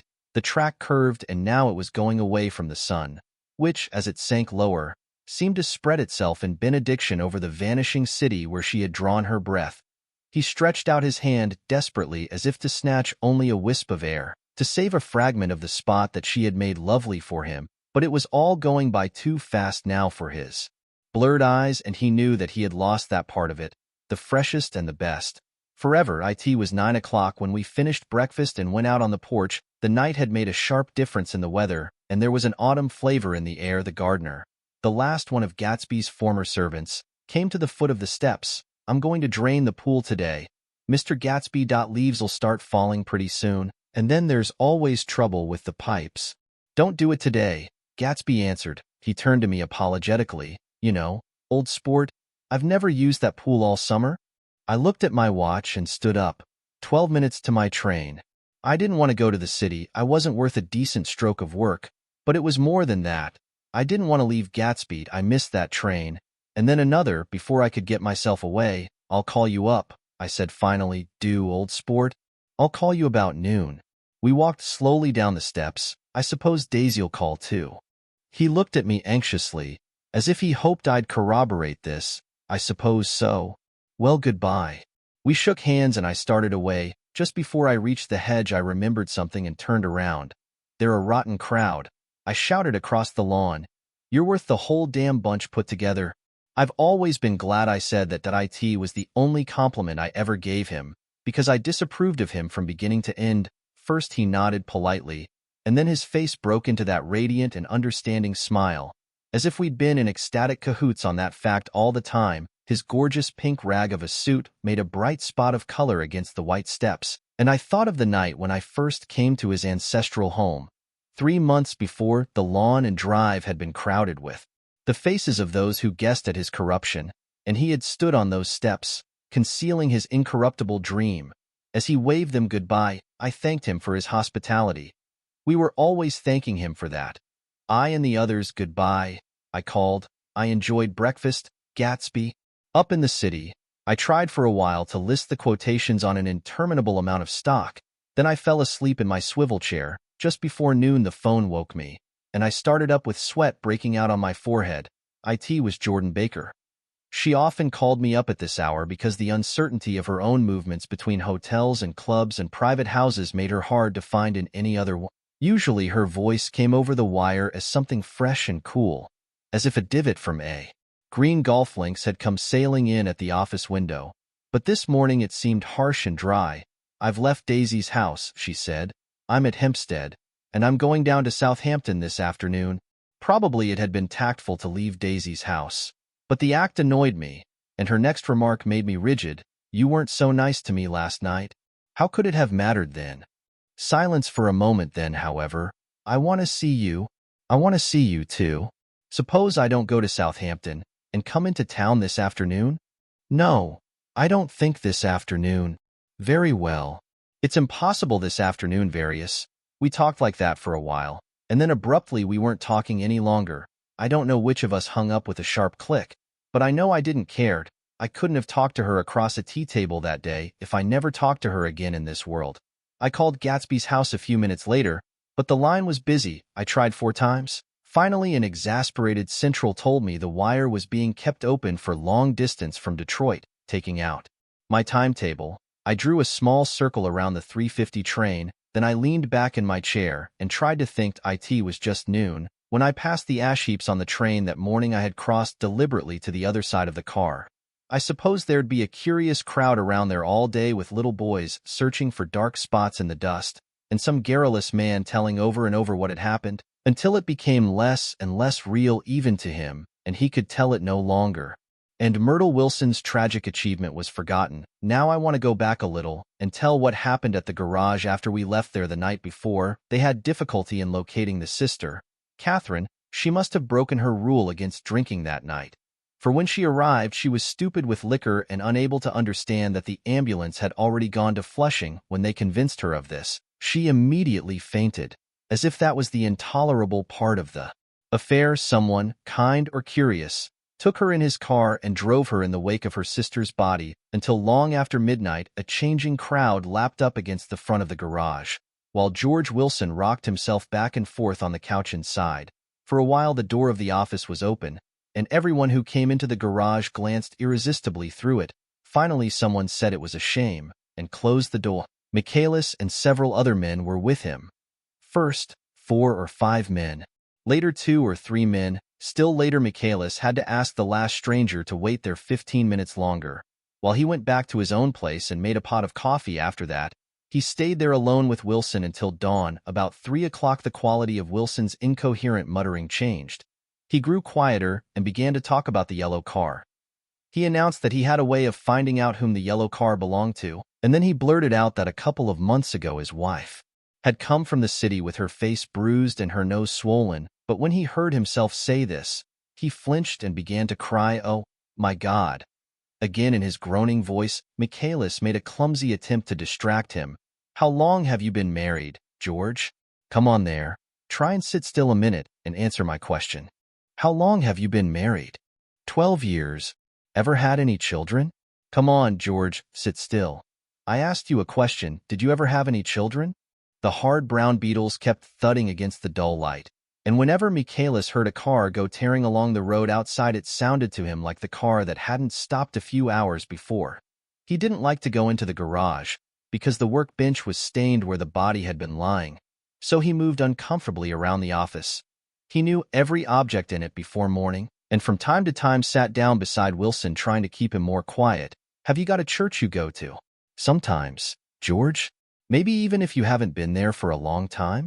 Maybe I could call up the church and get a priest to come over and he could talk to you, see? Don't belong to any. You ought to have a church, George.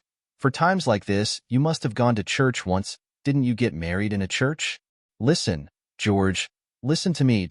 Didn't you get married in a church? That was a long time ago. The effort of answering broke the rhythm of his rocking. For a moment he was silent, then the same half-knowing, half-bewildered look came back into his faded eyes. Look in the drawer there, he said, pointing at the desk. Which drawer? That drawer, that one.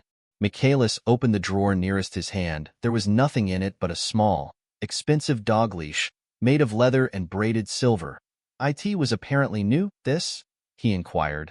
Holding it up, Wilson stared and nodded. I found it yesterday afternoon. She tried to tell me about it, but I knew it was something funny. You mean your wife bought it? She had it wrapped in tissue paper on her bureau. Michaelis didn't see anything odd in that, and he gave Wilson a dozen reasons why his wife might have bought the dog leash, but conceivably Wilson had heard some of these same explanations before, from Myrtle, because he began saying, "Oh, my God," again in a whisper. His comforter left several explanations in the air. Then he killed her, said Wilson. His mouth dropped open suddenly. Who did? I have a way of finding out. You're morbid, George, said his friend. This has been a strain to you, and you don't know what you're saying. You'd better try and sit quiet till morning. He murdered her. It was an accident, George. Wilson shook his head. His eyes narrowed and his mouth widened slightly with the ghost of a superior hum. I know, he said definitely. I'm one of these trusting fellas and I don't think any harm to nobody.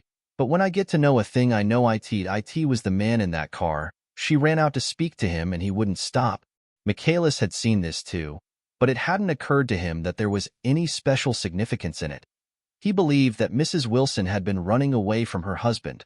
Rather than trying to stop any particular car, how could she have been like that?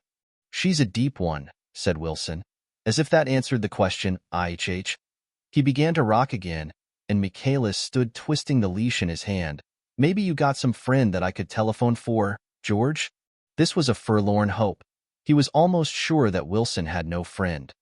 There was not enough of him for his wife. He was glad a little later when he noticed a change in the room, a blue quickening by the window, and realized that dawn wasn't far off. About 5 o'clock it was blue enough outside to snap off the light. Wilson's glazed eyes turned out to the ash heaps, where small gray clouds took on fantastic shapes and scurried here and there in the faint dawn wind.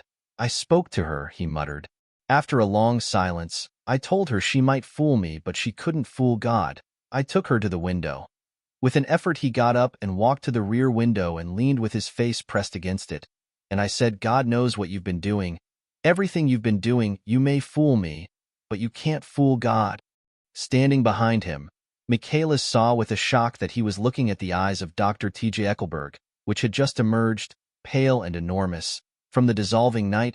"God sees everything," repeated Wilson. "That's an advertisement," Michaelis assured him. Something made him turn away from the window and look back into the room, but Wilson stood there a long time, his face close to the window pane, nodding into the twilight. By 6 o'clock Michaelis was worn out, and grateful for the sound of a car stopping outside. It was one of the watchers of the night before who had promised to come back, so he cooked breakfast for 3, which he and the other man ate together. Wilson was quieter now, and Michaelis went home to sleep. When he awoke 4 hours later and hurried back to the garage, Wilson was gone. His movements, he was on foot all the time, were afterward traced to Port Roosevelt and then to Gads Hill, where he bought a sandwich that he didn't eat, and a cup of coffee. He must have been tired and walking slowly, for he didn't reach Gads Hill until noon. Thus far there was no difficulty in accounting for his time. There were boys who had seen a man acting sort of crazy, and motorists at whom he stared oddly from the side of the road. Then for 3 hours he disappeared from view. The police, on the strength of what he said to Michaelis, that he had a way of finding out, supposed that he spent that time going from garage to garage thereabout, inquiring for a yellow car. On the other hand, no garage man who had seen him ever came forward, and perhaps he had an easier, surer way of finding out what he wanted to know. By 2:30 he was in West Egg, where he asked someone the way to Gatsby's house, so by that time, he knew Gatsby's name.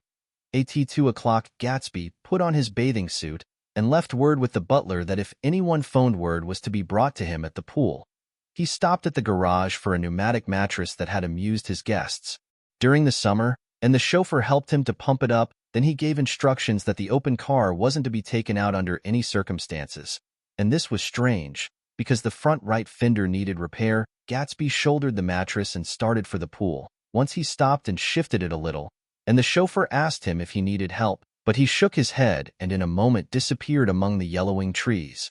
No telephone message arrived, but the butler went without his sleep and waited for it until 4 o'clock, until long after there was anyone to give it to if it came.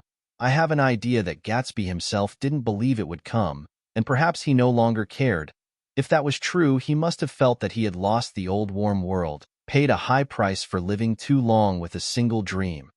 He must have looked up at an unfamiliar sky through frightening leaves and shivered as he found what a grotesque thing a rose is, and how raw the sunlight was upon the scarcely created grass. A new world, material without being real, where poor ghosts, breathing dreams like air, drifted fortuitously about, like that ashen, fantastic figure gliding toward him through the amorphous trees. The chauffeur, he was one of Wolfschium's protégés, heard the shots. Afterwards he could only say that he hadn't thought anything much about them.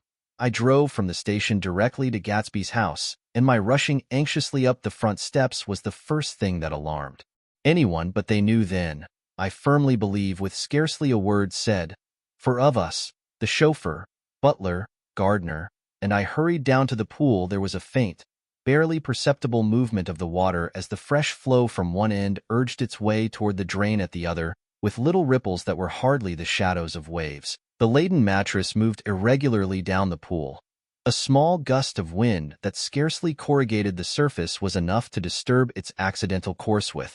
Its accidental burden, the touch of a cluster of leaves revolved it slowly, tracing, like the leg of transit, a thin red circle in the water. It was after we started with Gatsby toward the house that the gardener saw Wilson's body a little way off in the grass, and the Holocaust was complete. After 2 years I remember the rest of that day, and that night and the next day, only as an endless drill of police and photographers and newspaper men in and out of Gatsby's front door, a rope stretched across the main gate, and a policeman by it kept out the curious. But little boys soon discovered that they could enter through my yard, and there were always a few of them clustered open-mouthed about the pool. Someone with a positive manner, perhaps a detective, used the expression madman as he bent over Wilson's body that afternoon, and the adventitious authority of his voice set the key for the newspaper reports next morning. Most of those reports were a nightmare, grotesque, circumstantial, eager, and untrue. When Michaelis's testimony at the inquest brought to light Wilson's suspicions of his wife, I thought the whole tale would shortly be served up in racy pasquinade. But Catherine, who might have said anything, didn't say a word. She showed a surprising amount of character about it, too. Looked at the coroner with determined eyes under that corrected brow of hers, and swore that her sister had never seen Gatsby, that her sister was completely happy with her husband, that her sister had been into no mischief whatever. She convinced herself of it, and cried into her handkerchief, as if the very suggestion was more than she could endure. So Wilson was reduced to a man, deranged by grief, in order that the case might remain in its simplest form, and it rested there. But all this part of it seemed remote and unessential. I found myself on Gatsby's side, and alone. From the moment I telephoned news of the catastrophe to West Egg Village, every surmise about him, and every practical question, was referred to me. At first I was surprised and confused. Then, as he lay in his house and didn't move or breathe or speak, hour upon hour, it grew upon me that I was responsible, because no one else was interested, with that intense personal interest to which everyone has some vague right at the end. I called up Daisy half an hour after we found him, called her instinctively and without hesitation, but she and Tom had gone away early that afternoon, and taken baggage with them. Left no address? No. Say when they'd be back? No. Any idea where they are? How I could reach them? I don't know. Can't say. I wanted to get somebody for him. I wanted to go into the room where he lay and reassure him. I'll get somebody for you, Gatsby. Don't worry, just trust me and I'll get somebody for you. Meyer Wolfshiem's name wasn't in the phone book. The butler gave me his office address on Broadway, and I called information, but by the time I had the number it was long after 5, and no one answered the phone. Will you ring again? I've rung 3 times. It's very important. Sorry, Dad, I'm afraid no one's there. I went back to the drawing room and thought for an instant that they were chance visitors, all these official people who suddenly filled it, but, though they drew back the sheet and looked at Gatsby with shocked eyes, his protest continued in my brain. Look here, old sport, you've got to get somebody for me. You've got to try hard. I can't go through this alone. Someone started to ask me questions, but I broke away and going upstairs looked hastily through the unlocked parts of his desk. He'd never told me definitely that his parents were dead, but there was nothing. Only the picture of Dan Cody, a token of forgotten violence, staring down from the wall. Next morning I sent the butler to New York with a letter to Wolfsheim, which asked for information and urged him to come out on the next train. That request seemed superfluous when I wrote it. I was sure he'd start when he saw the newspapers, just as I was sure there'd be a wire from Daisy before noon. But neither a wire nor Mr. Wolfsheim arrived. No one arrived except more police and photographers and newspaper men. When the butler brought back Wolfsheim's answer, I began to have a feeling of defiance, of scornful solidarity between Gatsby and me against them all. Dear Mr. Caraway, this has been one of the most terrible shocks of my life to me. I hardly can believe it that it is true at all. Such a mad act as that man did should make us all think. I cannot come down now as I am tied up in some very important business and cannot get mixed up in this thing now. If there is anything I can do a little later, let me know in a letter by Edgar. I hardly know where I am when I hear about a thing like this and am completely knocked down and out. Yours truly, Meyer Wolfsheim. Then hasty addenda beneath. Let me know about the funeral, etc. Do not know his family at all. When the phone rang that afternoon and long distance said Chicago was calling, I thought this would be Daisy at last. But the connection came through as a man's voice, very thin and far away. "This is Slagle speaking, yes?" The name was unfamiliar. Hell of a note, isn't it? "Get my wire?" "There haven't been any wires." "Young Park's in trouble?" he said rapidly. They picked him up when he handed the bonds over the counter. "They got a circular from New York Giving, and the numbers just 5 minutes before. What you know about that, hey? You never can tell in these hick towns, hello?" I interrupted breathlessly. "Look here. This isn't Mr. Gatsby. Mr. Gatsby's dead." There was a long silence on the other end of the wire, followed by an exclamation, then a quick squawk as the connection was broken. I think it was on the third day that a telegram signed Henry C. Gats arrived from a town in Minnesota. It said only that the sender was leaving immediately and to postpone the funeral until he came. It was Gatsby's father, a solemn old man, very helpless and dismayed, bundled up in a long, cheap ulster against the warm September day. His eyes leaked continuously with excitement, and when I took the bag and umbrella from his hands, he began to pull so incessantly at his sparse gray beard that I had difficulty in getting off his coat. He was on the point of collapse. So I took him into the music room and made him sit down while I sent for something to eat, but he wouldn't eat, and the glass of milk spilled from his trembling hand. "I saw it in the Chicago newspaper," he said. "It was all in the Chicago newspaper. I started right away. I didn't know how to reach you." His eyes, seeing nothing, moved ceaselessly about the room. "It was a madman," he said. "He must have been mad. Wouldn't you like some coffee?" I urged him. "I don't want anything. I'm all right now, Mr. Carraway." "Well, I'm all right now. Where have they got Jimmy?" I took him into the drawing room, where his son lay, and left him there. Some little boys had come up on the steps and were looking into the hall. When I told them who had arrived, they went reluctantly away. After a little while, Mr. Gats opened the door and came out, his mouth ajar, his face flushed slightly, his eyes leaking isolated and unpunctual tears. He had reached an age where death no longer has the quality of ghastly surprise, and when he looked around him now for the first time and saw the height and splendor of the hall and the great rooms opening out from it into other rooms, his grief began to be mixed with an odd pride. I helped him to a bedroom upstairs. While he took off his coat and vest, I told him that all arrangements had been deferred until he came. "I didn't know what you'd want, Mr. Gatsby. Gats is my name." "Mr. Gats, I thought you might want to take the body west." He shook his head. "Jimmy always liked it better down east." He rose up to his position in the east. "Were you a friend of my boy's, mister?" "We were close friends. He had a big future before him. You know, he was only a young man, but he had a lot of brain power here." He touched his head impressively, and I nodded. "If he'd have lived, he'd have been a great man. A man like James J. Hill. He'd have helped build up the country." "That's true," I said, uncomfortably. He fumbled at the embroidered coverlet, trying to take it from the bed, and lay down stiffly. Was instantly asleep. That night an obviously frightened person called up and demanded to know who I was before he would give his name. "This is Mr. Carraway," I said. "Oh?" He sounded relieved. "This is Klipspringer." I was relieved too, for that seemed to promise another friend at Gatsby's grave.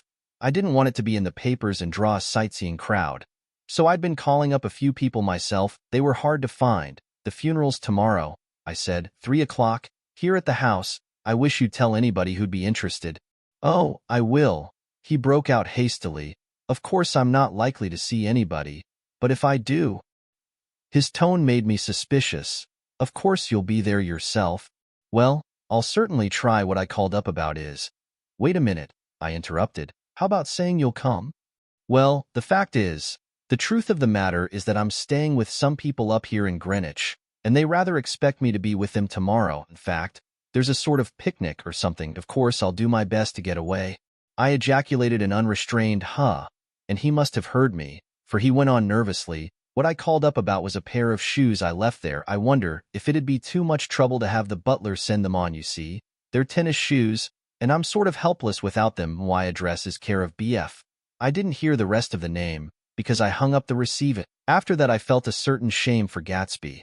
One gentleman to whom I telephoned implied that he had got what he deserved. However, that was my fault, for he was one of those who used to sneer most bitterly at Gatsby on the courage of Gatsby's liquor, and I should have known better than to call him. The morning of the funeral I went up to New York to see Meyer Wolfsheim.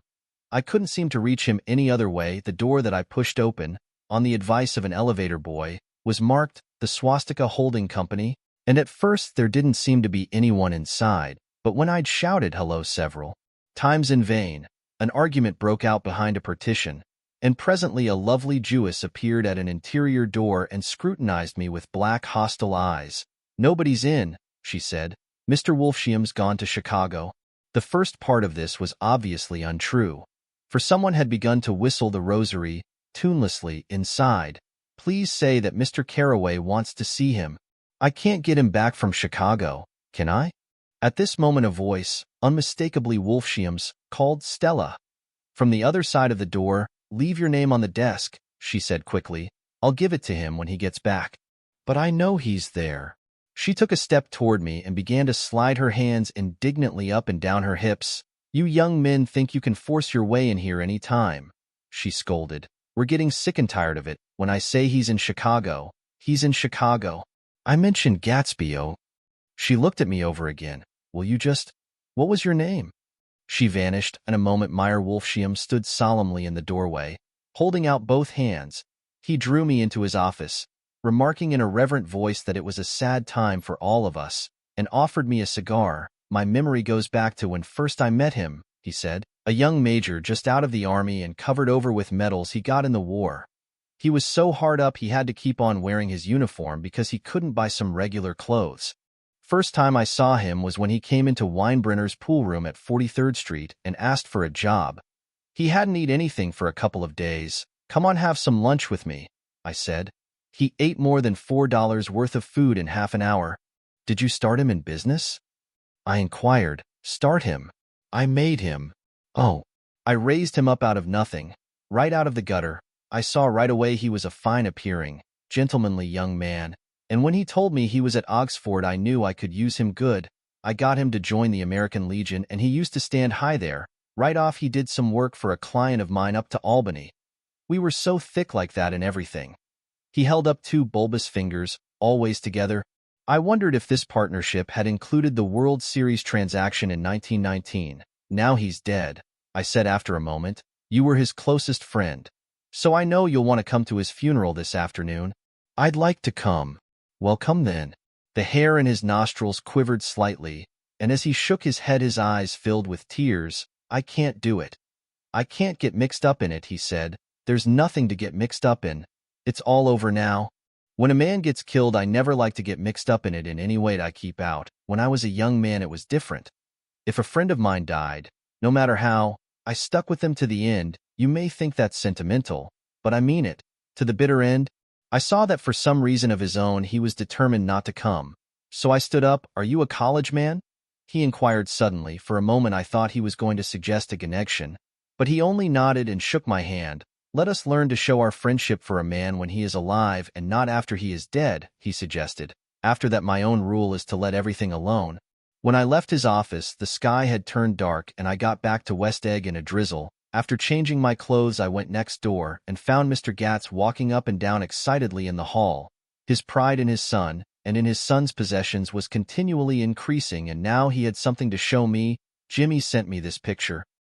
He took out his wallet with trembling fingers. "Look there." It was a photograph of the house, cracked in the corners and dirty with many hands. He pointed out every detail to me eagerly. "Look there," and then sought admiration from my eyes. He had shown it so often that I think it was more real to him now than the house itself. "Jimmy sent it to me. I think it's a very pretty picture. It shows up well." "Very well. Had you seen him lately?" "He come out to see me 2 years ago and bought me the house I live in now. Of course we was broke up when he run off from home, but I see now there was a reason for it. He knew he had a big future in front of him, and ever since he made a success he was very generous with me." He seemed reluctant to put away the picture, held it for another minute, lingeringly, before my eyes. Then he returned the wallet and pulled from his pocket a ragged old copy of a book called Hop Along Cassidy. "Look here. This is a book he had when he was a boy. Just shows you." He opened it at the back cover and turned it around for me to see. On the last flyleaf was printed the word schedule, and the date September 12th, 1906, and underneath, "Rise from bed 6:00 a.m. Dumbbell exercise and wall, scaling 6:15, 6:30-inch study electricity, etc. 7:15. 8:15, work 8:30, 4:30 p.m. Baseball and sports 4:30, 5:00, practice elocution, poise and how to attain it 5:00, 6:00, study needed inventions 7:00, 9:00, general resolves no wasting time at shafters or a name. Indecipherable, no more smoking or chewing, bath every other day, read one improving book or magazine per week, save $5. Crossed out. $3 per week, be better to parents. I came across this book by accident, said the old man. It just shows you, don't it? It just shows you. Jimmy was bound to get ahead. He always had some resolves like this or something. Dio, you notice what he's got about improving his mind? He was always great for that. He told me I eat like a hog once, and I beat him for it. He was reluctant to close the book, reading each item aloud and then looking eagerly at me. I think he rather expected me to copy down the list for my own use. A little before 3, the Lutheran minister arrived from Flushing, and I began to look involuntarily out the windows for other cars. So did Gatsby's father, and as the time passed and the servants came in and stood waiting in the hall, his eyes began to blink anxiously, and he spoke of the rain in a worried, uncertain way. The minister glanced several times at his watch, so I took him aside and asked him to wait for half an hour, but it wasn't any use. Nobody came. About 5 o'clock our procession of 3 cars reached the cemetery and stopped in a thick drizzle beside the gate. First a motor hearse, horribly black and wet, then Mr.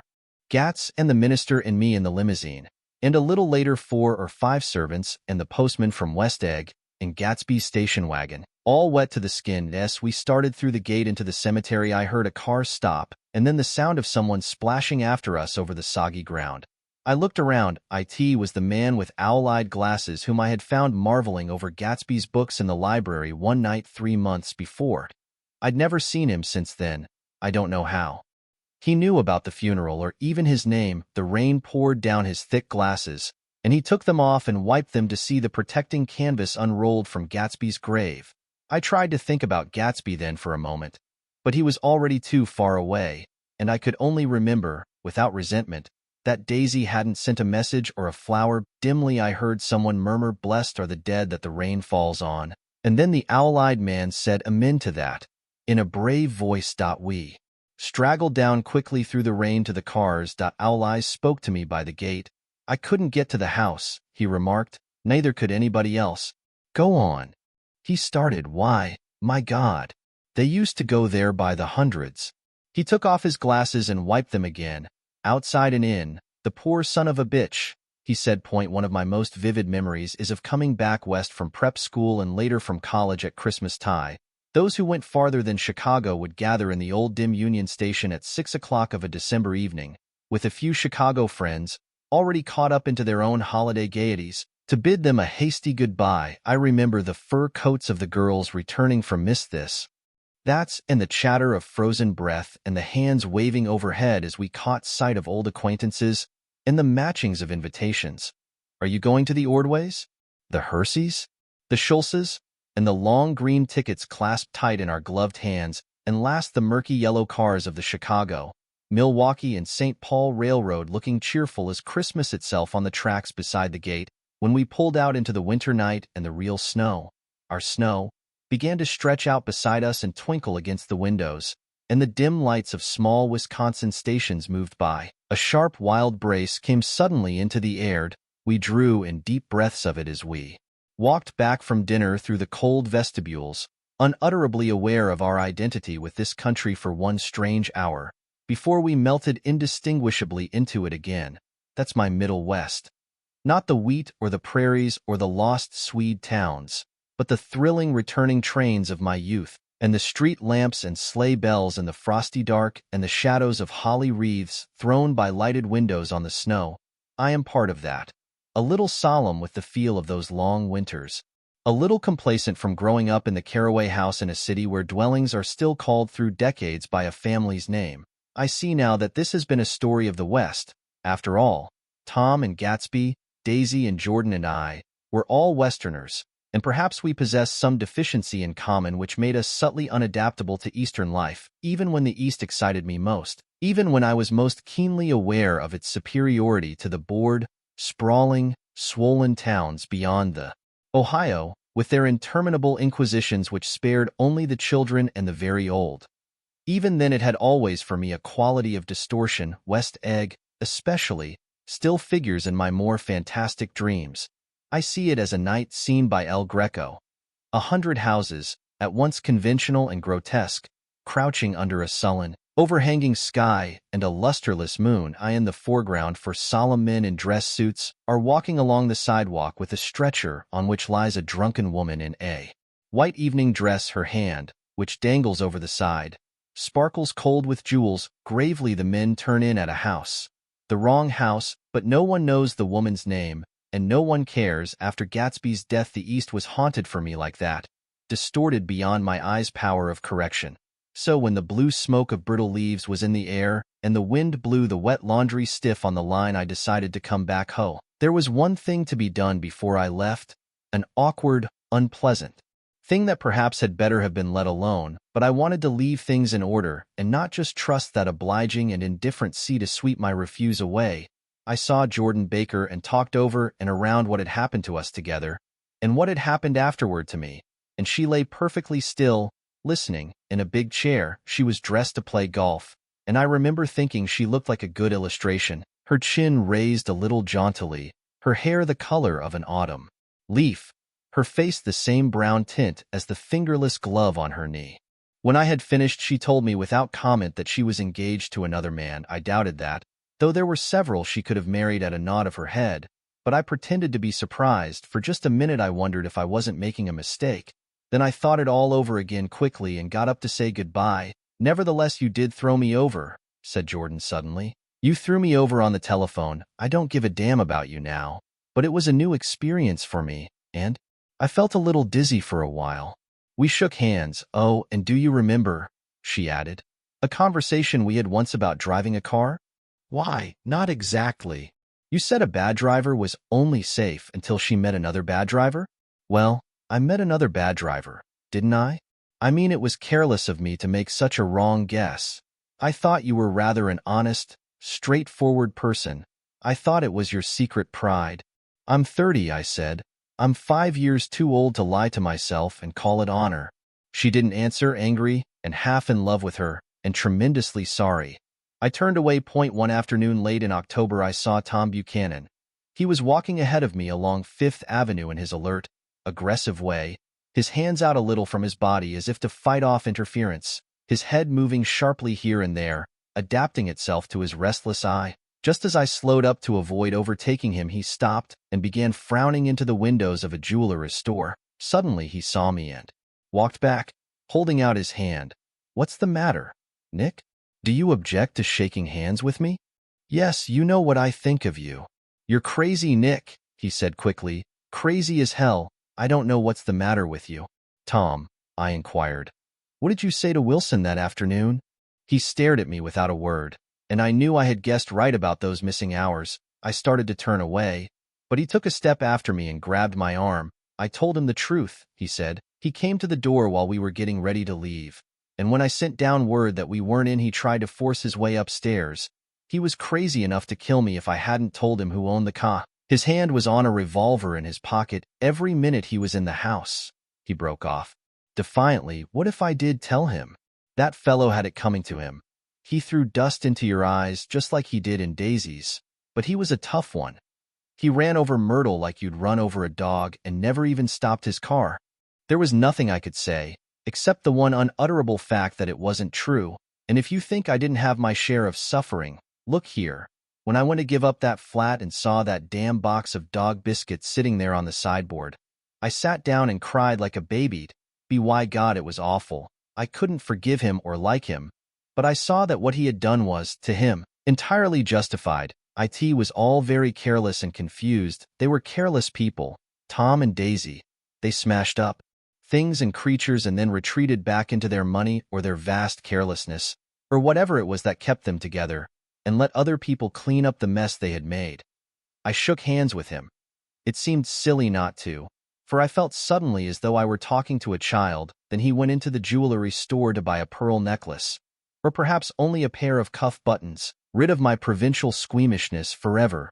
Gatsby's house was still empty when I left.